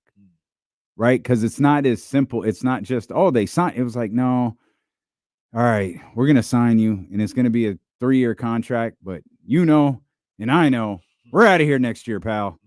And it's such a manipulation of numbers that, we're going to move this and make it a roster bonus. Right. We're going to move this and make it I don't think you can make it a workout bonus. I don't think that's legal, but you can move the same money around and call it something else. This does not feel legal. I feel like if I did this, I'd be arrested. But this is just a business of the NFL. That's just how things get done. But that's the Trent Williams situation, not the Brandon Aiyuk situation. And to securing the Bagley and the Mattress Chatty House, you guys always talk about me. KC siding with billionaires. That's what he does. I'm not. That's where securing the Bagley and others have it wrong. I'm not siding with anybody. I'm just telling you what it sounds like. I'm just telling you, with your buddies who you get like the Billionaires magazine from, you and 50 Cent and Jay-Z. I'm just telling you, you have to wear what you're doing. The first priority is your money. That is the first priority. So when somebody says you prioritize money over winning, Trent Williams, Brandon, they can't get upset about it. Yeah, that's right. I'm not telling them they're wrong. I'm not siding with anybody. But don't get offended if I come on these airwaves and I say those guys care more about their money than they do about winning. I think they've shown by their actions that's accurate. That doesn't mean they don't care about winning. That's not what that means. It means if you put a hierarchy up, the money comes first. And it's professional sports. I don't think they're far from not alone when it comes to that. That's all I'm saying. Do you think they're wrong? Like doing it that way? No, I don't think they're wrong. Absolutely not. I mean, that's how I can't. Number one, I say that because how can I tell them they're right or wrong with what they want to do with their life and their careers? I can't tell. I'm not going to tell them they're right or wrong. I'm just telling them like, well, okay, I know where your priorities lie in this one, on your hierarchy. I'm not wrong for it. It's just is what it. I hate, but I bet you if you told Brandon Aiyuk that or Trent Williams that, they may get offended when I say you care more about money than you do about winning. And there's nothing to be offended by. Like that's what has been shown. But it also could be like I care more about my security than this team who has mismanaged some things along the way, or I care more. Like I'm doing what every sports franchise in existence has ever done. I just have the control here. So I'm exercising it. That's fine. That's all it is. Like I said, they can twist it up however they want to, but at the would you leave me to do the show by myself all summer long if Odyssey was dragging their feet in contract negotiations? If the money wasn't right, maybe so. See, well, look at you. But putting your money over the team, damn shame. But where my money is at, and it's different. Like I said, if they were. Would use it in the Brandon Aiyuk. If they were like, look, man, we're not gonna give you 30, but we'll give you 28, and I wanted 30. all right, man, 28. It's not like we're getting in here. D'Lo, maybe in during free agency, it's like, oh man, D'Lo's got it, he can handle it or whatever. Now we're at the beginning of August and he's just dragging. Now I'm seeing my man suffering. I'm like, nope, I'm just going to stay here. I want 30. I don't want the 28. He's like, bro, I'm dying over here. Look at you just leaving me out to. No, that's when I might come back. Might. You said might. If the money was come right. back and help me. If they go offer me 28, if they still stuck on 24 or whatever. 27 and a half, I come back for 27 and a half. I come back. That'd be a pay cut from what you make now. I don't even know what the fuck, man. 27.5 for Kenny Caraway. Yeah, I'll right. come back for 27.5. It's all good. It's tough. I don't especially in the NFL. I don't begrudge any player in the who NFL. does this. That's why, Jesse, I can't tell somebody whether they're right or wrong, especially NFL players in this situation. I can think about potentially what I would do in that situation, but number one, I don't know what I'd do in that situation. Number two, in both Trent and Brandon Aiyuk and every other player, we don't know what's really going on. You know what I mean? So I can't tell somebody what they should do or anything like that. Like, I don't know the whole details of what's going on. So more than the conversations between Aiyuk's people and the 49ers, I'm curious about the conversation between Aiyuk and his representatives. What's that conversation like, and who is pushing the 49ers for more or something else? Like, who is the driving force behind that? Because in the end, said this before, if you're the agent and you're advising this is not going to work, the market, it's 28 million. It's a good market. If you want the most, we've got to get this thing done with New England. But the value for you from multiple teams in the league appears to be $28 million. And if Brandon says, I don't care, I want 30 from San Francisco, his agent has to go attempt to execute that. Even if he's told him 10 times, you're not going to get that. He has to go try to execute it. I just don't know how he does. Let me ask you a question. And me and Jesse talked about this. Well, we all talked about it a couple of days ago. But it was on one side. We were talking about Dez and Jamar Chase. And we were like, do you think that they're waiting to see what happens to Brandon Aiyuk because it raises the floor? CD. Who'd I say? It's Dez.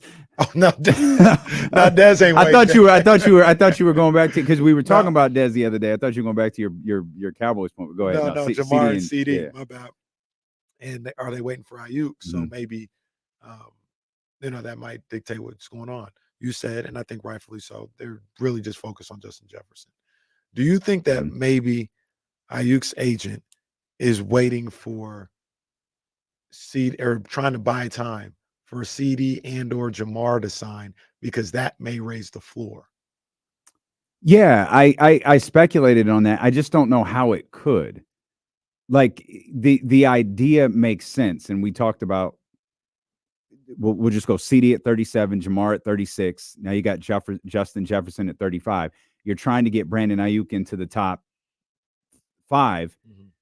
Will you just put a new 1 and a new 2, and your previous number 1 is now 3? So the floor for the top 5 has just gone up.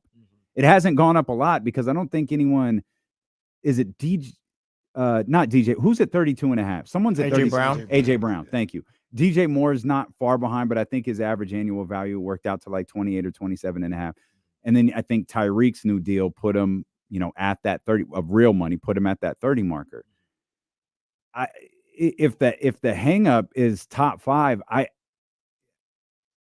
just don't know how you can get there. Because if you remove CD and Jamar, you're asking Brandon Aiyuk right now with the list to be a top 3 wide receiver. Yeah, you'd be a top 3 wide receiver right now. Come on, man. The same way, it doesn't work. The same way we get on the 49ers for waiting too long, like that's where Aiyuk and his agent, like they're in the wrong for waiting too long. If you want to be a top 5 paid guy, sign the deal now. Be above Waddle, boom, you're 4th, because like you're just not part of that CD Lamb, Jamar Chase tier that has nothing to do with you.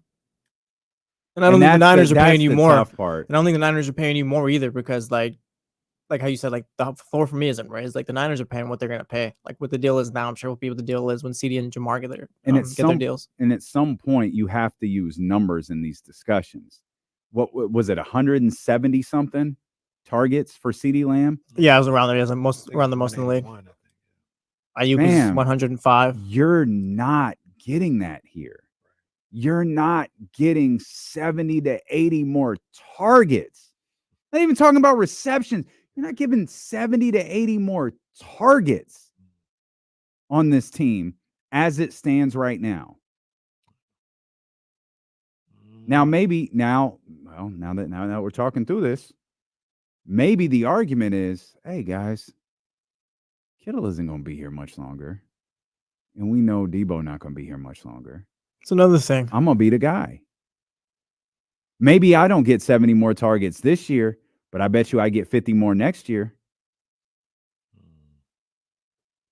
Talking through it, working as an agent, trying. Because I believe in like Brandon Aiyuk as a receiver. I think he can. I don't want to say he can get to CD's level or whatever. He can be a 100 reception guy. I think he can too. Like he's that type of receiver. He's that level. He's a receiver one. He's a wide receiver he's one. a receiver one, but if and you might need that a couple years from now, like Dame said. Yeah, but you'd be in a bad spot. Like you'd be in a terrible spot if like Kittle and Debo are gone and you're relying on Brandon Aiyuk. Well, my argument would be that's not how we're going to build this team. Well, no, but you're also counting on the development of Ricky Pearsall. Is that right? Mm-hmm. And then Jacob, the kid you and Kyle were talking about yesterday. Cowing. Yeah. And the free agency trades, all this other stuff. Yeah, there's no scenario. I don't think there's any scenario now and in the next 5 years where Brandon Aiyuk, you will sniff the targets that CeeDee Lamb has. Well, that's why I said I don't think you can get 170, but could you get 150? Could you get 140? No. Well, then if you can't, then this is a waste of time. The way I believe they fundamentally believe about how to build a roster, they would not let the roster be like that. Then let them go. What if you're not immediately able to fill those Debo and Kittle roles? Like maybe at that point you're going to need Aiyuk. Well, yeah, you're going to need Aiyuk to step up. Then you're going to need to feed him the ball a little bit more because the other touches would go to a Debo or Kittle. They're not there anymore. Like you're going to need him to kind of step it up a little bit more. They've showed you they've already planned for that with Pearsall. Like they will not lead. Like what did the Cowboys do right now as a second receiver? Nobody knows, right? Like they just said we got CD and this is how we're going to live. The Niners already showed you they're not going to live like that. Back or whatever that. Right. Is that his name? Yeah, call Miles Austin back. The Niners already showed you what they did in the first round of this draft with Debo and Aiyuk on the roster. We're not going to live like that. I don't know if Pearsall is going to be that good, but they already showed that's not how we're going to plan to build this roster. That's just not what fundamentally, that's not how we're building a roster. Where it's just going to be Aiyuk and we're going to give him every target that we can possibly give him. Or Debo or anybody. And anybody. It's not an indictment on Aiyuk. It's how they see roster building. So, like I bet you in this next draft, they look for the next tight end. And they try to groom him and get him ready for when Kittle's gone. Real quick about that Rams 49ers situation. Well, Rams, like how they were paying guys and stuff like that. Maybe at the time, I made a little too much of it. And this is really, really like bare basics stuff. But I'm looking at the financials for that roster. I think this is the roster that won a championship or the year after, something like that. Aaron Donald was making $26 million. Matthew Stafford was making $20 million. Cooper Kupp was making $17 million. Nobody else after that was in double digits. Somebody named Rob Harvenstein made $9 million. He was the right that name up. He was the $9.7 million. He was the right tackle. He made 9.7. Nobody after that made more than 6.5. I only compare that to the Niners situation. Right now, they've got Debo at this is the cap hit too, by the way. But Debo at 28, Travis Ward at 18, Nick Bosa at 14, Aiyuk at 14, Fred Warner at 12, George Kittle at 12, 9 for Greenlaw, 9 for Hargrave. I mean, the money is like when I don't, they can find a way. But when they say they don't have it, it's not like the Rams say we don't have it and they only got 3 guys in double figures. These guys, I'm like at 9 at this point in double figures alone. And this is Nick Bosa's last. This ain't even before his big money because they got him at his cap hit. Is at $14 million. I can't lie. We got so excited for the 1,000th show tomorrow and then talking 49ers. I completely botched what the top story is. We'll have it. Oh, yeah. When D'Lo and Casey return here on ESPN 1320. There's heavy sarcasm.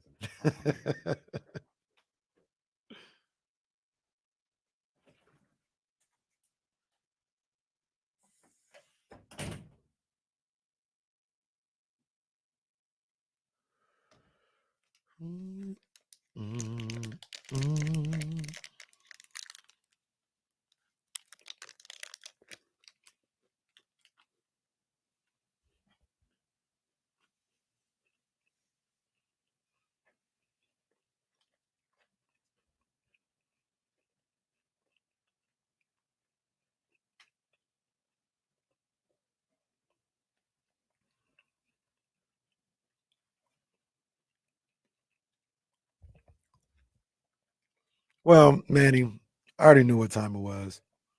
Man, not yet, Ramsey. Usually it's Tuesday's kind of different because Trysta the schedule gets a little different. So Tuesday usually don't have a whole lot going on.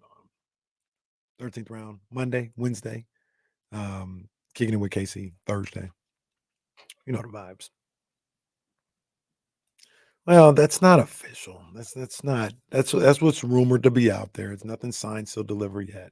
Well, Tank fighting tomato cans, I guess. Isn't he from Stockton or something? I have no I clue. think he's from around here. I know this because I follow him on Instagram, and I wouldn't follow him for just any old reason. So the highlights yesterday was Peter McNeely that Mike Tyson fought that one time. Dude just Peter McNeely- immediately sprinting as soon as the bell rings, bro. What are you doing? When he finally got to him, Peter McNeely almost got his neck separated from his body.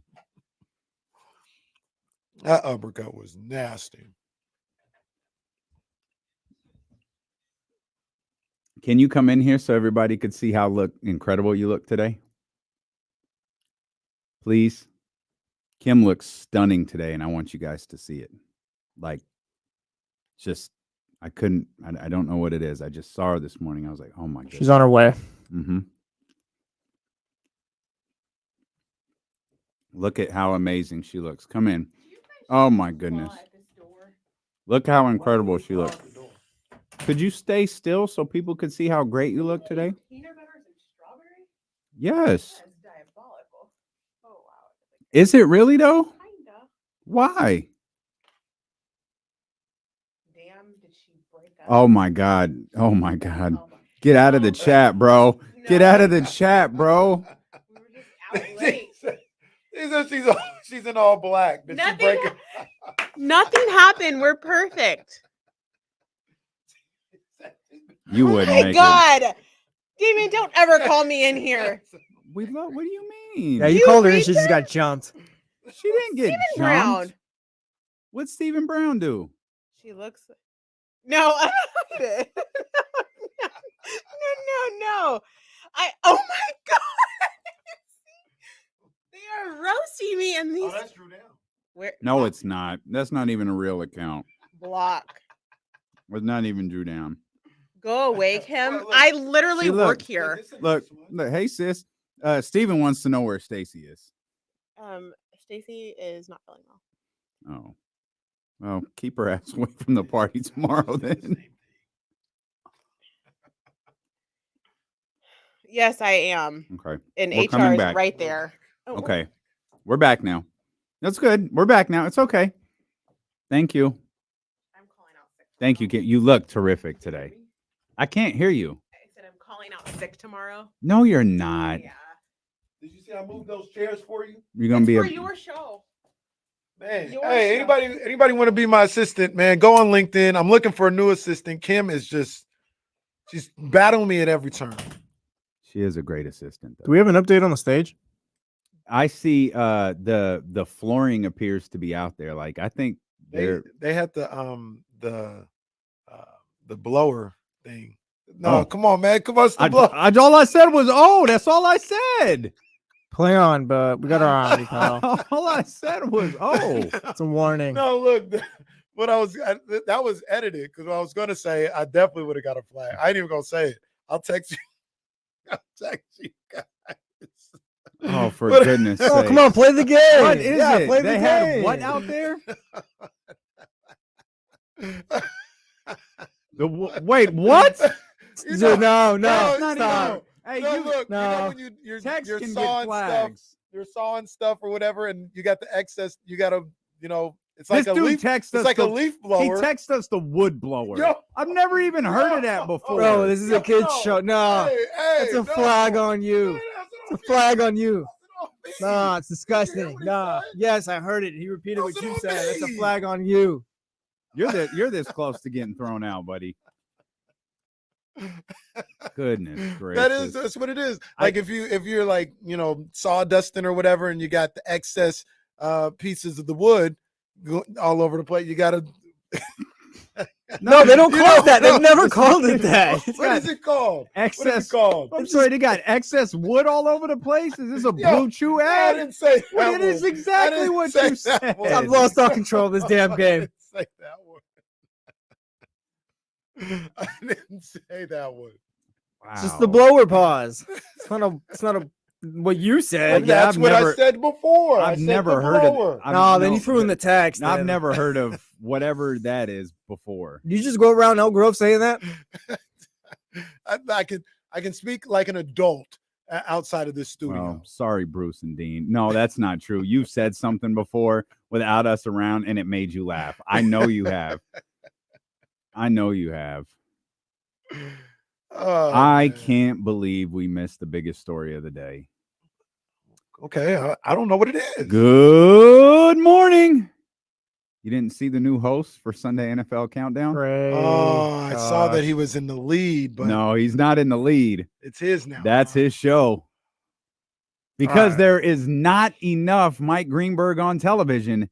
He is the new host of Sunday NFL Countdown. So I disagree with that. But to be fair, how many shows? You only got one show, huh?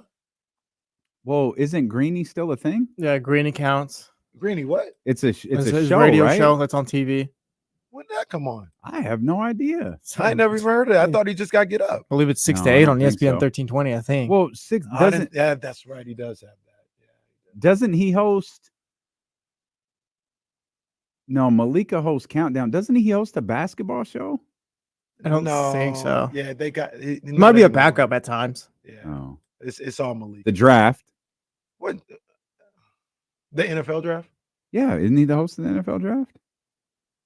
Well, no. Well, it depends. Maybe he does the ABC joint because I know. I think it was Ponder. It was. They usually have the NFL Live crew doing the draft because that's how we saw. Well, the NFL Live Orlovsky. crew is Laura. That's what it was. Oh, But he might do the ABC one. I don't know who does the ABC one. well, I know Reese is a part of that. I think Reese is the host of the ABC one. Oh no, that's not NFL. He does the basketball. Yeah, one. he has Reese Greeny. does He has basketball. I don't Get know if Up. He does. if He does the NFL. NFL draft, and he was doing NBA until Malika took over. And now he's doing NFL countdown. Well, when all else fails, put Greeny on then as the host. ESPN sucks. I guess it was between Greeny and Laura Rutledge. I like Laura. She does a good job. I think Laura's very good. she does a good job. The I would have gave her that one. Doesn't feel like they like her very much. She's on the best show. NFL Live is their best by far. She is, but they didn't give her the Yeah. Monday Night Football job or the Sunday NFL Countdown. I think job. NBA Today is the best show. NBA Today gets a little too cartoonish sometimes as far as the takes and all that. Like they dip into that a little bit more. NFL you go- Live is. Do you go back and watch it? I have not on the regular. I don't I have. Richard Jefferson's too much of a character on that show. And poor NFL. I feel bad for Swagoo and those guys. Like they're really I love like Swagoo. on June 14th. They're like really breaking down some football stuff. Mhm. It's like, bro, no, just stop. We don't really care. Have fun. Well, that's not what people go to them for, though. True. That's not what people go to them. But Not mad at it. shout Not out mad Greeny at when all Greeny, else man. fails. I'm not mad at Greeny, our colleague. And that Well. what it is, what they always say? He does numbers in the mornings. Didn't Greeny do a drop for us once? Yes. And Keyshawn Right? Johnson as well. Well, Jay Williams we did gotta one. have the- Yeah. Oh, we gotta. I don't know Did- how we find out. Like, They're Oh, still I bet there. they're still here. there. I bet I could find them. I'd have to I don't remember the think they- cart numbers, but they're still there. They're definitely still there. that's Let's see. hilarious. Green. Oh, I got it right here. Oh, let's hear it. No, hold on. I don't know. I don't know how to do it. Oh. I mean, I do, but I think it would. I don't know. I don't know what happens when I add stuff over here. No, we don't need nothing crazy. And we don't have a preview. I found it. Yeah, I got it. Do you know how to play it? Can you play it from yours? Because I can't play it in here. Yeah. Let me create a hockey page real quick. I'd have to add it. Okay, go ahead. But yeah, I found it. It's titled Greeny Rejoiner. Who was that? That was when was that was Danny in San Francisco. No, I think that was Charlie. Really? Yeah, I think that was Charlie trying to get this stuff done. Info. When was this created? 2021. Oh, maybe that is Danny in San Francisco. Well, it still might have been Charlie. Charlie's been running things for a lot longer than he's actually been running things. Well, good morning. Oh, we should get him to do All right, you want me to play it? Yep.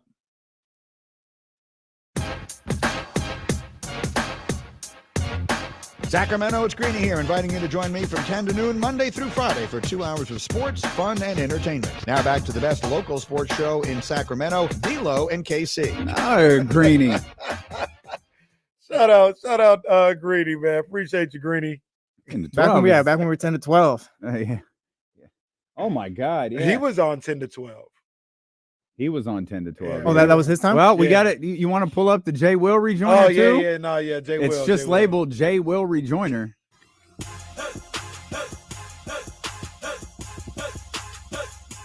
Yo, Jay Williams here, and I'm hoping you'll tune in on weekday mornings from 6 to 10 a.m. as Keyshawn Zubin and I get your sports day started the right way right here on Sacramento's #1 sports station, ESPN 1320. Now back to D-Lo and KC. Thank you. Oh, here we go. This is Keyshawn Johnson. Yo, what up? This is Keyshawn Johnson inviting you to join J. Will, Zubin, and me every morning, 6 to 10 a.m. here on Sacramento's #1 sports Sacramento. station, ESPN 1320. You reading? Right now, here are my guys, D-Lo and KC. My goodness. My goodness. Oh, Zubin right here. I didn't even know this existed. Hey, Sacramento, Zubin Mehenti here, asking you to wake up with Keyshawn, J. Will, and me every morning from 6 to 10 right here on ESPN 1320. In the meantime, the great sports talk continues right now with D-Lo and KC. All right. Yeah, that's your boy. Zubin. He hit you with the D-Lo. Zubin. KC. I'm not sure Keyshawn Johnson knows how to pronounce Sacramento. Sacramento. I'm not sure Keyshawn knows how to read. Sacramento. Keyshawn was struggling. I think Charlie did set those up too. I believe it.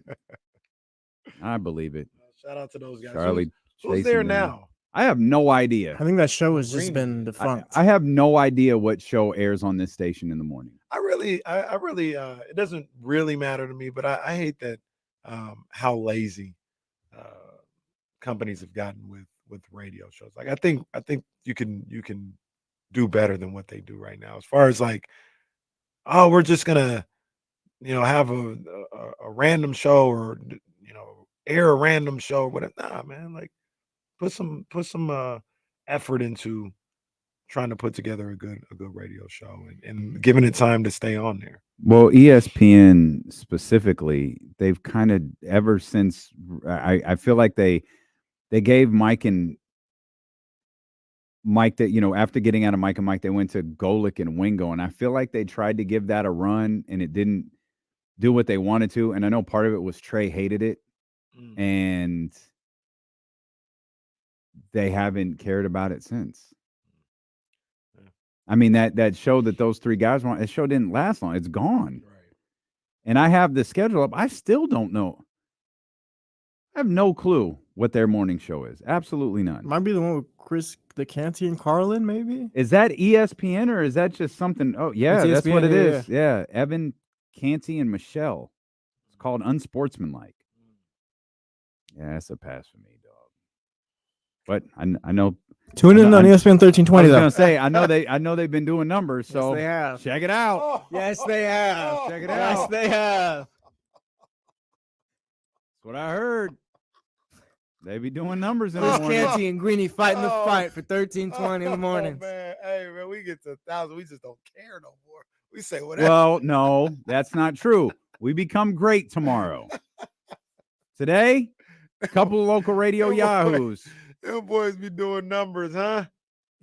They do. I don't even know if numbers is the right term. I'll have Charlie bring in the graph. We'll do it. Oh man, radio's a happy National Radio Day or whatever it is. It's something like that. It's National Radio. That's what it is. We didn't bring our gear today for the picture. Completely, did not read the fine print of Kimberly's invitation. And I had the invitation, and we're like the only 3 jerks who didn't. I had the invitation yesterday. I was like, oh yeah, no, this was up. I just saw a picture at 11:30 in front of the Odyssey sign, which I'm not even sure if they took. Oh, they took it. They did. They just took it without us. The insiders were there as well. Despite the fact we were here. No, they took it. I'm not a big Spirit Day guy, so. What did they take it at 11:27? Yeah, like around there, because that's when Kyle and those guys were out there. That's when I saw HR Elena, and she's like, "Oh, you missed the picture." Oh, she didn't say that to me. Oh. All right. Well, that's trash. Love radio. Okay. Well, I do love radio. I love that radio is constantly in a great state of demise. And it's been dying for about 30 years, 20 years. It's been dying forever. Radio is the boxing of entertainment. Radio's not dying. Y'all just been doing the same show for the last 20 years. It's something that's free isn't going to die. No. It's something that's free and that can reach millions of people will not die. Local news will not die, no matter how big CNN is. Mm-hmm. Local radio will not die, no matter how big ESPN or Fox or CBS are. I told you this, but this was funny. I think it was when President Biden dropped out of the race. He was in his bag last night too, by the way. But he dropped out of the race, and somebody tweeted out, they're like, "Man, I wish there was some type of live podcast where we could talk about this in real time." And somebody's like, "Yeah, like radio." That's complex. He was like, "It's radio." I think that I actually think that tweet is fake because I just refuse to believe anyone is that stupid. Oh no, I'm convinced that's real. Like, you can't be that dumb. You can't be. You got that much faith in people? Yeah, that's got to be real. No doubt about it. And that's like, people talk about the evolution of radio. The evolution of podcasting has changed. Mm-hmm. Like, just recording a podcast and posting it isn't what you do anymore. You go live, pal. Yep. You put that show up. You let people interact with you. You treat it like a radio show. As simple as that. That's live. That's what Kai Cenat and all those streamers, they're doing a live broadcast like a radio show. Yeah. And the only difference is you can go back and listen to it and all this other stuff, which is what we do. And what everybody else has been able to do since then. I don't want to say we started it, but man, we was up there early. Like I said, I'm a connoisseur of radio content, and there were people doing some things like it before, but it was a handful at best. And then good old D-Lo and KC start streaming that thing, and everybody want to do it. It's cool though. All right. What's on your mind, pal? No, I got a reply from a local sports organization. We will be guest free tomorrow, but the reply made me laugh. Oh man, I do love them. They're looking forward to media day. I love all local sports organizations. I ain't even gonna say what I'm gonna say. I know. Don't bother. Let's get Leezy in here. 916-909-1320. Leezy, what's happening, baby? Yo, what's up, D-Lo and KC? Hey guys, I'm in office today, so I'm trying not to be crazy. But I was listening, and you guys were playing all these audio drops you guys got, and I think you guys missed one. I think you got one from this guy. His name's Pharrell. Oh, hey guys, it's me, Pharrell, on the bench. I'm here with D-Lo and Casey from ESPN 1320. Mafia, if you guys want to hear good Sacramento sports, tune in to ESPN 1320. See ya. Wait a minute. First of all, what the hell just happened? First of all, I mean, did Scott Farrell do this in 1997 when he was popular? And he knew D-Lo and Casey was going to be a thing then? Scott Farrell. Did Leezy really just call to try to get an impression off? Is that what just happened on the 999th show? I'm gonna keep it real. I was like, yeah, it's Leezy. I'm not even gonna screen him or whatever. Like, Leezy's always on point. And This man called in to try out an impression while he was at work on the 999th episode of D'Lo and Casey. Jennifer in the cubicle next. I'm like, what? You okay, Lizzie? What just happened? Jennifer in the cubicle next door. And look, All of a I gotta sudden, say, Lizzy's a smoker. Lizzie, I gotta say, I mean, look, not everything I do is always on point, but I gotta wear that. I mean, that was probably a 1.5. Who is this person, by the way? Scott Farrell. He is one of the most horrendous radio show hosts in sports talk history. I think he was a CBS guy. CBS network, I think. Yeah. He's one of those people who you listen to and you go, how? No, I wasn't a fan. How? Like, this is awful. He would get on. Look, I'll try. You get on there and they'll go, we got Jesse in the bag. We got D'Lo and KC here in Sacramento doing what they do. Talking a little hockey. Doing what we do. See, I can't even do his voice. No, that's it's like terrible. It's terrible. That's a 1.5 like Lizzie. Yes, you and Lizzie are neck and neck for ruining. I thought Lizzie was in person like some old school Sacramento caller or something. I was like, wait, what? Lizzie really set himself up for the bit too, talking about, guys, you missed one. You had a drop. Like I feel like he had been practicing this. Like he was like, this is my moment. Like I got this. I'm gonna do this right now. All right. I'm screening everyone on Lizzie's calls from now on. Oh man. I don't even know what to do after that. I'm kind of shook. We got 7 minutes left. What are we supposed to do now? That was tough by my guy right there, man. That was tough by my guy. Well, vote in the best moment in D'Lo and KC history. Lizzie in the chat says, I thought I had it. It was supposed to be my moment. Well, hey, your content creation is your moment, buddy. Not figure out the top 10 D'Lo KC moments, but I think we know it's number 1 on the infamous. No, that's up there. Oh, an infamous list would be funny. Shout out Lizzie. Lizzie was just ready. He was like, he's like, I got it. I've been working on this. Well, Lizzie, what did he say? How many glizzies? Viewers are responding to Lizzie's failed attempt at celebrity voice impersonation on the show. Some think it was the worst call ever. That was the AI. Yeah, man, I didn't have to go that hard. And how are they that quick? They're super quick. The AI said, yeah, I heard it. It wasn't great. Yeah, not good. Not good, fam. Oh man. Not good, fam. Poor Lizzie. We might have to import the electoral college system into determining the number 1 vote. Close. Well, YouTube is looking good for OK Lake Show with 173 votes cast. 55% in the YouTube chat are going OK Lake Show. Over on Twitter, 52.5% are going with the Ricky Starks appearance. And then the math on the other two is stupid between the website voting and the Discord voting. It was a separation of like 1 vote. I was like, nah, let's get it out there to more people, and it's not helping at all. But it could be. It looks like it. You know, Kyle wrote a synopsis to this. Like the singular Ricky Starks appearance was iconic, but OK Lake Show is ingrained into the fabric of the program. Kyle Manson did that, or yeah, I didn't know. Kyle Manson. Okay, I didn't. Where's that at, on YouTube? No, it was on Twitter. Oh. He quote tweeted the voting with his breakdown. Probably blocked by Kyle too. That's crazy, man. Y'all be hating on your boy. It happens.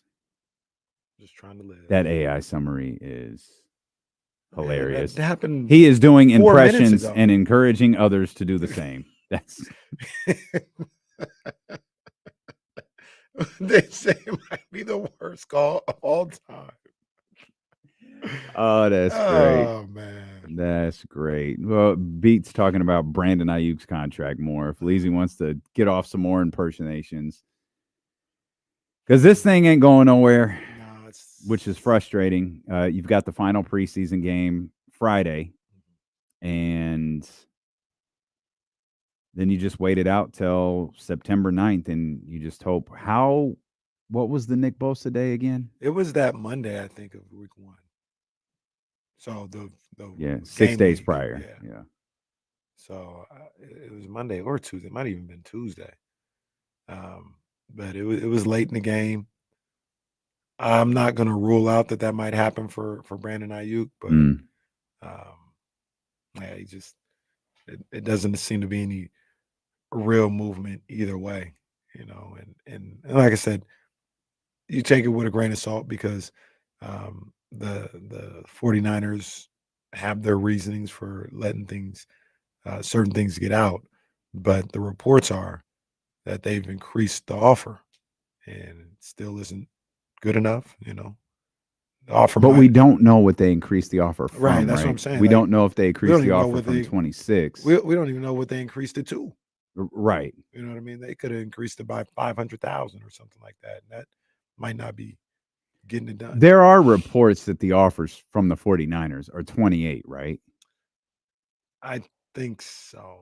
Because the 28, at least when you bring in the Pittsburgh conversation, a lot of that was written is with the Steelers. The offer is on par with the 49ers. Yeah. So even if there's not a report on it, that feels like a report on it, right? Yeah, I'm not sure what's going on with that, when it'll be resolved, man. I just I hope it does. I hope it gets done. Because with him on the squad, I think they have a really good chance to get back to that Super Bowl, and this time possibly bring it home.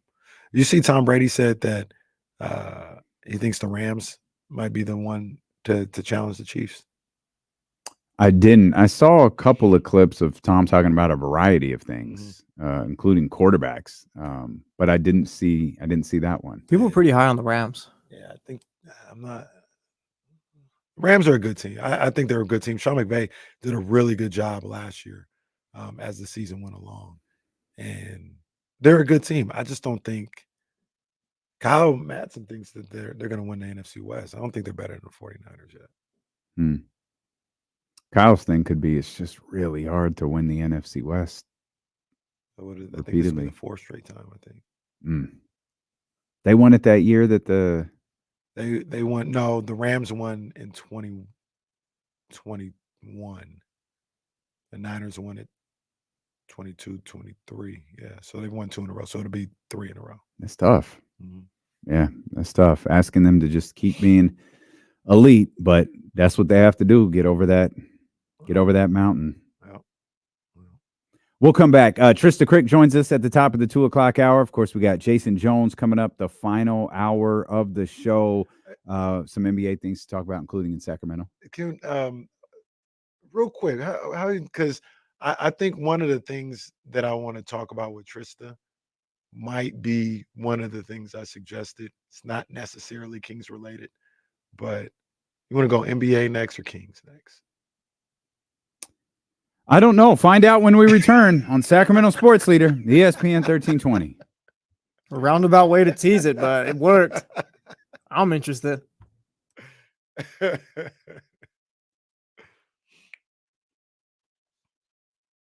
because they suck. What do you want us to say? They're Well, good. yeah, like you figure it'd be pretty simple, but so this is, I'll let the chatty house know, this is what is in the Fortress of Snackitude. Did you see what they're called? Kenny, I can't read. Can you say it out loud for me, please? Well, I don't know what to tell you. Wow, Kenny hates the blind.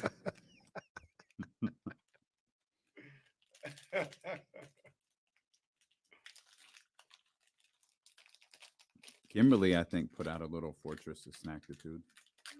Where's that at? Right there. It's just chips. Looks like there's some Chips Ahoy in there. Oh, I don't know. But I'll be taking a walk out there. I think that's a preview of what's to come. Because I was putting some champagne in the baby room, and it is loaded with Costco snacks. Also, shout out to our office. I love D-Lo and Casey. Always supporting, always showing love. I was talking to somebody, and they were talking about the little stages being built or whatever. They're like, "Oh yeah, yeah, it's gonna be built soon, right? What you think?" I was like, "Yeah, it's supposed to be done by tomorrow." Like, "Oh well, what's tomorrow?" It's like, "Oh, we're doing our show." "Oh really? Oh, okay."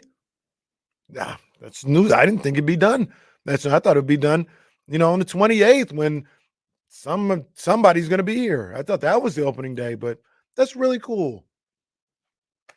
You know who else didn't know? Kyle. It's a shoot. Kyle had no idea. And all I could think of, James didn't either. And all I could think of was, that's concerning. That is super concerning. They just out here like, "Oh, your guys' show?" Oh, okay. It doesn't matter. No one will be here tomorrow, except it'll just be us and Kim and the tribal chief.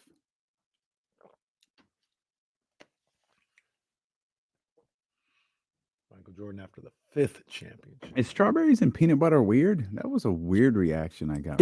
Never heard of it before. Yeah. Really? I don't. It doesn't sound like it's disgusting, but I don't think it's ever been a combo. How it's like peanut butter and jelly. And when you put it that way, never thought about it that way, but not wrong. I like fruit and peanut butter. The fat in the peanut butter is filling, so it's a snack. You're not wrong. Like I said, never thought about it that way, but Yeah, people usually go like chocolate and strawberries. Peanut butter and strawberries is chocolate isn't as healthy as peanut butter. What about apples? See that's good. That's a combo. Yeah, that's a win. We all got our different food takes. I didn't think that was weird. Mine is pretty simple. I literally thought it was like peanut butter and jelly. I don't have anything. Oh, wait a minute. What do you mean? No. What is that? It's cool. Like that's your thing, but it's not. I'm not gonna tell you like that's like normal thing people do. Yeah, peanut butter and strawberries. Like nah. That's a little Kevin Mitchell. I'm gonna keep it real, bro. Like nobody's ever like you might be the first. There's no way. Yeah, no, yeah. There's no way. Yeah, there's no way. Yes. There's no way I'm the first. Yeah. That might be a D-Lo original. Oh my God. You know how I feel. Greg, if you're listening, heard that one before. If you're listening, Greg, I'm trying to get my healthy snacks in. You see what type of uphill battle I am climbing. Well, with my eating habits. And you see, I'm getting made fun of for eating peanut butter and strawberries. We're not making fun of you. We Just let you know. Never heard of it. If you would have said apples and peanut butter, we'd be like, "Oh yeah, hear that all the time." It's good stuff. Nah, I feel like Jesse low key been digging at me ever since I made that remark about being controlling. I feel. Well, it was a shot after that, but it's neither here nor there. I feel like I've even heard bananas and peanut butter. Oh, bananas and peanut, and I was very upset when I left. Peanut butter banana sandwich, perfect. It sounds disgusting. I froze. I've heard it. I froze all of the bananas for my smoothies, and I went to grab one. And it was like, crap, they're gone. So I just grabbed this. I had picked that up at Nugget, and I was like, I'll just take this, throw some peanut butter in it, and keep it moving. It's a rich place to shop. It's not. It's a grocery store. No, Safeway is a grocery store. Nugget is a rich place to shop. It's a grocery store, and stop projecting your finances onto me. Food Max is a grocery store. Shout out Food Max. Food for Less, Food Source. Those are all grocery stores. Albertsons even. Nugget, that's for the higher ups. Head over to maptrition.com. Use the promo code DLO1320 to get 10% off your order. I got my all-day BCAAs in the refrigerator. I had a little extra time today because I couldn't sleep, so I took some pre-workout BCAAs, went for a nice little run around Rockland, man. It was a good look. I can't express how much Maptrition has helped me over the course of the last couple of weeks. The strength enhancers, the thermogenic fat burners have been great. And the craving crushers, even if the guys are making fun of my cravings, like it's been helpful in my journey to getting in peak physical condition is on point because of my people over at MAP Training and maptrition.com. They're local. Support them. Use the promo code DLO1320. If you have any questions about their supplements, you can hit me up. You can hit up my man Greg. Easily accessible there on the website, maptrition.com, promo code DLO1320. Trysta Krick going to join us coming up at the top of the 2 o'clock hour. Ask Trysta what she think. Oh, she's got a lot of moments on this show. Oh, man. A lot of moments on this show. But you're in the driver's seat, pal, because I have no idea what you said to me before the commercial break or where we. Oh, we got Titus. That's right, what it is. Right. We got to talk to Titus here real quick. 916-909-1320. What's happening, Titus? Hey, what's up with y'all? I wanted to say happy early 1000 show. Appreciate you, big dog. Real brothers of Sacramento, man. Yeah. So love. I got a couple of things I want to say. I want to ask, I got to speak on behalf. Uh-oh. Okay. Titus might have muted himself. Titus, did you mute yourself? I'm going to slide him down, but I'm sure he's going to call back. Titus, yeah, we'll just.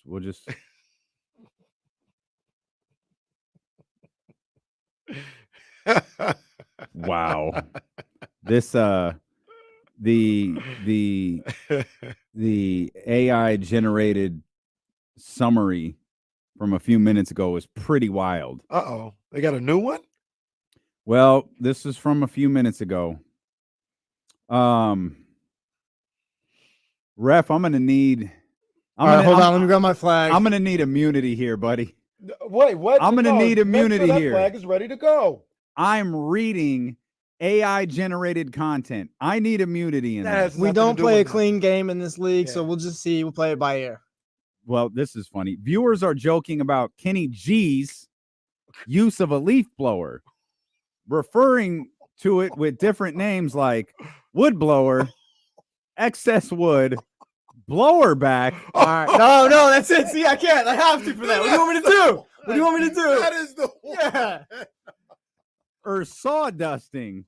And some are finding the whole thing hilarious. Oh, man. Another completely different summary says, viewers are reacting with disbelief and humor to Kenny's actions of using a leaf blower to clear excess wood yo. on TV. There's another one. I don't know who I'm throwing it for, but it's another one. This AI is crazy. We got Titus back. Oh, Titus, what up, boy? Yeah, hey, can y'all hear me? We got you. Yeah, we good. Oh, okay. No, I was gonna say because I got a couple of things and I need to defend my team real quick because they've been getting hated on the last couple of days. Okay. Anybody that's gonna say wood blower, you need to be wearing an ankle monitor, and I don't know where Luis at.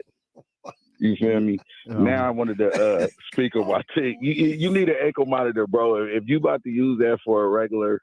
All right. Go on, defend your team. Defend your team. Broncos. Look, if you look at our numbers and you see what we doing, it's not Bo Nix that's doing all that. So Zach Wilson getting hated on, like, and I just don't understand. Like, he could be the truth for a backup. He's just a backup. He's not no starter. So I'll say this, Titus. I mean, I'm not too locked in on, whether the Broncos are being hated on or what they're going on. Only thing I've heard is good things about Bo Nix. That's all I've heard. Mm-hmm. I don't expect Denver to be any good this year. Mm-hmm. I expect them to be last place in the division. But look, I got to be honest with you. I haven't really dove into the 2024 Denver Broncos. Maybe there's something there. I don't know, Titus. I don't think we hate on the Denver Broncos. I just don't like Sean Payton. That's what it boils down to. But if they got something with Bo Nix, cool. Like, see what it looks like. And he said Zach Wilson could be a good backup. And that's fine. Like, your backup isn't winning you games.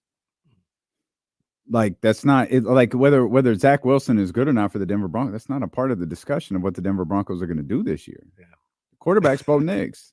Hear Titus's reasoning on the Real Brothers of Sacramento with Titus and Luis.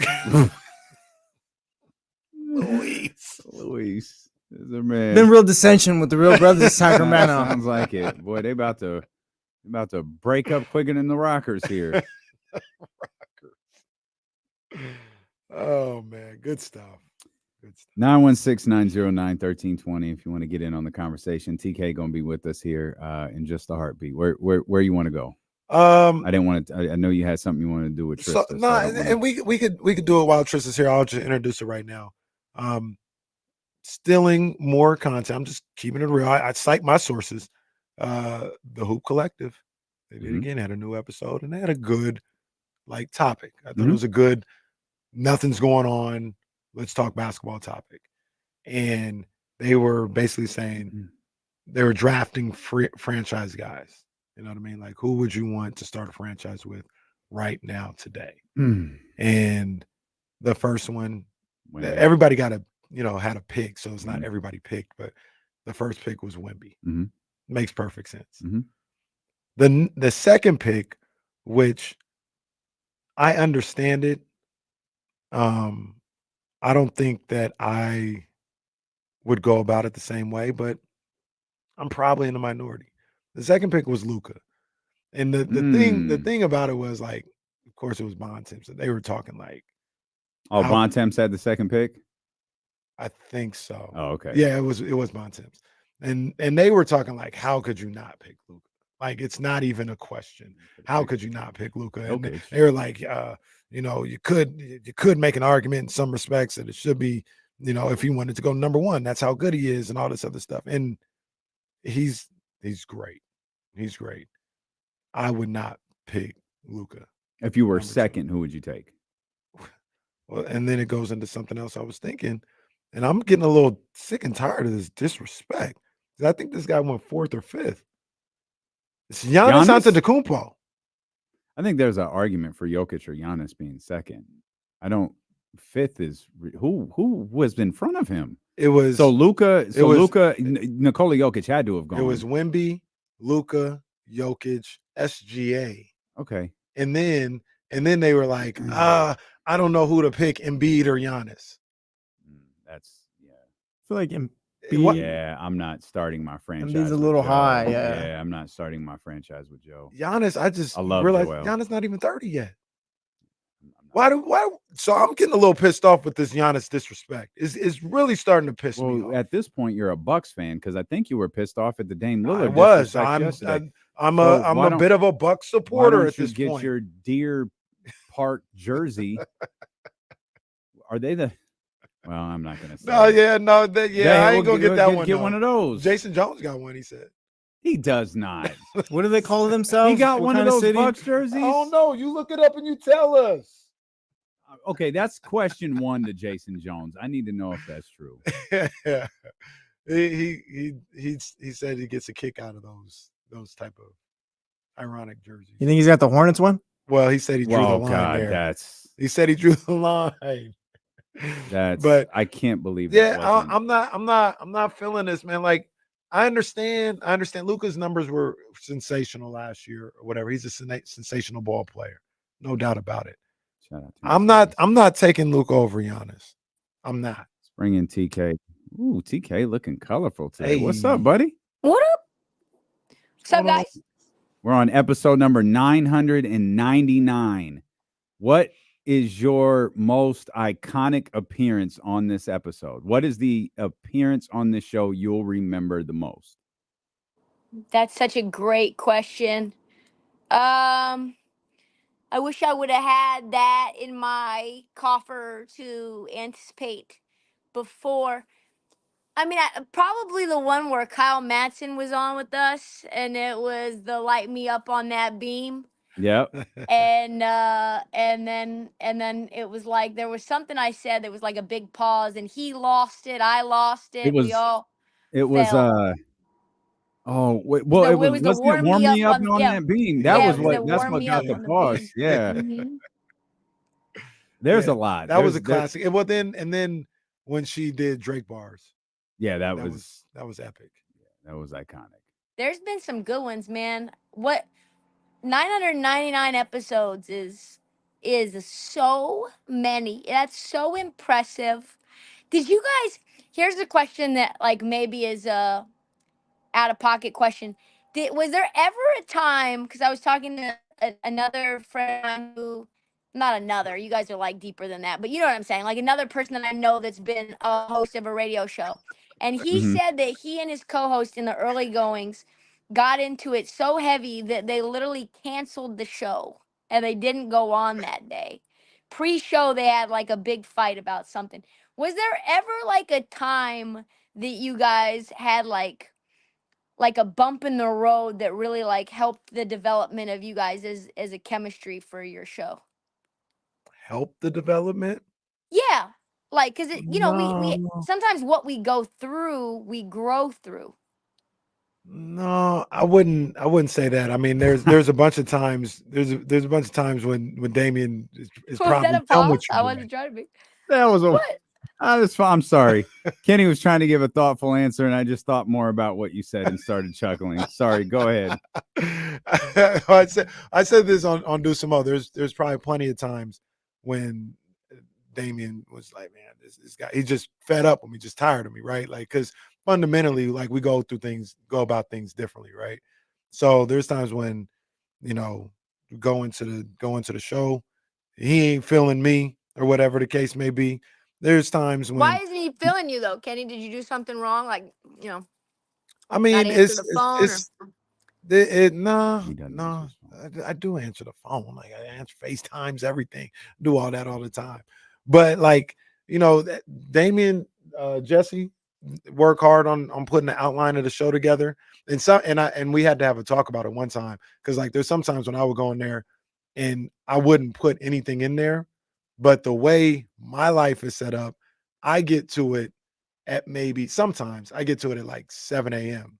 Well, these guys, they didn't put everything in there like that. That's newsworthy, that was being talked about. So it's not that I'm not putting anything in there. I go through it and it's like, damn, they got everything that I would want to talk about in here. Let's get ready for the show. And I think a lot of times earlier that came off as like, I'm not like doing anything. So we had a talk about that and just little stuff like that, right? Because Dame is like perfect with planning, right? And I got 9 million things going on. Sometimes I don't plan the way that I would want to. So we would come in and he'd be hot. Like, you could read it on, he wouldn't say nothing about it, but you could read it on his face and he was hot. I was like, uh-oh, here we go. You know what I mean? But the testament to, and what I think is special about the show and what I'm happy about, and I don't know why it's like this. I can come in, be having a bad day, be mad at him. Life happens. I'm mad in general about life. Probably by 1 o'clock, I'm laughing, having a good time. And I don't want to speak for him, but it's usually the same thing. Like, even if he comes in and he's mad at me by like 1 o'clock, like we good. Like, we good again. And we get that having a show. So I don't know if there's been anything that we've gone through that's necessarily helped us. I don't know. On my end, like we've been. Cool, I think there's I think in a roundabout way, there's an acceptance of what each other does well and what they don't do well.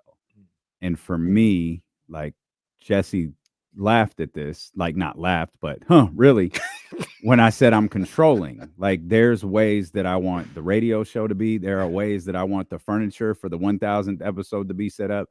There's lighting. There's things that I'm hands-on with everything that we do. And while that can drive people nuts, it's also a positive.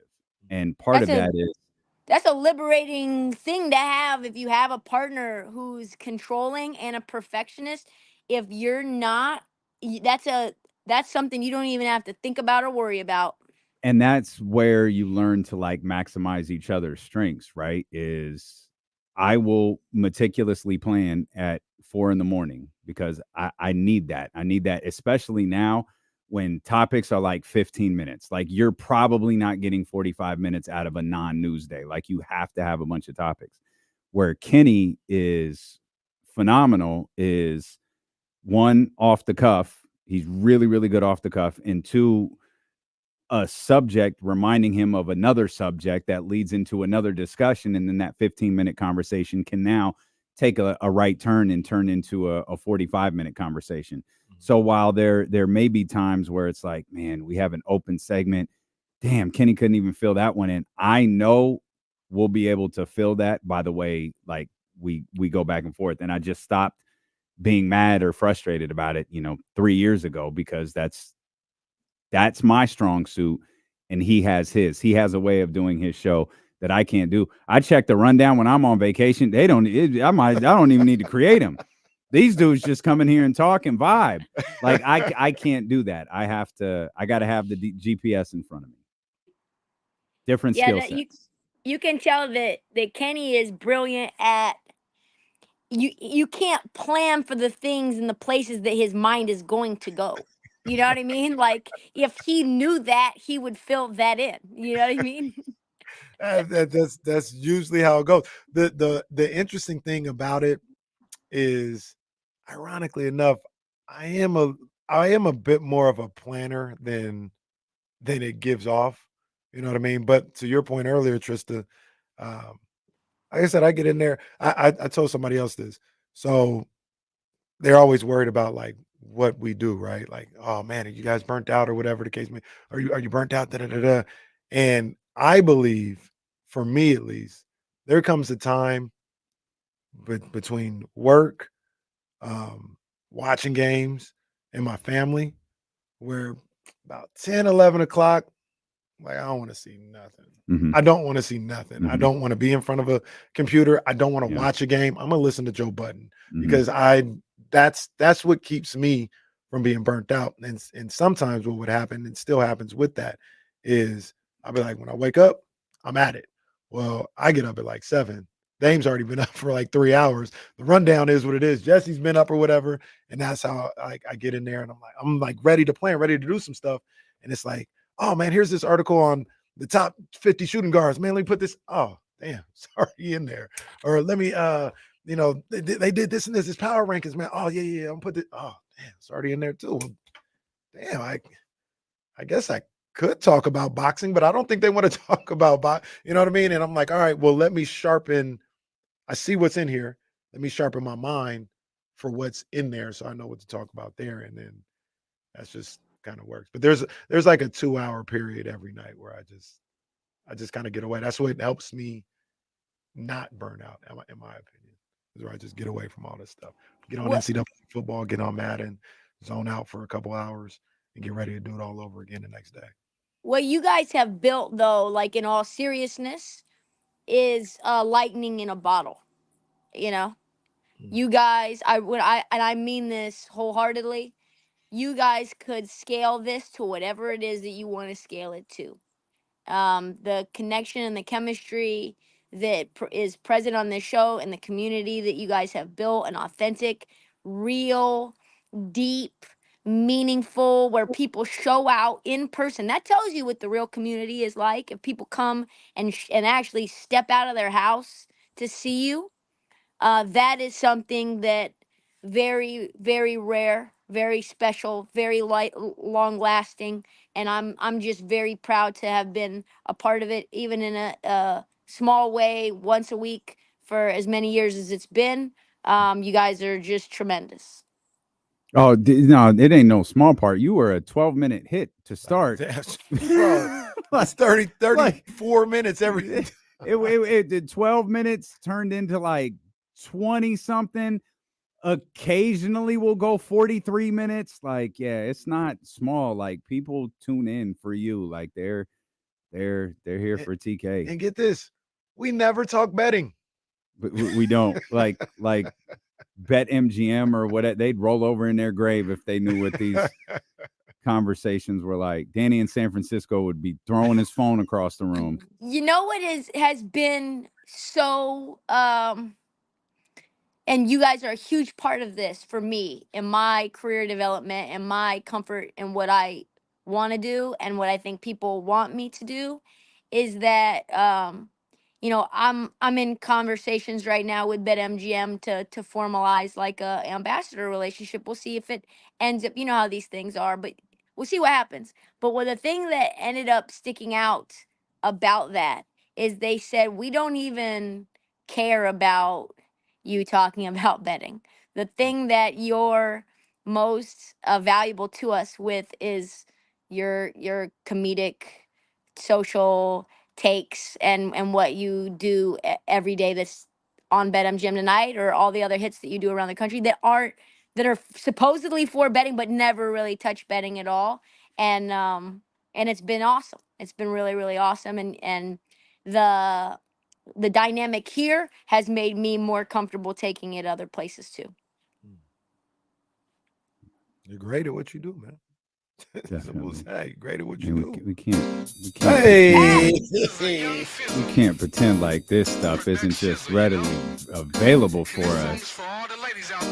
All the ladies out there.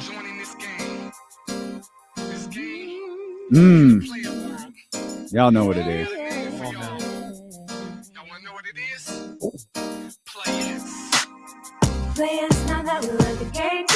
Come on, man. It takes so long to learn the simple game that we call love. Players not how we learn the game too. Change the rules quick and now we have to game you. Playing this on KSFM today. It takes so long to learn the simple game that we call love. Hey. I love it. Your moon-shaped eyes go like fireflies. Smiles bright when you surprise. You kiss me and bite my lip when you grab my thighs. Pulling out Come on chairs, now. open all the doors to my ride. Chivalry's a turn on and you flipping the switch. I only need one door open. TK frozen mid excitement. I don't know. I mean, I'm still a fan. I don't know if we have him. He's a thug and I love him. Nah, I don't know why that's not on the hotkey bank. I'm not sure why. Right there. That was a banger. That's what I was looking for. Is that record was playing? I for some reason it's not on the hotkey bank. See, Krick, we've been knowing. I mean, Cam just figured out we've been knowing what TK's bars was like. Man, come on, When he called and was like, yo, you got bars? I'm like, this is not a real conversation. This is not a real conversation. So we talked about this. I don't think we talked about it on this show. You and I talked about it privately. Is that one take? That was one take. I told you it would be one take. I told you. You got it like that. She got it like that. That's what I'm And the end, when I was like, man, that was fun. Like, that was really fun. You know, there was the thing about not really wanting to be a rapper ever anymore is that I think this, you know, we get philosophical a little bit on this show every now and again, is like, I just don't, when you don't attach any meaning to things that are normally, you know, things people stress out about, it's very liberating. I don't want to be a rapper, you know, I don't care about that at all. And when Cam was like, yo, when I was trying to get on and like Biggie had me rap for him, I just did it. And I'm like, yeah, but Cam, I don't want to be a rapper anymore. Like, I want to make sports content and make people laugh. He said, oh, take that part out. I'm like, well, that's the key piece here. I'm not pushing for this. I don't care about this.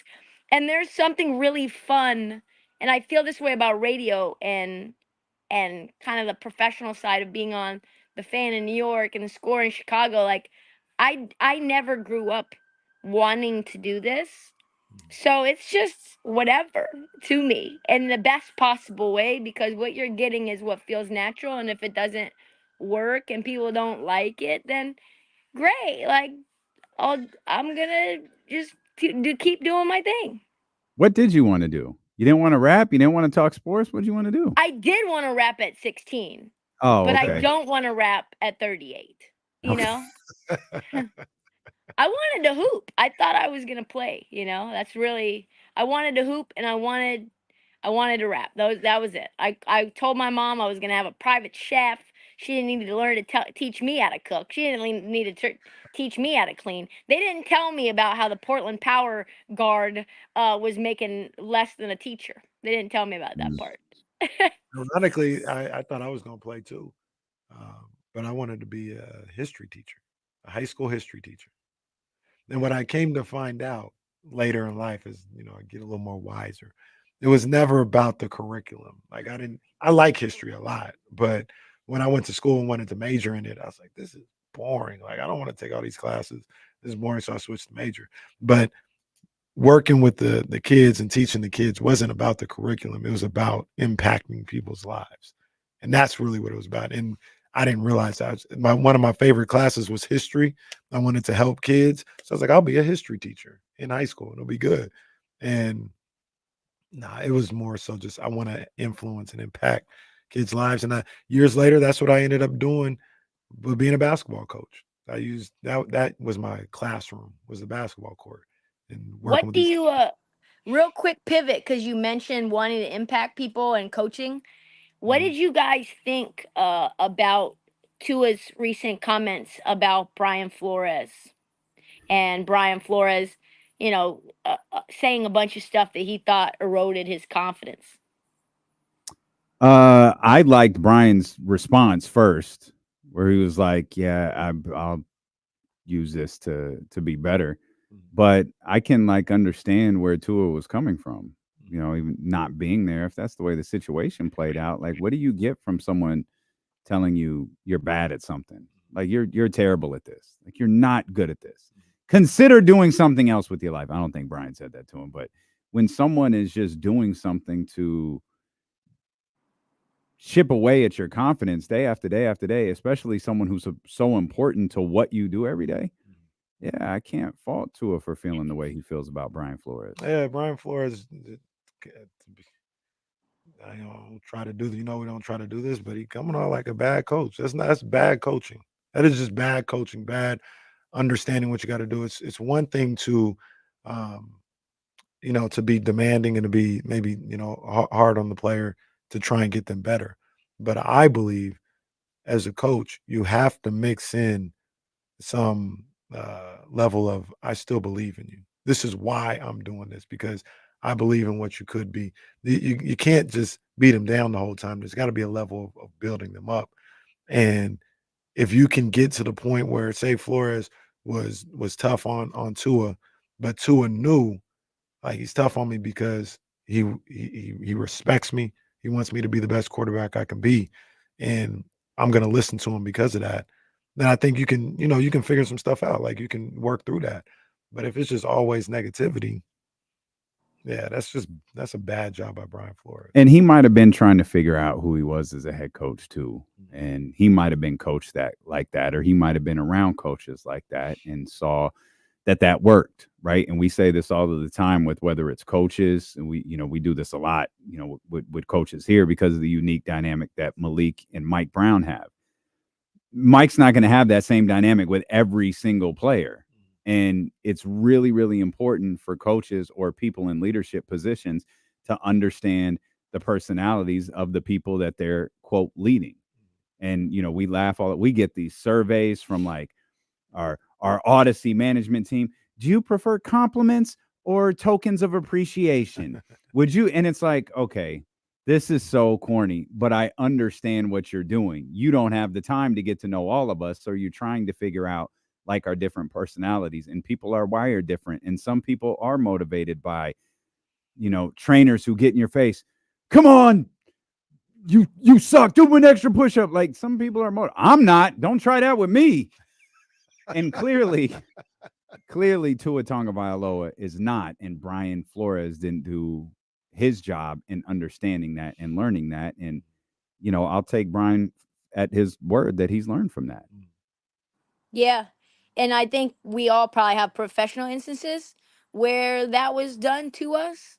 Mm-hmm. And man, I tell you what, boy, I had Barstool PTSD by watching that video.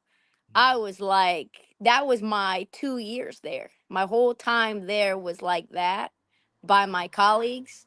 And my time at Odyssey has felt overwhelmingly like Mike McDaniel. So it's I thought I was gonna leave the business.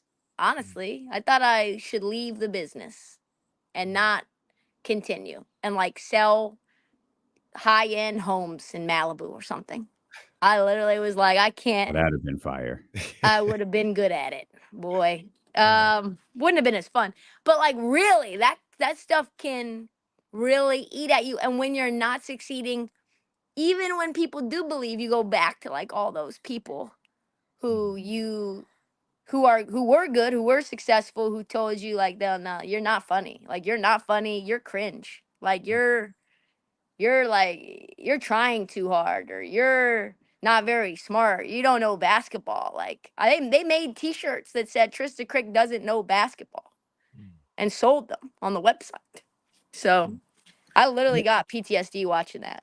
And that's the difference between tearing somebody down and trying to coach or lead or something like that, right? Like even if you tell somebody like you're not good enough or you're not funny or you're not a good quarterback right now, like I really wouldn't advise doing that. But there's a way to go about it where you're still trying to build them up. Like you'll tell the guy, like right now, like you think you're this and that. You're not that. You're not that. Like you're not. If I'm Brian Flores talking to Tua, you're not this top flight quarterback. You're not a franchise guy. That doesn't mean you can't be that. I'm telling you right now, this is where you're at. And if you want to get there, these are the things that you need to do. Like there's a way maybe to go instead about of saying you're not, saying you can become. But you can. I'm a believer in saying like you're not that right now. Like you're not. If Tua was sitting up here saying I'm a franchise guy, and Brian Flores was like, you're not franchise right now. You're not a franchise quarterback. I don't think there's anything wrong with that. But leaving it at that is the problem. You always pick that up with. He made it sound like literally they were having no conversation, and Brian was just telling them like, "Yo, you Yeah, stink. You're terrible." that's where that's a fail. That is wrong. My thing is you tell them like, yo, you're not franchise right now. I believe that you can get there, and I'm gonna help you get there. And these are some of the things that you need to do to get to that point. Just because, like I'm, it's like anything else. I wasn't, a great basketball player at the age of 16. I wasn't there. I wasn't an All-American player. But say, hey, if you work, by the time you're 19, you can be, this college player or somebody that's productive or something like that. And that's how you approach it, in my opinion. Like you can be honest, maybe sometimes brutally honest with you, but you don't leave the person there to fend for themselves. You tell them that's not where you're at right now. We're gonna get there together. Like I'm gonna Well, help and once you tell them that though, there's no reason to tell them again, right? Unless that conversation comes up, right? Like once you say, "Listen, you're not a franchise guy right now. Let's work together this season to get you there." Now the rest of the conversation should be positive.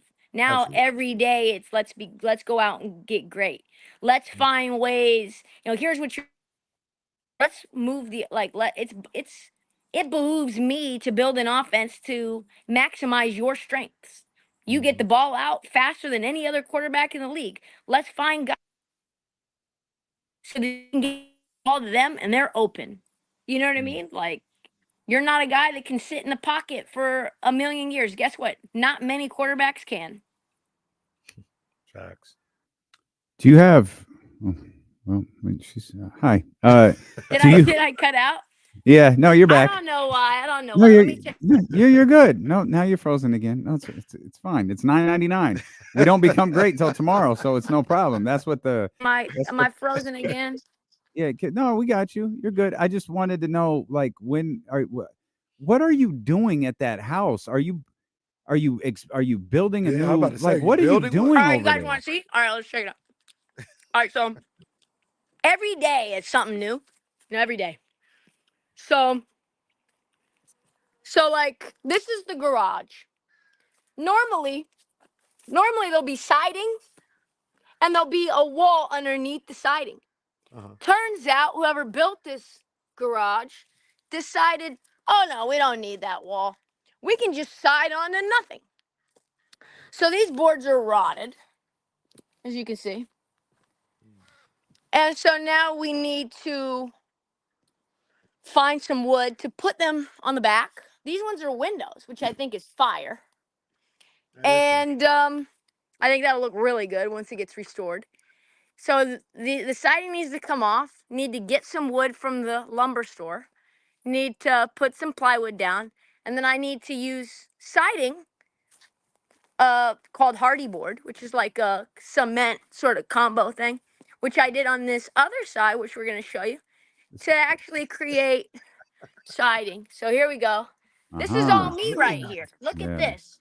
That's Look all how you. nice this looks. This is all me right here. This is a nail gun. This is a ladder. Where did you learn to do this stuff? This is my first time ever doing it. This is YouTube. Oh, you're What one can of I say? those I'm just people. great.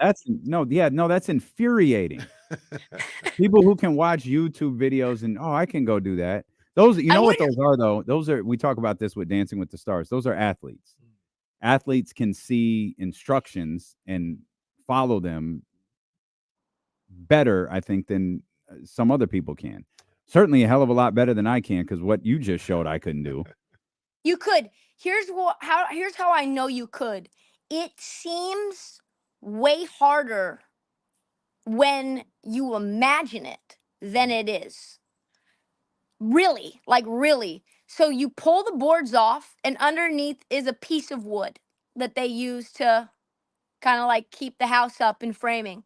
Yeah. You get this product. It's called a moisture barrier. It's basically like it's This called Tyvek. conversation. You basically peel it off, and then you tack it on. Then once you tack it on, then you take a nail gun. You make sure that this is straight. You take a nail gun. First piece of siding on. Once the first piece is on, now you're basically home free. There's this little accessory that you can get that's like, I think overpriced, but totally worth it. It's like $80 at minimum. And it basically goes underneath the existing piece of siding.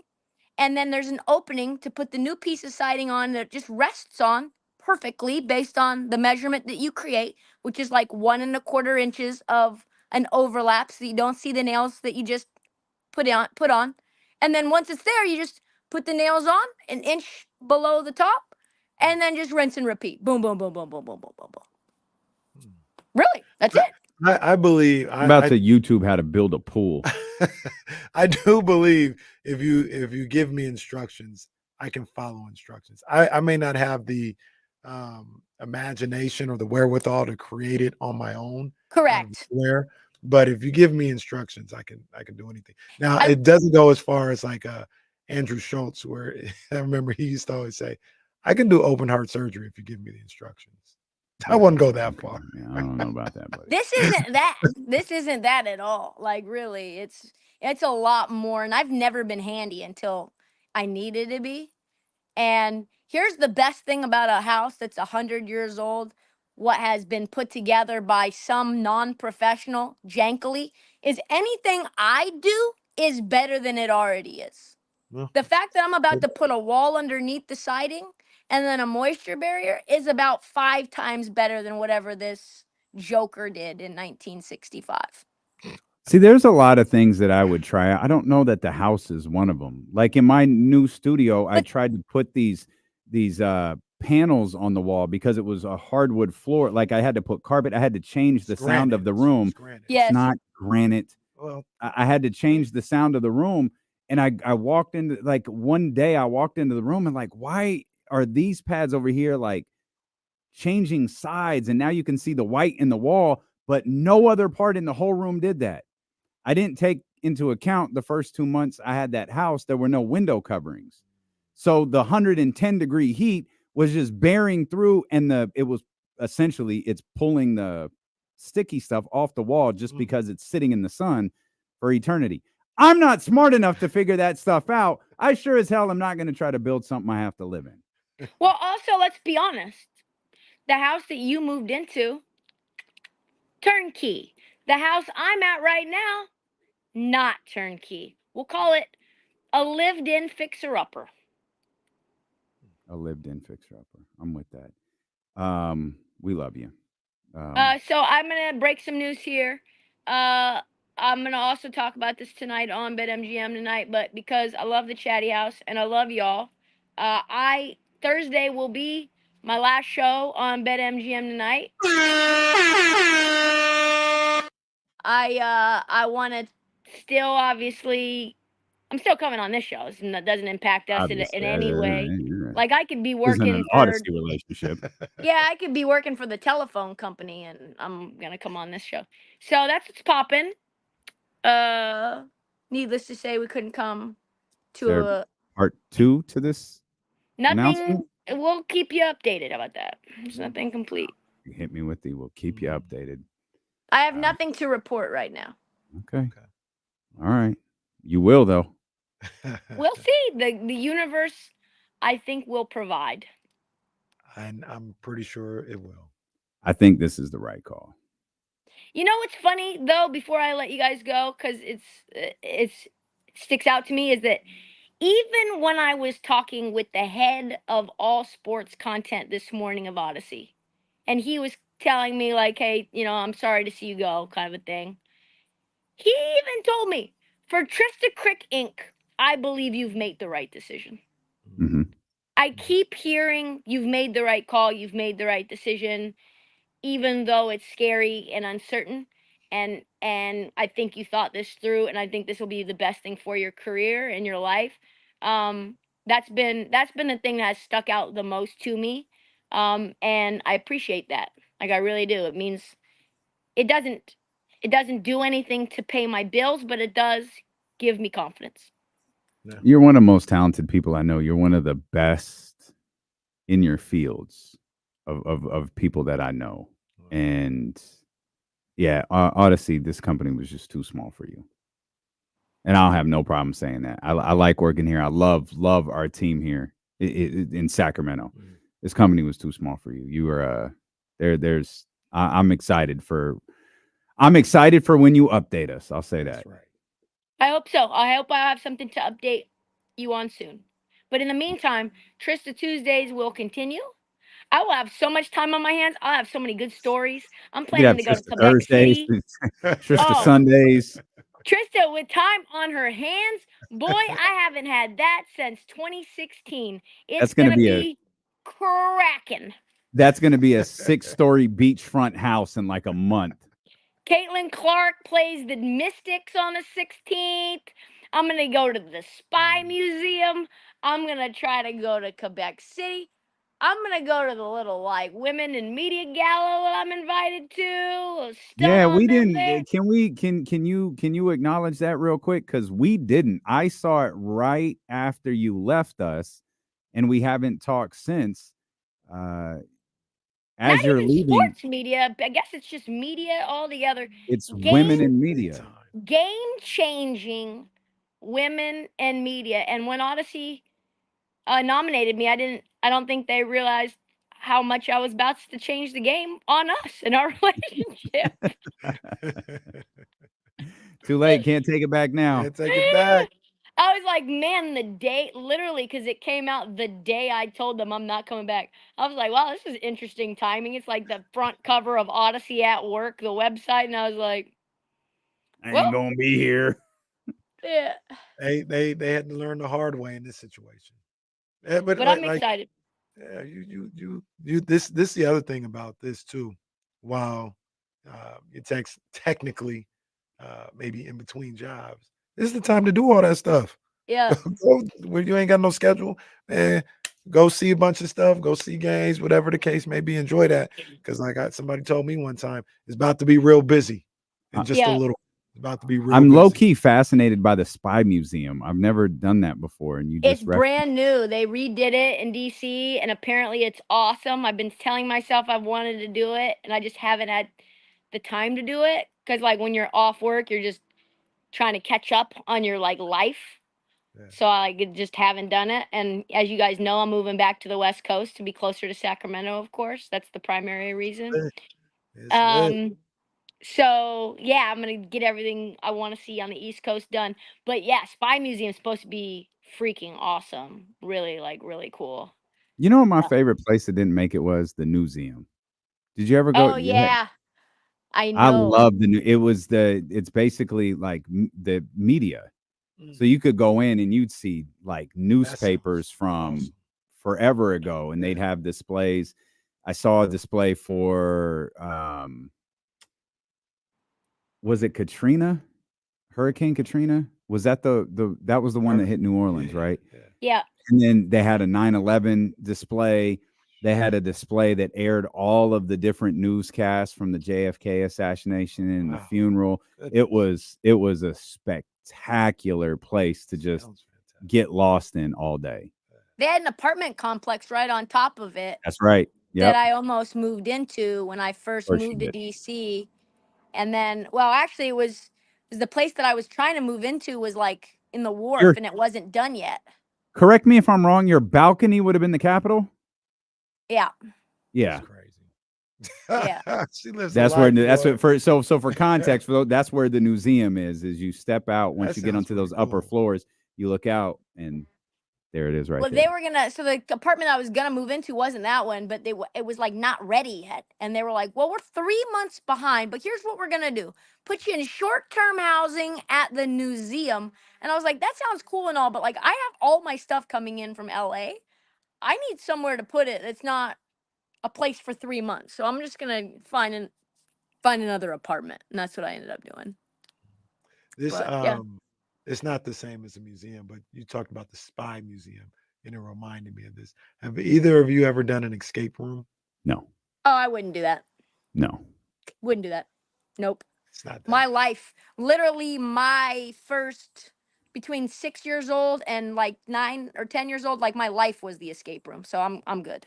Well, I don't know. I'm Maybe good. I'm classifying it wrong, but it's not that. It's not scary or anything like that. It's weird. Maybe does it have a different name? You're trying to steal a diamond. Oh, that's not it. The escape room is literally they lock you somewhere and it might be dark. And What's you that? have What's to that try called? to What's get that called? out. That's the A escape room. scavenger? No, it's not. I mean, it is that to a certain degree, but I think the term for it, or like the company calls it like an escape room because you're trying to escape with the diamond. That's what it is. Oh, that would be That cool. sounds like Robert. Whatever gets you through the night, pal. That sounds illegal to me. But Yeah, that's- it sounds like you just don't living rope me out into in your little schemes here, buddy. Yo, really quickly, I know I'm changing the subject again. And I'm supposed to be getting off, but I don't care. Pause. Wow. It doesn't matter. Yeah, Pause. we well Pause. blown past that. Pause. But that is actually a great segue. Did you guys see the sexy red lip glosses? No, yeah, no, we're not doing that. I just So wanted to we can just no, go. so We can just we go. had That's a Just wild like girl. we That's don't a even have wild to girl. go any further. But like, just that's it. Hey, That's a wild girl right there, boy. So Dame Lillard, Do you think he gets disrespected? I Well, do think he gets disrespected. they act like I don't be doing what I've been doing. I think people just get bored with consistency. That's Dame Lillard talking about not getting the credit he thinks he deserves. Well, I think Dame Lillard, when he was in Portland, was disrespected because it was Portland and nobody took us seriously because it was the Warriors and that was it. Like, just period. Everybody kind of knew that. I think even the Rockets with CP3 and Harden kind of knew, like, that's the hurdle. So, like, nobody was really checking for us. I think And then he does. And then when he went to Milwaukee, hadn't been working out because he didn't want to get injured. He clearly was going through stuff. His eyes were dead inside. And he just wasn't himself on the floor. He got injured. So, like, people kind of forgot. After 1 year, people have kind of, like, slept on him. Yeah, and they think he's like his career's damn near over. Well, send him our show from yesterday. We gave Dame a lot of love yesterday. I said TK. I said Dame is a top 5 point guard of all time. What's your 5? I got Steph, Magic, Isaiah Thomas. Who was the 4th? Chris Paul. Chris Paul and Dame Lillard. I said Dame Lillard's better than John Stockton.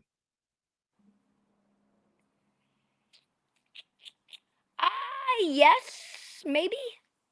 I mean, I feel like sometimes I will downgrade athletes that I personally do not like based on things that they've done out off the court. And I can't really, like, John Stockton's gotten really weird lately. Like, so, like, really weird. So I think that's okay. I think He's a bad boy though. Like John Stockton could go, especially like early John Stockton. In his first 6-7 years in the league, like he was a problem. I remember watching one Lakers game with Magic and all those dudes. They had no answer for John. He was killing. I wonder how many kids had to look up John Stockton after Not Like Us came out.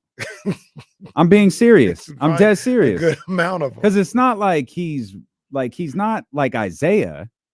Like he's not like a guy you see from that era all of the time. Yeah. I bet people were singing that. I bet there are people who still say that line that don't know. No, they don't understand. They don't understand the whole thing. Honestly, yeah, I was just about to say the same thing, Kenny. Like, that line was one of the most underrated lines, and I think had gone over so many people's heads because of Karl Malone, who did who was the recipient of pass him like John Stockton, pass on that body like John Stockton, because Karl Malone was passing on nobodies. No matter He was how dunking. old they were. He was dunking, Oh, regardless. yeah. Okay. Well, we definitely interpreted that line differently because I wasn't thinking about dunking. Not thinking about Wait, dunking. John Stockton was a really, really, really good basketball player. One of the great point guards of all time. Dame Lillard's better than him. I just take Isaiah off the list because I'm a hater. I can't believe See, you did that's that. what I'm saying, because you don't like Isaiah. Yeah. That's right. I put Russell Westbrook in there just on principle alone. Man averaged like People- 47 straight triple doubles, and y'all act like he wasn't the one. People who put Russell Westbrook in their top 5 are doing it for the culture. Like, that's what we're doing it for. Like, you're not doing it I for love any Russ reason. too. I'm I love staying on Russ. business. Isaiah was amazing though. Nah, Isaiah was amazing. I love Russ though. I ain't gonna say nothing bad about Russ because that's my guy. But I think Dame is in there though. I think Dame top 5. I think he's the second best shooter Of our all time, generation. right? Yeah, Yeah. of all time. Yeah. Yeah. He I can agree. do almost you know, actually we see for the first time the difference between Steph and Dame. And the one caveat to that is that Dame was injured and he had that core injury in the Tokyo Olympics, but he was getting crushed. He was completely ineffective, even though he's a really good off the ball shooter.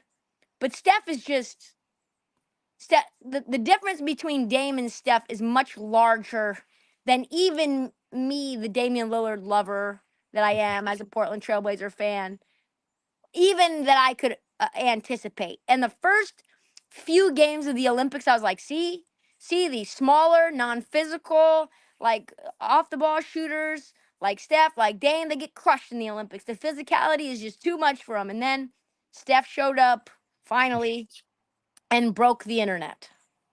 Showed the world. Oh no. He sure did. My goodness. All right. We really We do have to go. All right, love you guys. I'll see you next week. All right, Okay. TK. Love you too. TK Tuesdays, Trysta Tuesdays, going nowhere. Trista's off to put up some siding. I don't know. Referee let a lot go in that conversation. There's This flags. Was there a are FIBA game. There are flags. Man, that was violent. I laughed every other sentence when she was talking about building that house. You jerks. I used to be able to have normal conversations with people. Those days are done. Yeah, they are long gone. We'll come back. Jason Jones coming up in about, man, I got to say something about Jason Jones too. I'll say it to him when he joins us. Okay. He'll join us in about 30 minutes. Well,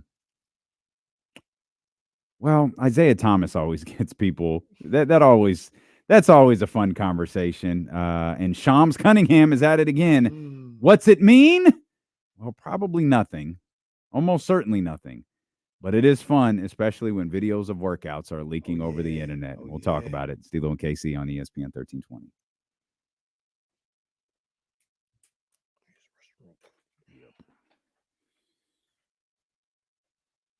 Okay. We got time? We good to do that? That's true. That's a good point.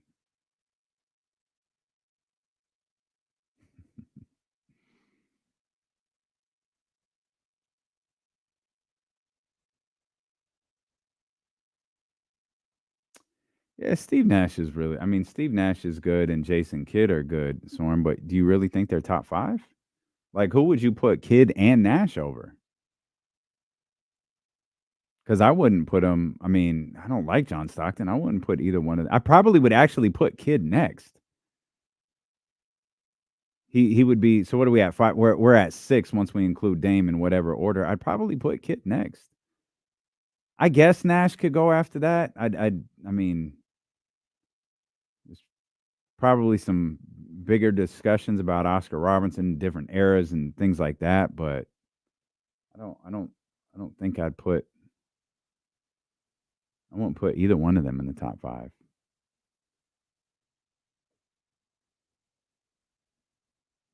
I got distracted as speaking of point guards, I looked up. We have NBA TV on. They just they're playing like NBA 90s or something. And they were showing a J. Will highlight, like a highlight package, and that's why I got like stuck staring at the television. I agree. Kevin Johnson is a little underrated as a point guard. He's like when in ranking that position, he's probably a little underrated. Maybe deserves a little more respect. You think Orton can be champ again? No. I don't think we need that. Should Cena's last match be against him? Absolutely not.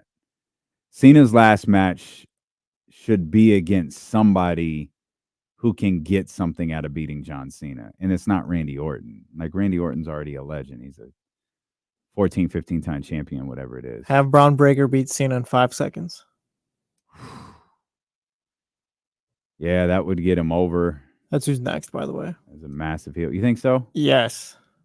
That's the one guy I've like paid attention to in NXT and stuff like that. Like, he's next. I'm not quite there yet. I know why you're saying that. I get it.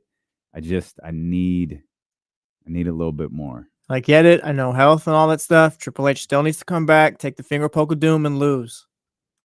Well, that's fine. Respect the business, huh? Yeah, those clips of him running the ropes and the ring moving are crazy. He's Rick Steiner's kid, right? Yeah. Rick. What did they call him? The dog face gremlin. That's what it was.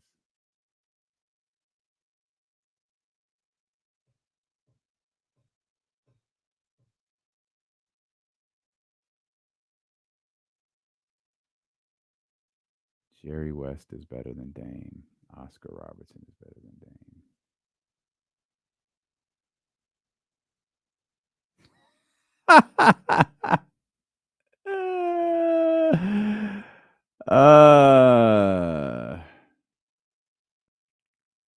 Goddamn, man. This place. Yeah, that's why I just got that. I saw him come in like, why does he look like that? And well, that's why. Look at your phone.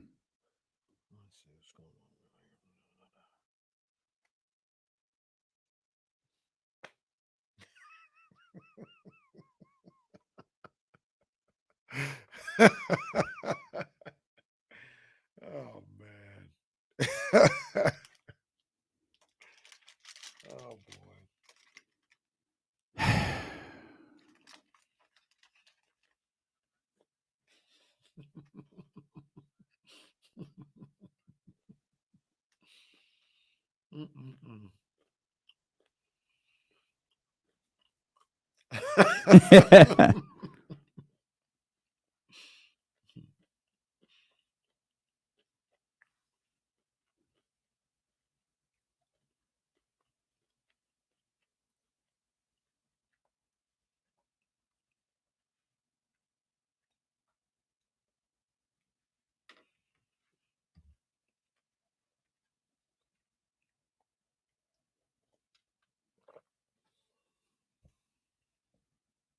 Oh. Damn. She went crazy on this girl. Oh, crossed over. Oh, stumbling. Oh. Damn.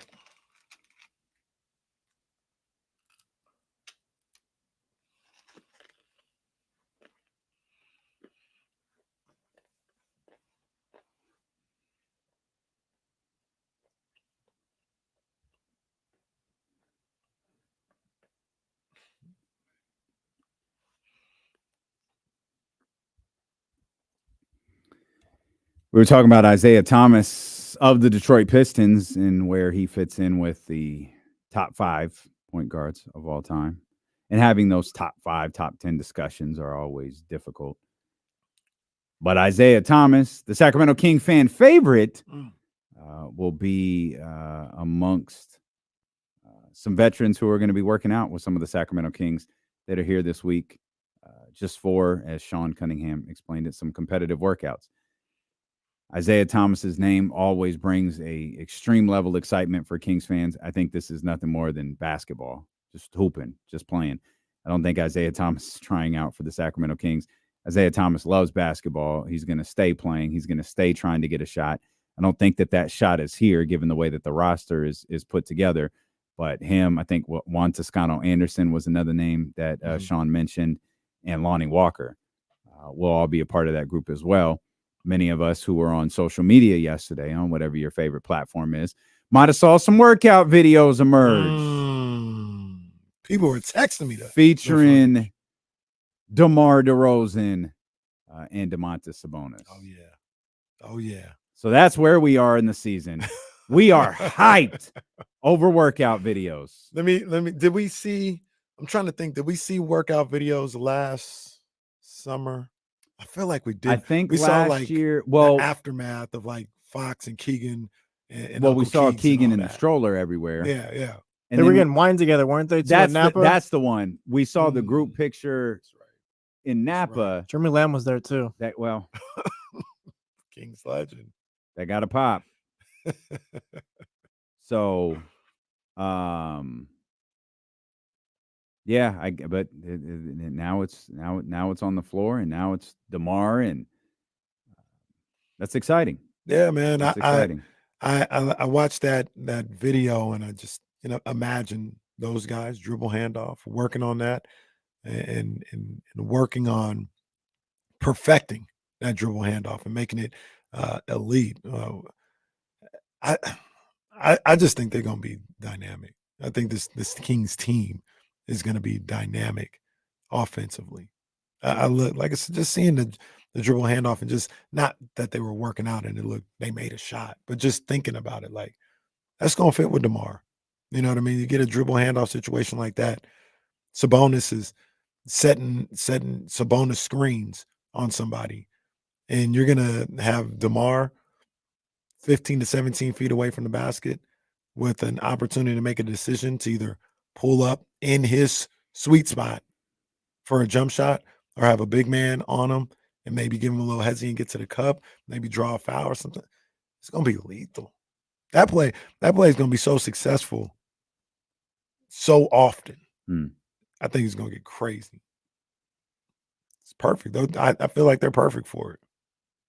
It's something teams will have to plan for, because you can't plan for what De'Aaron can do. You only know that De'Aaron can do it, right? And you can try to put guys in certain positions, but part of what makes De'Aaron great is he can read that stuff and either avoid it, or more oftentimes than not, skip past it. Right.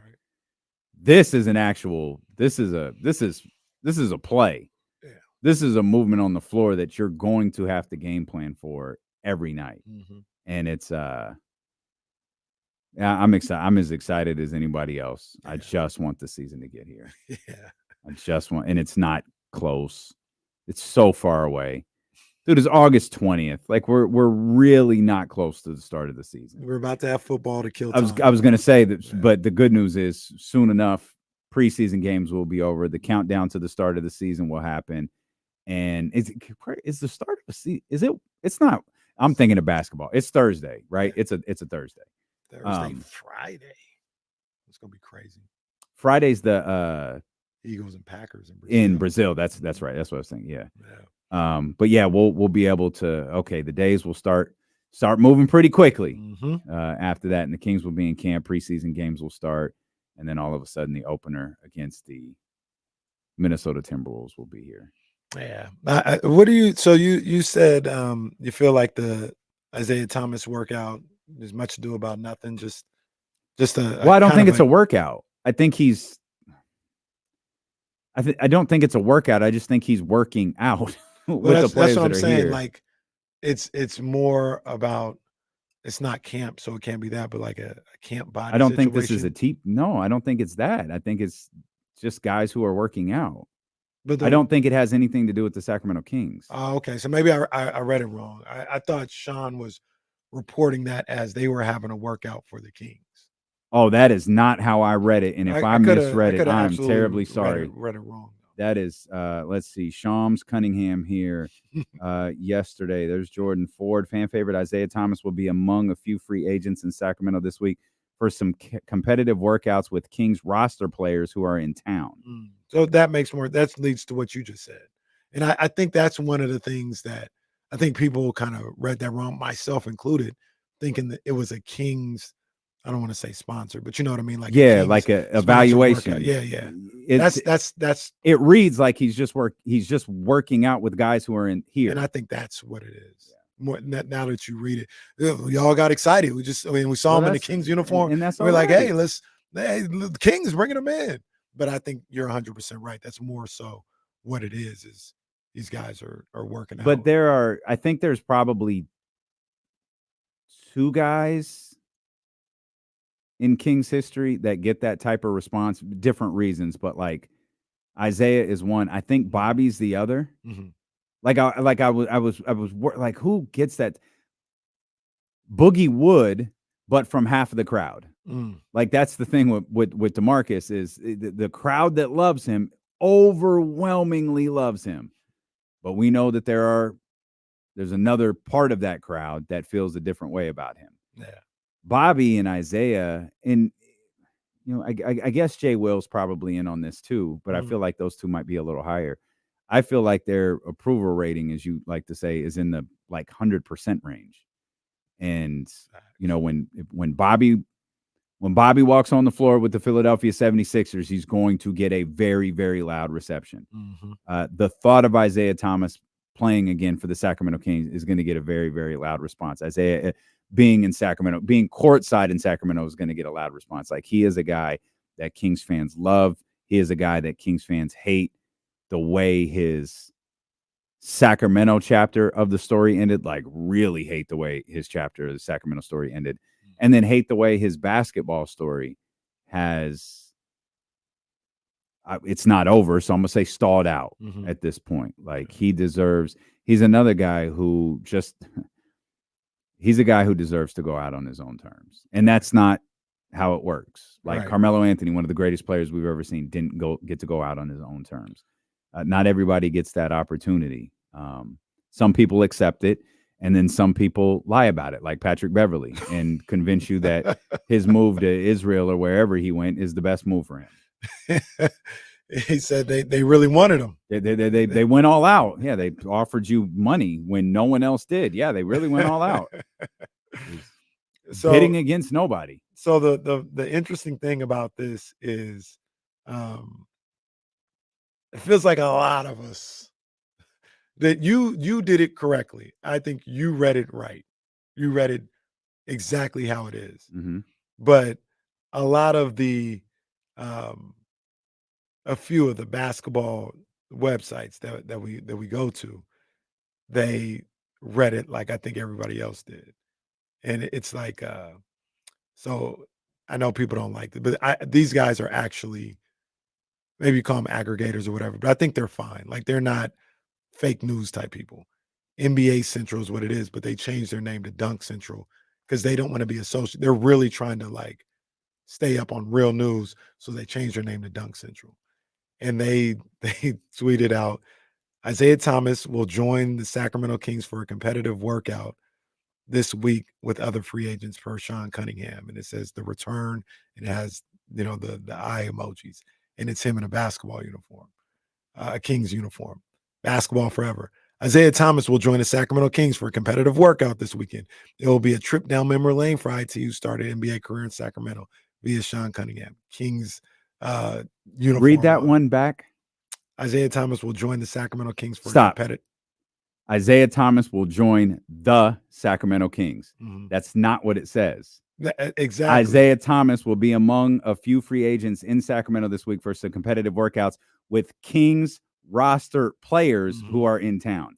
That is not the same thing as the Sacramento Kings. It's 100% not. And it gets even quote unquote worse. NBA retweet. Jesus. You'll love this one. The Sacramento Kings have invited Isaiah Thomas to participate in a competitive workout this week. Not via Sean Cunningham. So yeah, but I do think it's not accurate. I do think it is out of excitement. Are you in there? Is Jesse in there? Oh, do you have Sean's number?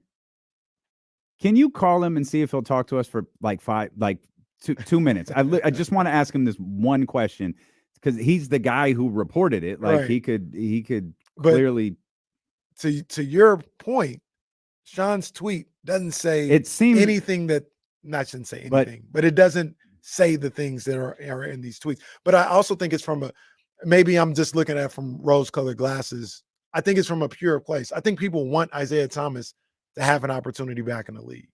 And they see that. They see the Kings. They see Sean Cunningham. He's respected in the game, and they get excited about it. And they say things that aren't really being said. You could just changing, like, just adding the Sacramento Kings instead of with Kings players. Boy, that is just a very, very different. That has a very different meaning. And not even here to stall myself. I saw Sean's tweet, so I didn't see these other ones. If I would have saw the other ones, I would have been like, "Oh snap!" They said to the King. No, I saw Sean's tweet, and I just read it how I wanted to read it, I guess. I didn't realize people read it that way. I think that's what got people like really excited about it. They looked at it as basically a King's invite. Well, I mean, hey, that'd be awesome if that's what it turned into, or what it was, or what it became, or whatever. What?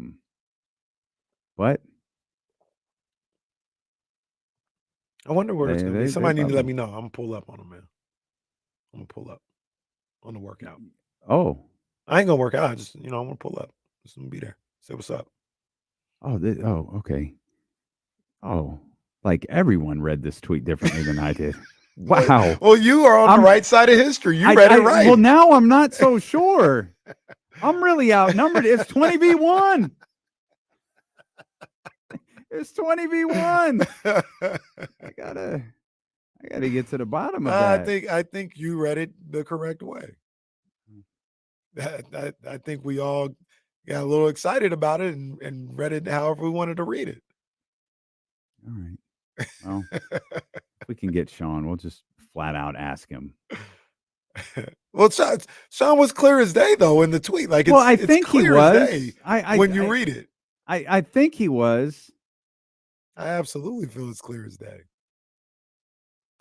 Hey, I'm looking to see if he tweeted after. Hey, just to follow up. No, some of y'all need to chill. It's out there because y'all out here bugging. Yeah, Sean did not. Sean did not do that. He's probably buying his tickets for his next concert festival. All right. You know who we need to get on the show? What's that? Since we need to get Luke Wood on the show. Yeah. President, we need to do that before like things get chaotic in a few weeks. Sean said he can come in 16 minutes, but we got Jason Jones. How do we want to work that? That is so specific that he can join us in 16 I'm assuming minutes. that means 3:20.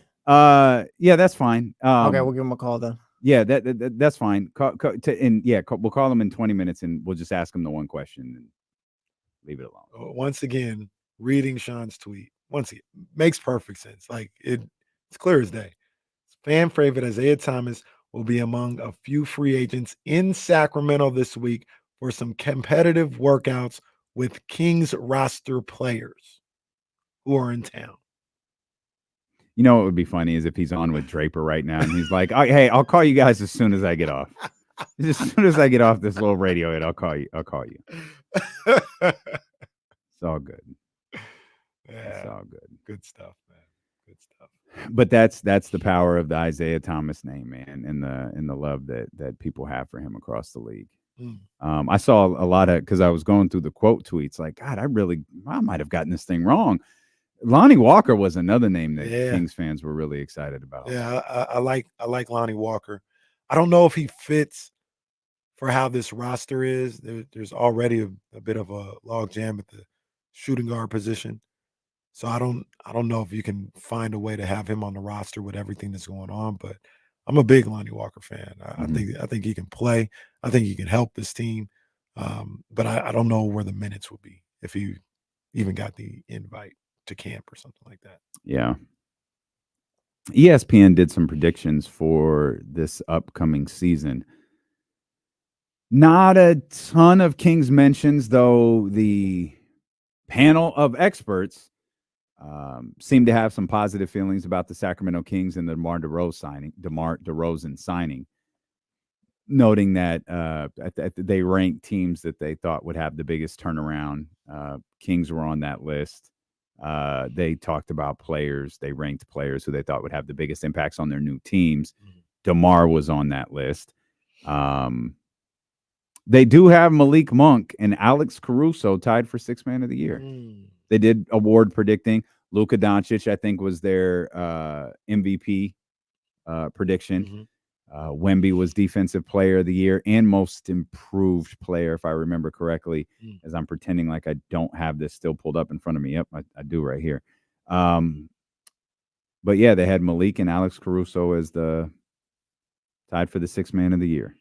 That makes sense. I mean, It's going to be tough to do when you're the starting two I was guard. just about to say that's an assumption that he's going to be coming off the bench, but I don't see any reason why Malik Monk would have any less of a season than he's had these last 2 years. Yeah, that's kind of what it says. They talk about the addition of DeMar DeRozan. Our panel believes Malik Monk will finally claim the title, Sixth Man of the Year. If the shooting guard has anywhere near the career best season he had in 23-24, he is a front runner for the award. And then they go on to talk about Alex Caruso and what a great fit he is for Oklahoma City and how he could be right behind him in that conversation. Yeah, Alex Caruso. That's also going to be. It's one of the things I want to see with the Thunder. I mean, it was a heck of a move by them to go get Alex Caruso, especially for a guy like Josh Giddey, who just wasn't going to be in your future plans. But what does that do at the end of games? You know, you've got Shea, you've got Dort, you got Jalen Williams. I'm assuming you'll have Hartenstein and you'll have Chet Holmgren. Mm-hmm. Who's situational? Could be. Like if you need Alex Caruso on De'Aaron, maybe Dort's having a bad night. I mean, it could be like it could not be a locked closing lineup, is what I'm saying. My situation is, or my question to those situations are: do you get better than what you're doing? Like if you say, man, Dort ain't it, like he's not it today, I'm putting Caruso in there. It kind of feels like you got the same issues, unless Dort's not playing good defense, but you try and get a better defender out there, but you still have problems spreading the floor. I don't feel like, oh, okay, so you're talking about on the offensive end. Well, I don't know that I don't think I think you're looking with those two purely on the offensive end. Or excuse me, I'm sorry, purely on the defensive end. And maybe they're just looking to strengthen that identity on there. Because I guess what I'm saying though is also, are you strengthening it? Because how would it be worse? It wouldn't be. So why would it wouldn't be different is what I'm saying. Like it wouldn't be better. Like Dort is a hell of a defender. Well, not having a fall off is a good thing too, though, isn't it? Like if Lou Dort is not playing well, if Lou Dort is injured, he's injured for sure. I mean, I don't think there's a scenario where having another guy who could play defense the way Alex Caruso can on your lineup is a bad thing. Now, maybe this doesn't catapult them to 65 victories, but if it did more to keep him in the 57, 58 range of victories, I don't think that's a bad thing. Not a bad thing at all. But everybody, I guess the premise I'm looking at it from is everybody think, okay, see, they about to be better. I don't know if it makes you better. Well, I think it helps you maintain where you're at. But that could be multi-layered too. They could be, so they clearly didn't get worse. Is that fair to say? Absolutely. The improvement could come from the improvement. SGA could be even better. Chet Holmgren, I think, is going to be better. I think Hartenstein's a really good pickup. I thought he had a great run with New York. You mentioned Lou Dort already. Who am I missing? Jalen Williams. They love Jalen Williams. So there's your improvement. It's not locked. Right. It's just it goes into the fictitious timelines that we create for basketball teams, right?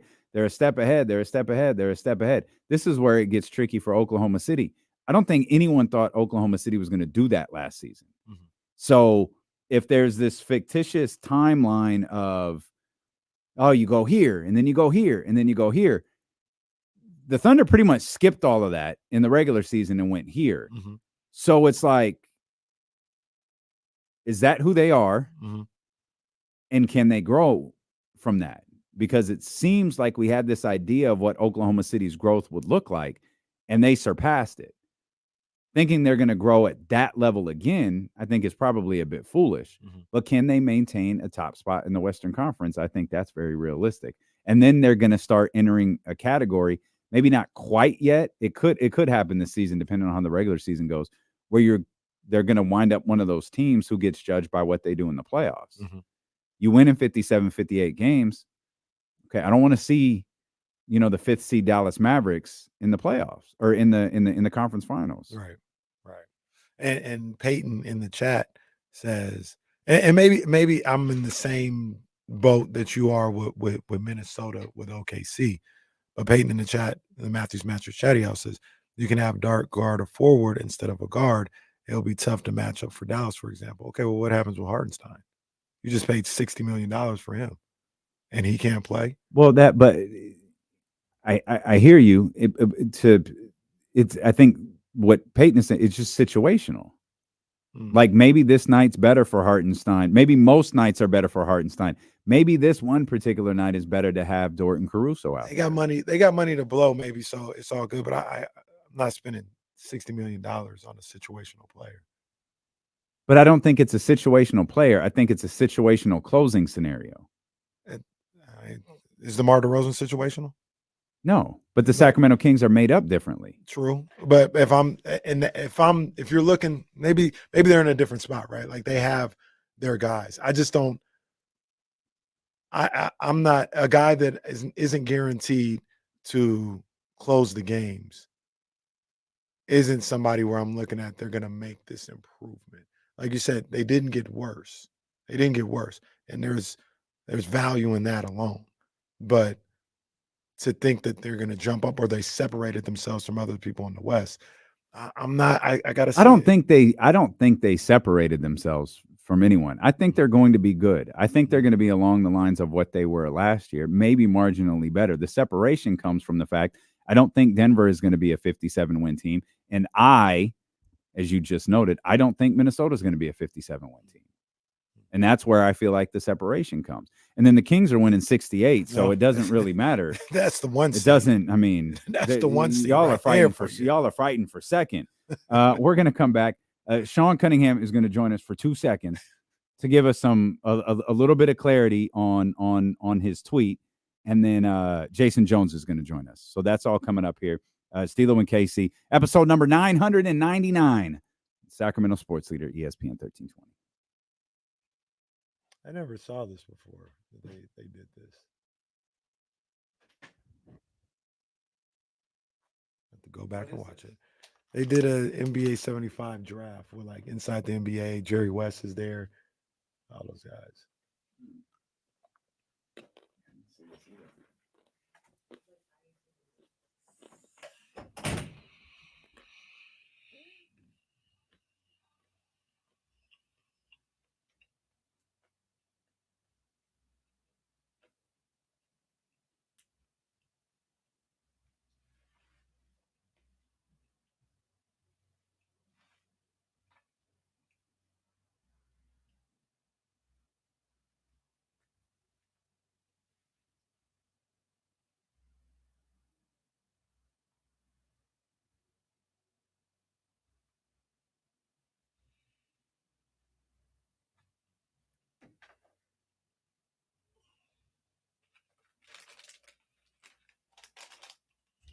No word. I'm Michigan. You might have to holler at me, dog. Holler at me, Michigan. I think you got D-Lo's information, man. Get my information, man.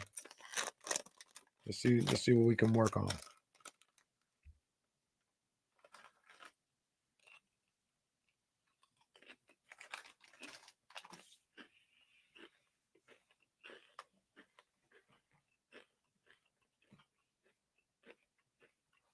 Damn, that's cold.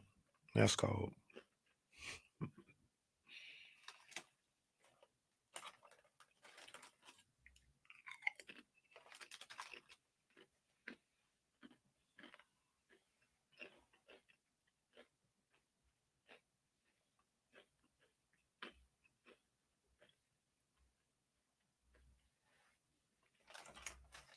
So on my screen, I've got the YouTube TV popping off.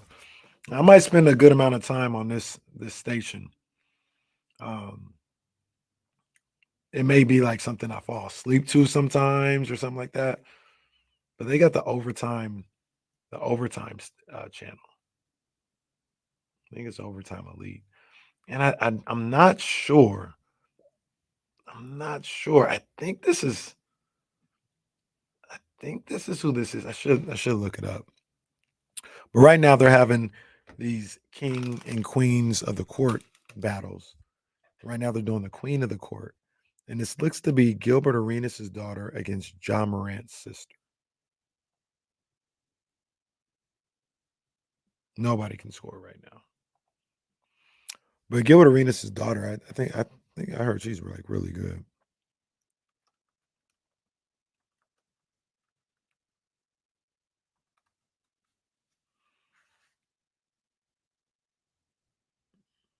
Yeah, I think this is this is her. Tania Morant. And this isn't like a celebrity thing. These are like supposedly one of the best prep players in the game. Right now it's Ja Morant's sister against Gilbert Arenas' daughter in 1v1.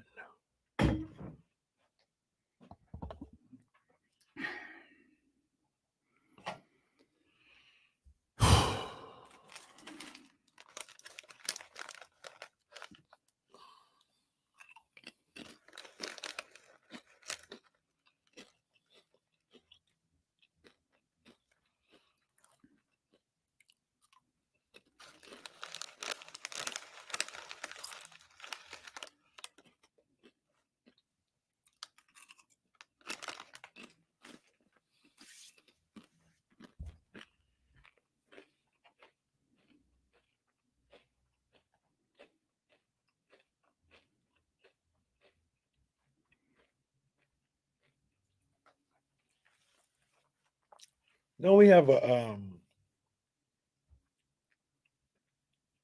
don't we have a Sac State thing? And oh boy was like running that or something like that.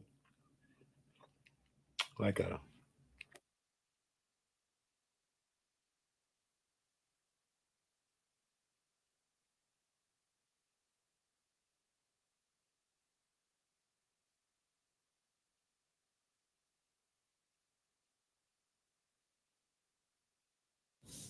Gotta figure out. I might just ask Io to connect me with President Wood.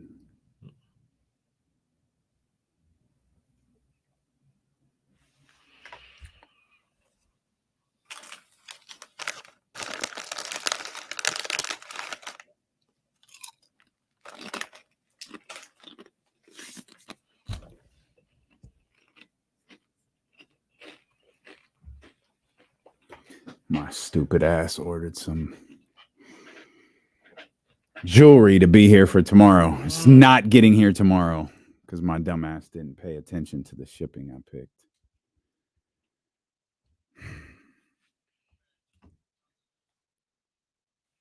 Okay.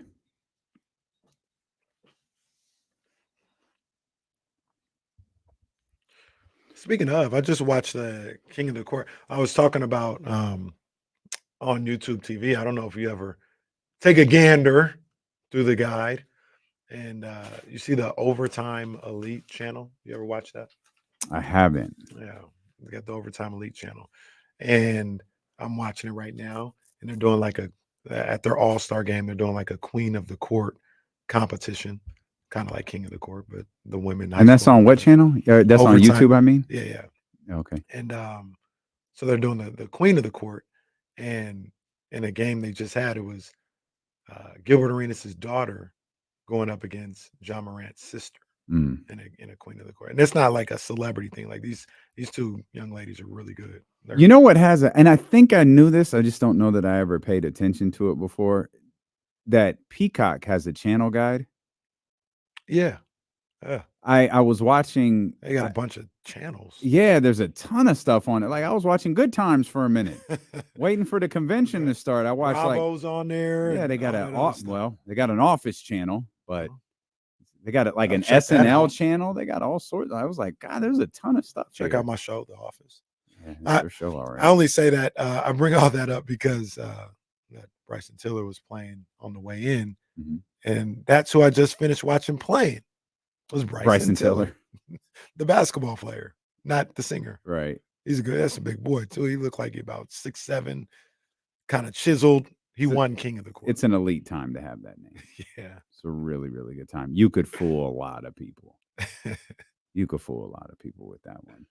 Our man Jason Jones going to join us here in just a couple of minutes, and we're going to talk to Sean Cunningham for like 2 seconds to get clarification on this tweet. He's probably thinking, what the hell? I just did your stupid radio station the other day for the entire morning with James. Why do you guys keep bothering me? I think you're 100% correct with what I think I am too, but I am awfully nervous. There's like I said, it's clear as day once you kind of read the tweet. Like, yeah, it makes perfect sense. So people just saw Isaiah workout Kings and were amped. Okay. That's really what it I understand. I understand. I was really hoping, because I have Sean's Twitter page in front of me. We're ready? Is it Sean? Oh, hey, Sean, very sorry to bother you. This will take like 2 seconds. I promise we'll let you get back to booking concert tickets or whatever you're doing right now. The answer is always Rihanna. And Always. Always. Can you clarify your Isaiah Thomas tweet? I read it as Isaiah Thomas is going to work out with some basketball players and some guys who are free agents in the city of Sacramento. Is that an accurate way to interpret that tweet? Yeah. It's not Isaiah Thomas is coming to work out for the Sacramento Kings, right? Well, I think, okay, so there's two ways to look at it, which is you look at opportunities in the league, and this, of course, is absolutely one of them. This is make no mistake, this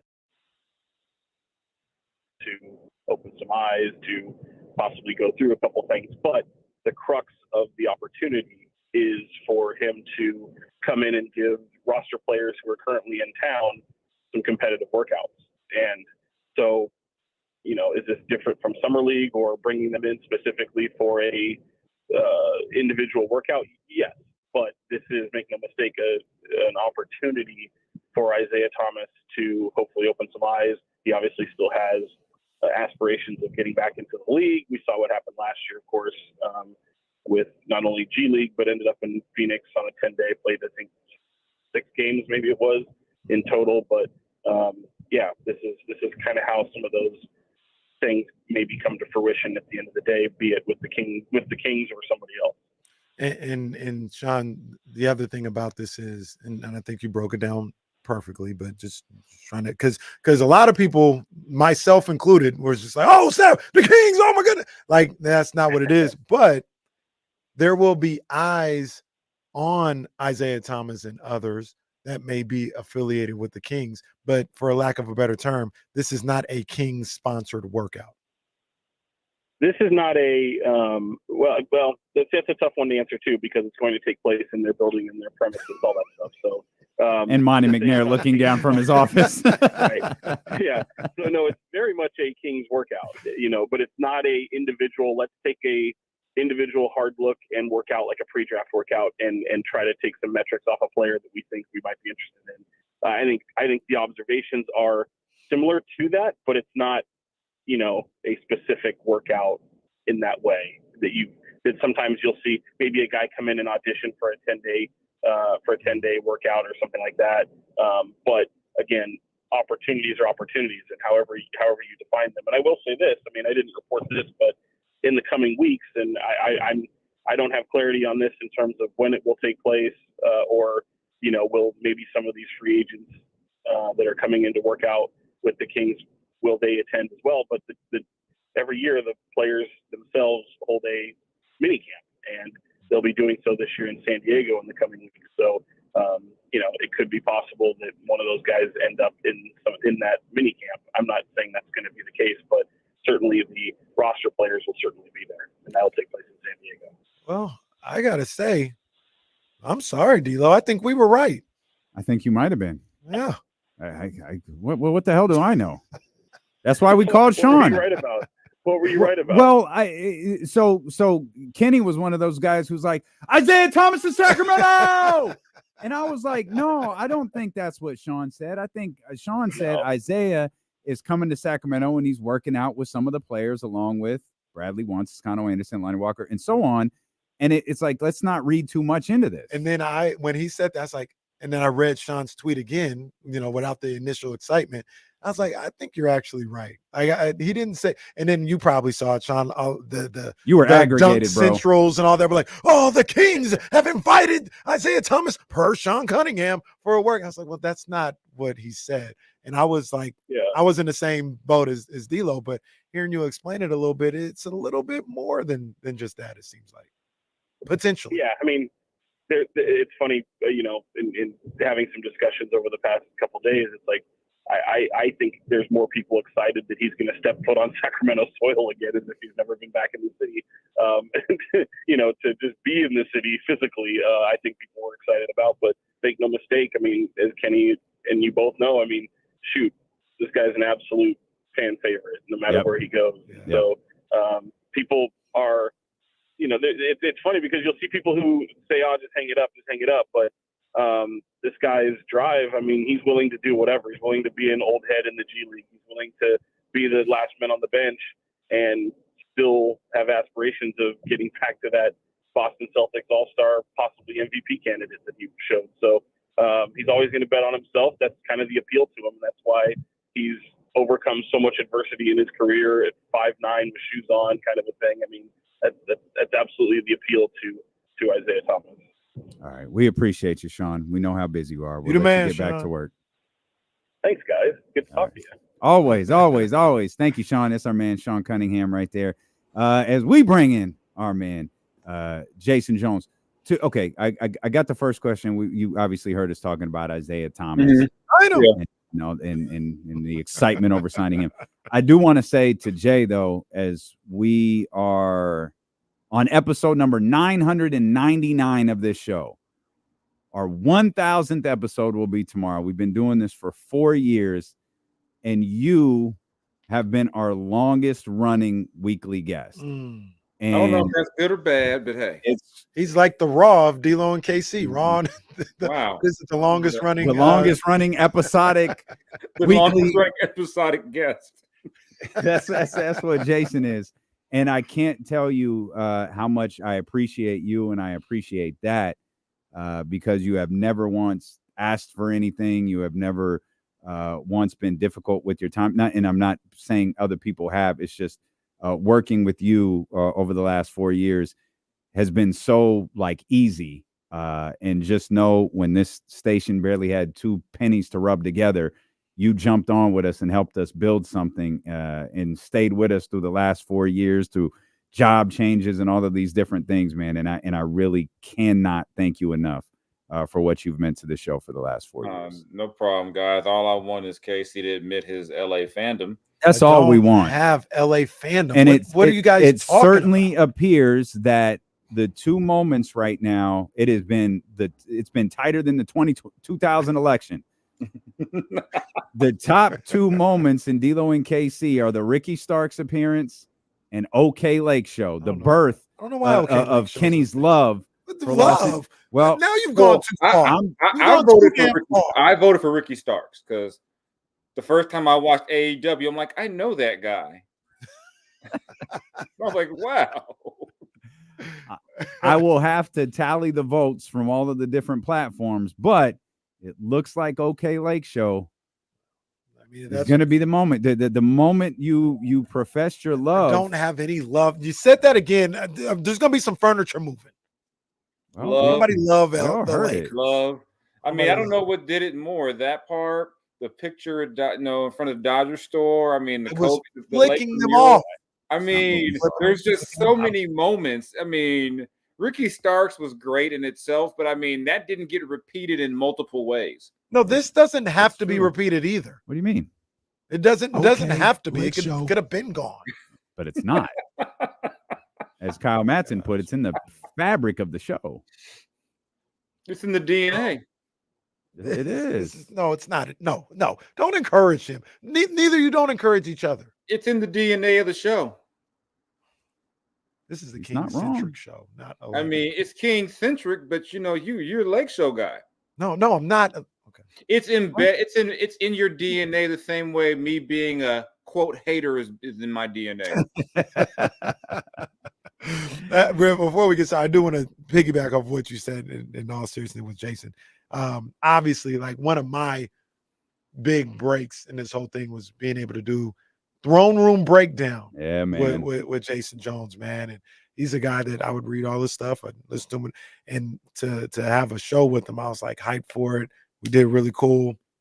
And then when I got laid off and the show got canceled, I was like, damn, man, like, Jason was hella cool. I was hoping, we'd be able to do this show forever, enjoy talking to him or whatever the case may be, and thought it would be gone. And when we asked him to do D-Lo and KC, I was excited. So like, I get to rap with my guy Jason again, every week. And to your point, it can't be overstated. Like I said, this isn't comparing it to anybody else, but we just know what the business is, and I think Jason knows our heart. Like if there was something we could do, we do it. Mm-hmm. But not once has he asked for anything. He's always here. If he can't be here, he is, hey man, I'm not gonna be able to make it today. And it's just greatly appreciated for 2 guys and 3 guys in the station that's trying to build something from the ground up. To have somebody like yourself locked in from day one, man. Man, just greatly appreciate it, man. Yeah. This is one of the highlights of the week, so I can't even complain. This is fun. This is a break from work. This is it's a good time, and then it carries over to my regular life because all my friends listen and they remind me what I said, or like someone on Facebook made a reference to Tyreek's foot the other day. So I was like, it's all, my favorite part is when people thought me and Kenny didn't really like each other. Yeah. They're like, they were going back and forth. Oh, that was great. Oh man, are you guys cool? Is it good? Like, no, hey guys, it doesn't have to be like that now. It was just sports. No, it's the way they are when the cameras are off. And RIP to J Street vibes too. Well, yeah, RIP. Yeah, RIP to J Street vibes. Best part about J Street vibes, hey guys, that was like the second ECW. Oh no, not the WWE CW. It was there, but then it was like, the funding wasn't right. These things just fell apart. That was J Street vibes after dark too. We'd record those at like 11 o'clock. Oh man, my God. Like, hey man, I gotta finish eating real quick. It's 11:45. Okay. Yeah. Probably the best one though was that 2020 post Dodgers one, and I had been drinking. Oh, he went off. Oh, I heard. Yes, I remember that. And I was like, I don't that. care what we talk about. I've been drinking Snoop Dogg gin. He had a pre-record that was akin to, when they say Biggie before Long Kiss the Night. Yeah. Jason had a probably about 15-20 minute dialogue before that. Yeah. I let it out. I was like, hey man, go ahead, man. Jesse had to shred it. Yeah. I was like, go ahead, do what you got to do, big dog. Do what you got to do. Mm-hmm. Yeah. You won an AAU tournament. I'm not gonna get in the way of that. See why we're not doing that. See, as a fellow Dodger fan, you shouldn't be saying things like Not that. a fellow Dodger. Go Padres. Go Fathers. Chase them boys down. Why don't the Giants chase them down? Well, that ain't gonna happen. That ain't gonna happen. Not this year. That ain't gonna happen. Couple of quick things here. Again, thanks to Sean Cunningham for joining us for a couple of minutes. Check out his conversation with Jordan McLaughlin on his Twitter page. I just retweeted so you could check out the entire conversation. Yeah, Sean does great work. Yeah, he definitely does. I know you heard us talking about Isaiah Thomas. Does any name in Sacramento bring excitement to the fan base just at the thought of him being back here like Isaiah Thomas does? I don't know. I mean, that's my guy still. I still, chat with him every now and then, check in, that's still my guy. that whole era, those are all, Rudy, Cuz, all of them. As Cuz likes to say, we all survived something that most people. Cuz said I was the last one to get out too. It feels like Isaiah, he can still play. Like, to me, there ain't really no need for no tryout. I've seen him enough times in the G League, in summer leagues, all this other. Like, he can play in the NBA for sure, but he's doing what he has to do. And I think he's just a hooper. He wants to play just in general. But Damien, you talked about it a little bit earlier. I think he wants to make sure he's able to, if he has an opportunity to end his career the way he wants to end it, not being kind of shunned out of the league or anything else like that. Yeah, I mean, he's a hooper. And he loves, he will hoop anywhere. And he's a great guy to be around. Great. I think he'll be good in anyone's locker room. And as much NBA basketball as I watch, you can't convince me there's not a spot for Isaiah Thomas in the NBA. Yeah. Yeah, that's the thing we get stuck on too. But everyone goes younger. Like we talked, like there wasn't a spot for Carmelo. Like Carmelo couldn't end his career the way he wanted to, and that's a first ballot Hall of Famer. Yeah.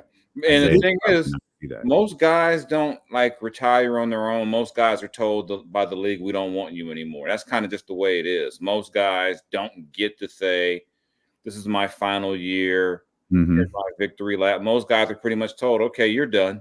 Yeah, Boogie didn't get that. DeMarcus, he didn't get that. Carmelo didn't get that. Like, I'm going around for one more year, but he was out of the league and then came back for 3 more years, right? Well, but he was out of the league because of what Houston did. Yeah.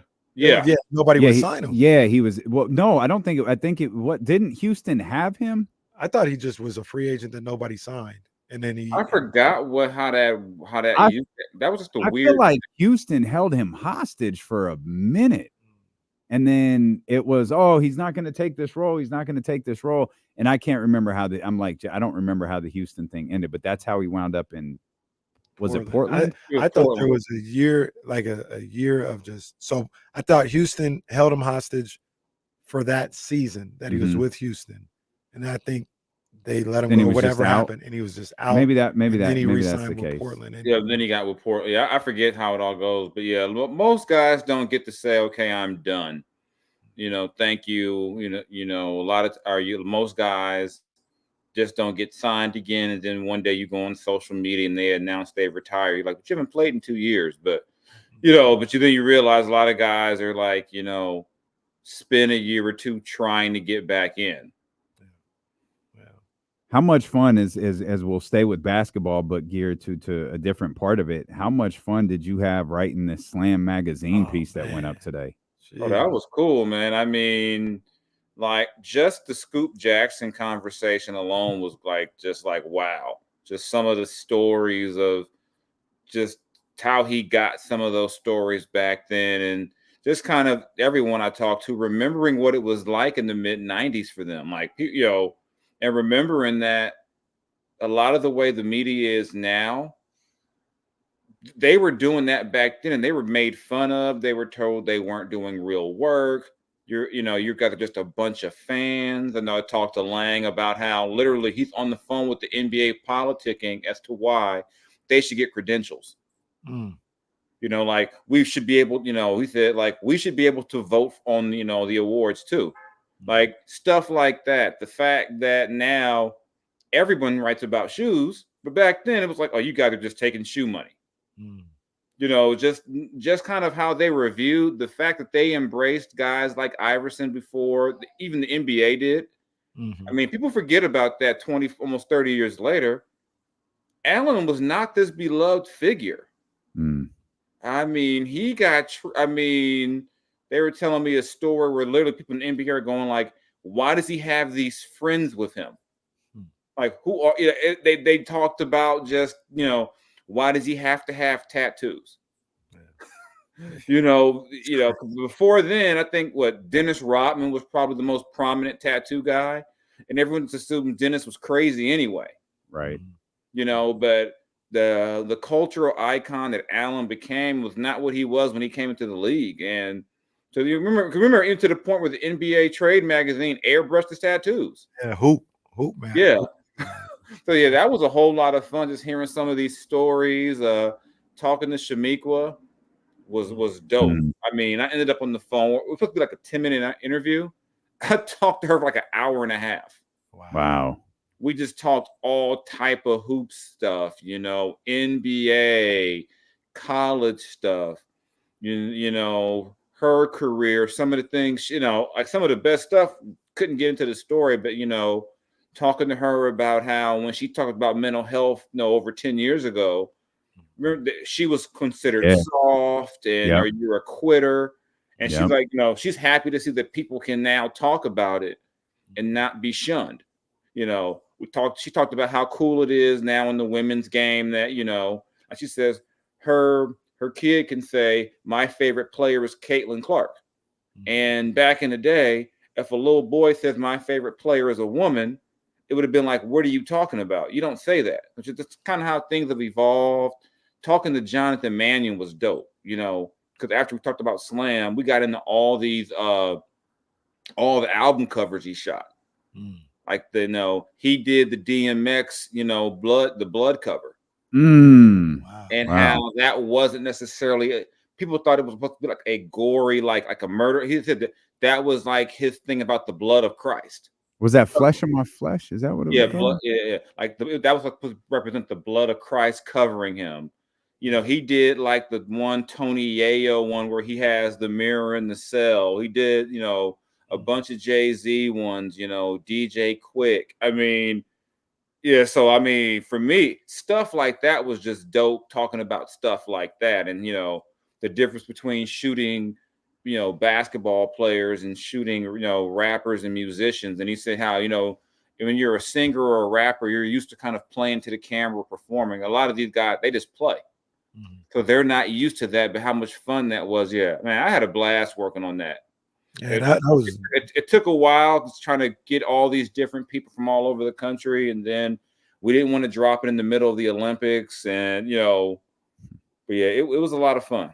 That was a great article, man. Just a great look back at something that as a guy that grew up just loving basketball, it shaped my basketball love, for lack of a better term. It was my basketball Bible, being a young black kid who loved basketball and loved hip hop, and how they did a great job of bringing the two together. Or they didn't bring them together. It was always there, but they were the only ones that really spoke on it. Right. He was like, he said that the connection was obvious. It's just that the established media was never going to get to that. They were just like, okay, that's just, they were never going to see. And they were based in New York. So, 30 years ago, Snoop was on the scene. Wu-Tang is exploding in 94. All that's going on. Yeah. And so, yeah, just some of the story. And even remember, that's like pre-internet.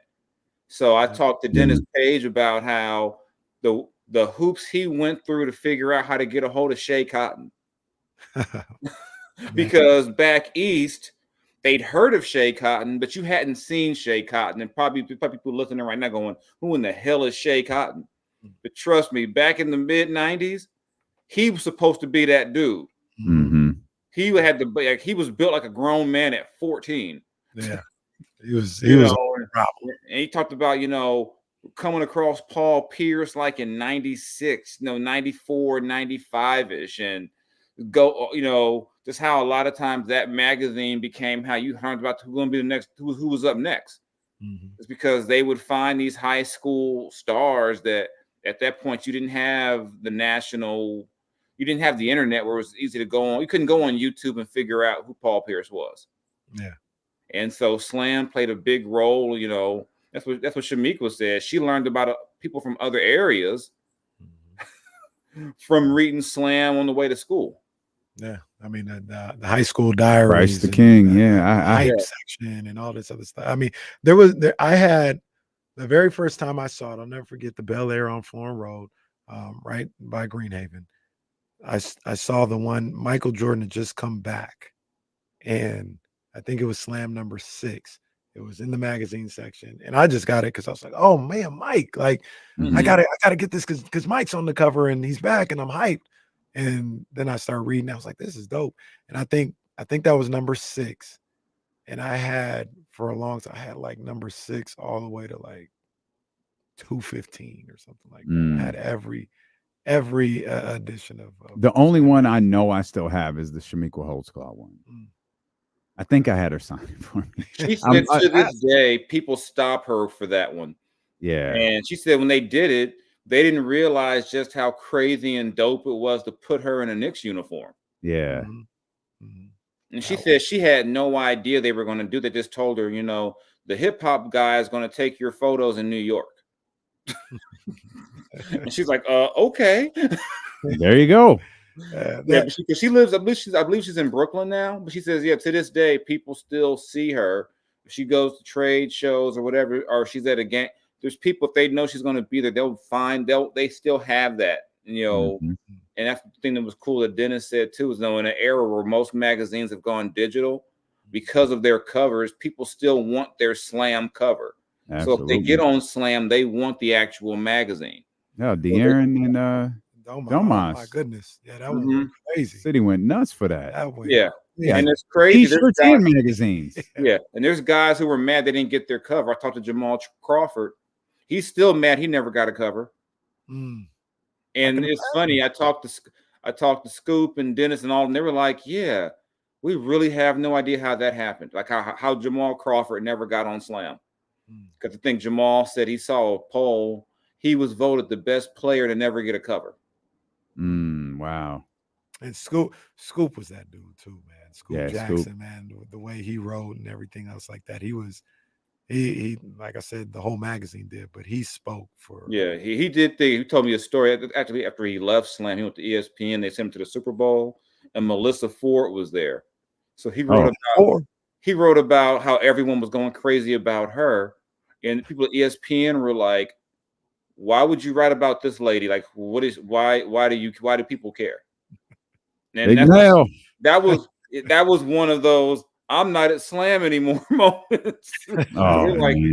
He was like, you don't understand how these players went crazy when they saw her. They're like, well, okay, I guess. But nowadays that wouldn't even be weird. No. Big Mel can join the show anytime she wants. Anytime. Yeah, I mean, don't force me to interview Melissa Ford. I mean, I know what I would do with myself. I mean, that'd just be terrible. Or we'd have to watch you like we had to watch your friend around Chris Webber. Oh yeah, I was worried for Chris that day because I was like, yeah, she's liked Chris since '92. Because I had some stuff in the car for you, and it was like, hey, I'm gonna be right here while you take your picture.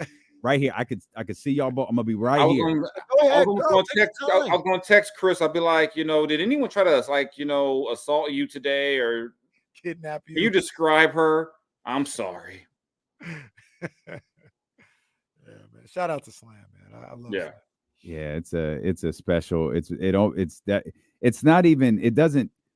It's not like you had to be there because it's still here, and you still saw the reaction as recently as a little over a year ago when the Kings magazine came out.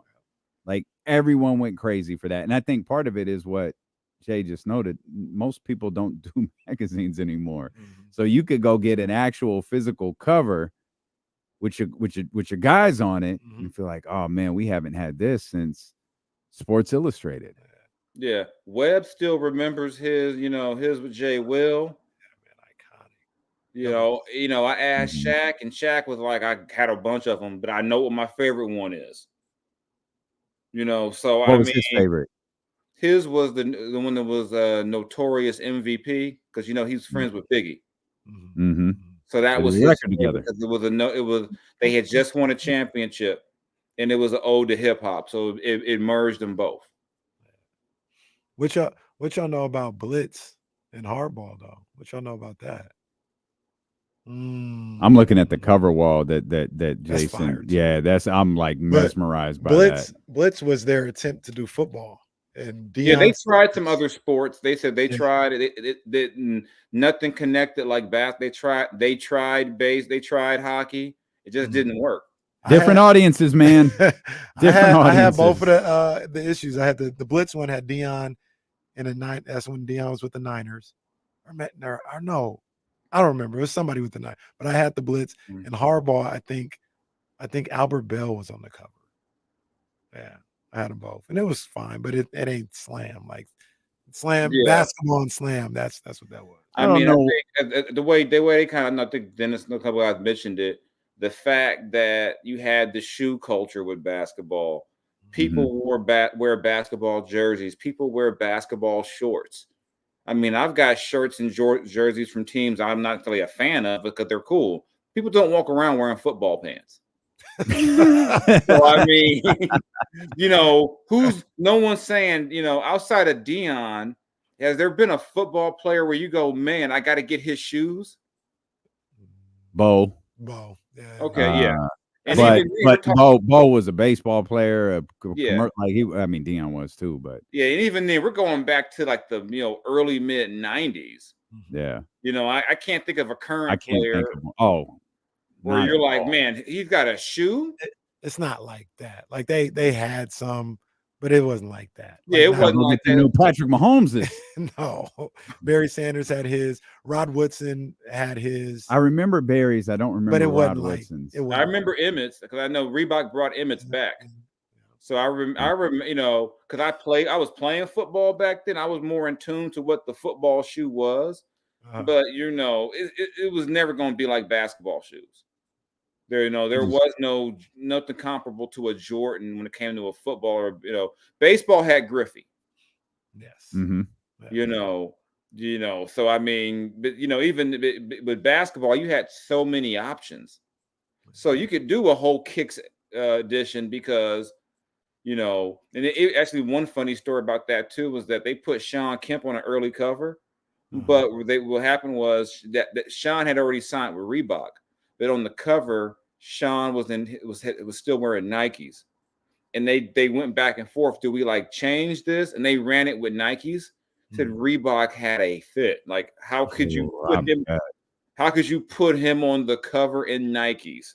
But because at that point, early in the magazine, shoes were such a big part of their business, and that was like a crazy risk. But they were really just kind of just going as they really didn't have rules.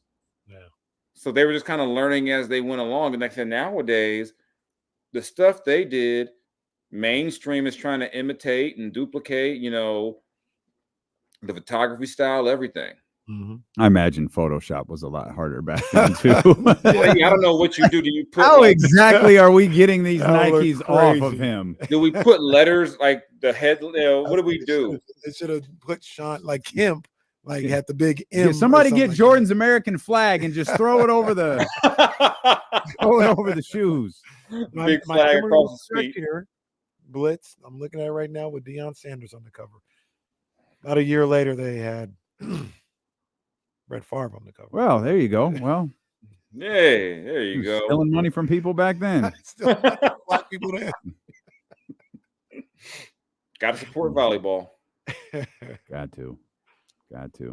Well, there's definitely a different type of Blitz magazine when you Google. So you could have. Wait a minute. No, well, it's apparently a British magazine. Oh, okay. You scared me. I was like, no, it's nothing. It's like, wait a minute, that's not. I was like, let me go. Hold up a second. Let me that's not Deion Sanders. That's the Monkees, and I don't know who this person is. Oh, there's an issue with Wham. Not what I was looking for, but I guess I'll search this. I'll search the Blitz magazine. Well, there's Brett Favre. Okay, I found it. I don't know. Right. That's unfortunate. That is unfortunate. Like I said, I missed the days when we didn't know anything about our athletes. Man. Well, I didn't like him then. Well, I mean, he didn't even get in trouble for it. He's just kicking it. Nah, he's just good. It's just moving on with cruising in his Wranglers and his John Deere, and no big deal. Nothing to see here. Him and Ted DiBiase Jr. Or senior. I don't remember which one it was. I think it was both, but I think Junior paid the biggest price. Oh, for goodness sakes. Jay, we appreciate you, man. Great work over here at The Athletic, as always. y'all. But this Appreciate you. this is a top 5 article right here. Head over to The Athletic and check out Jason Jones' latest work. And we will catch up with you, my friend, next week to talk about Gardner Minshew. That's right, man. Go Padres. And stop saying that. We're getting healthy now. Got Mookie, got Muncy back last night.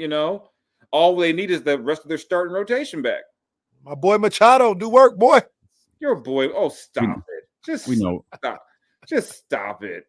We know where his allegiance line. Here, I'll even hit the Gorilla Monsoon for you. Will you stop? Well, you mean Muncy, not Machado.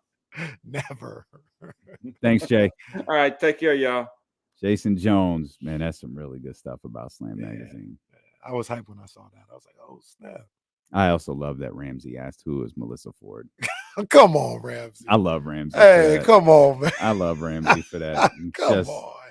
Just the absolute best. Well, we did it. 999 episodes. And the voice guy said we become great tomorrow. Yeah, I can't wait to become great. I cannot wait. Tomorrow will be fun. We're excited for everyone who's going to be able to attend. For those who can't, it's all good. Like, we'll be here. The show's going to be streamed. We're going to have a great time as well. It's going to look a little different for the day, but it's going to be a blast. And remember, if you can't make it, September 9th, Sky River Casino. We've got a monster plan for you. So make your plans to be with us that night. And, man, we will see you tomorrow. Episode 1000. Absolutely. Vamos, D'Lo, and KC.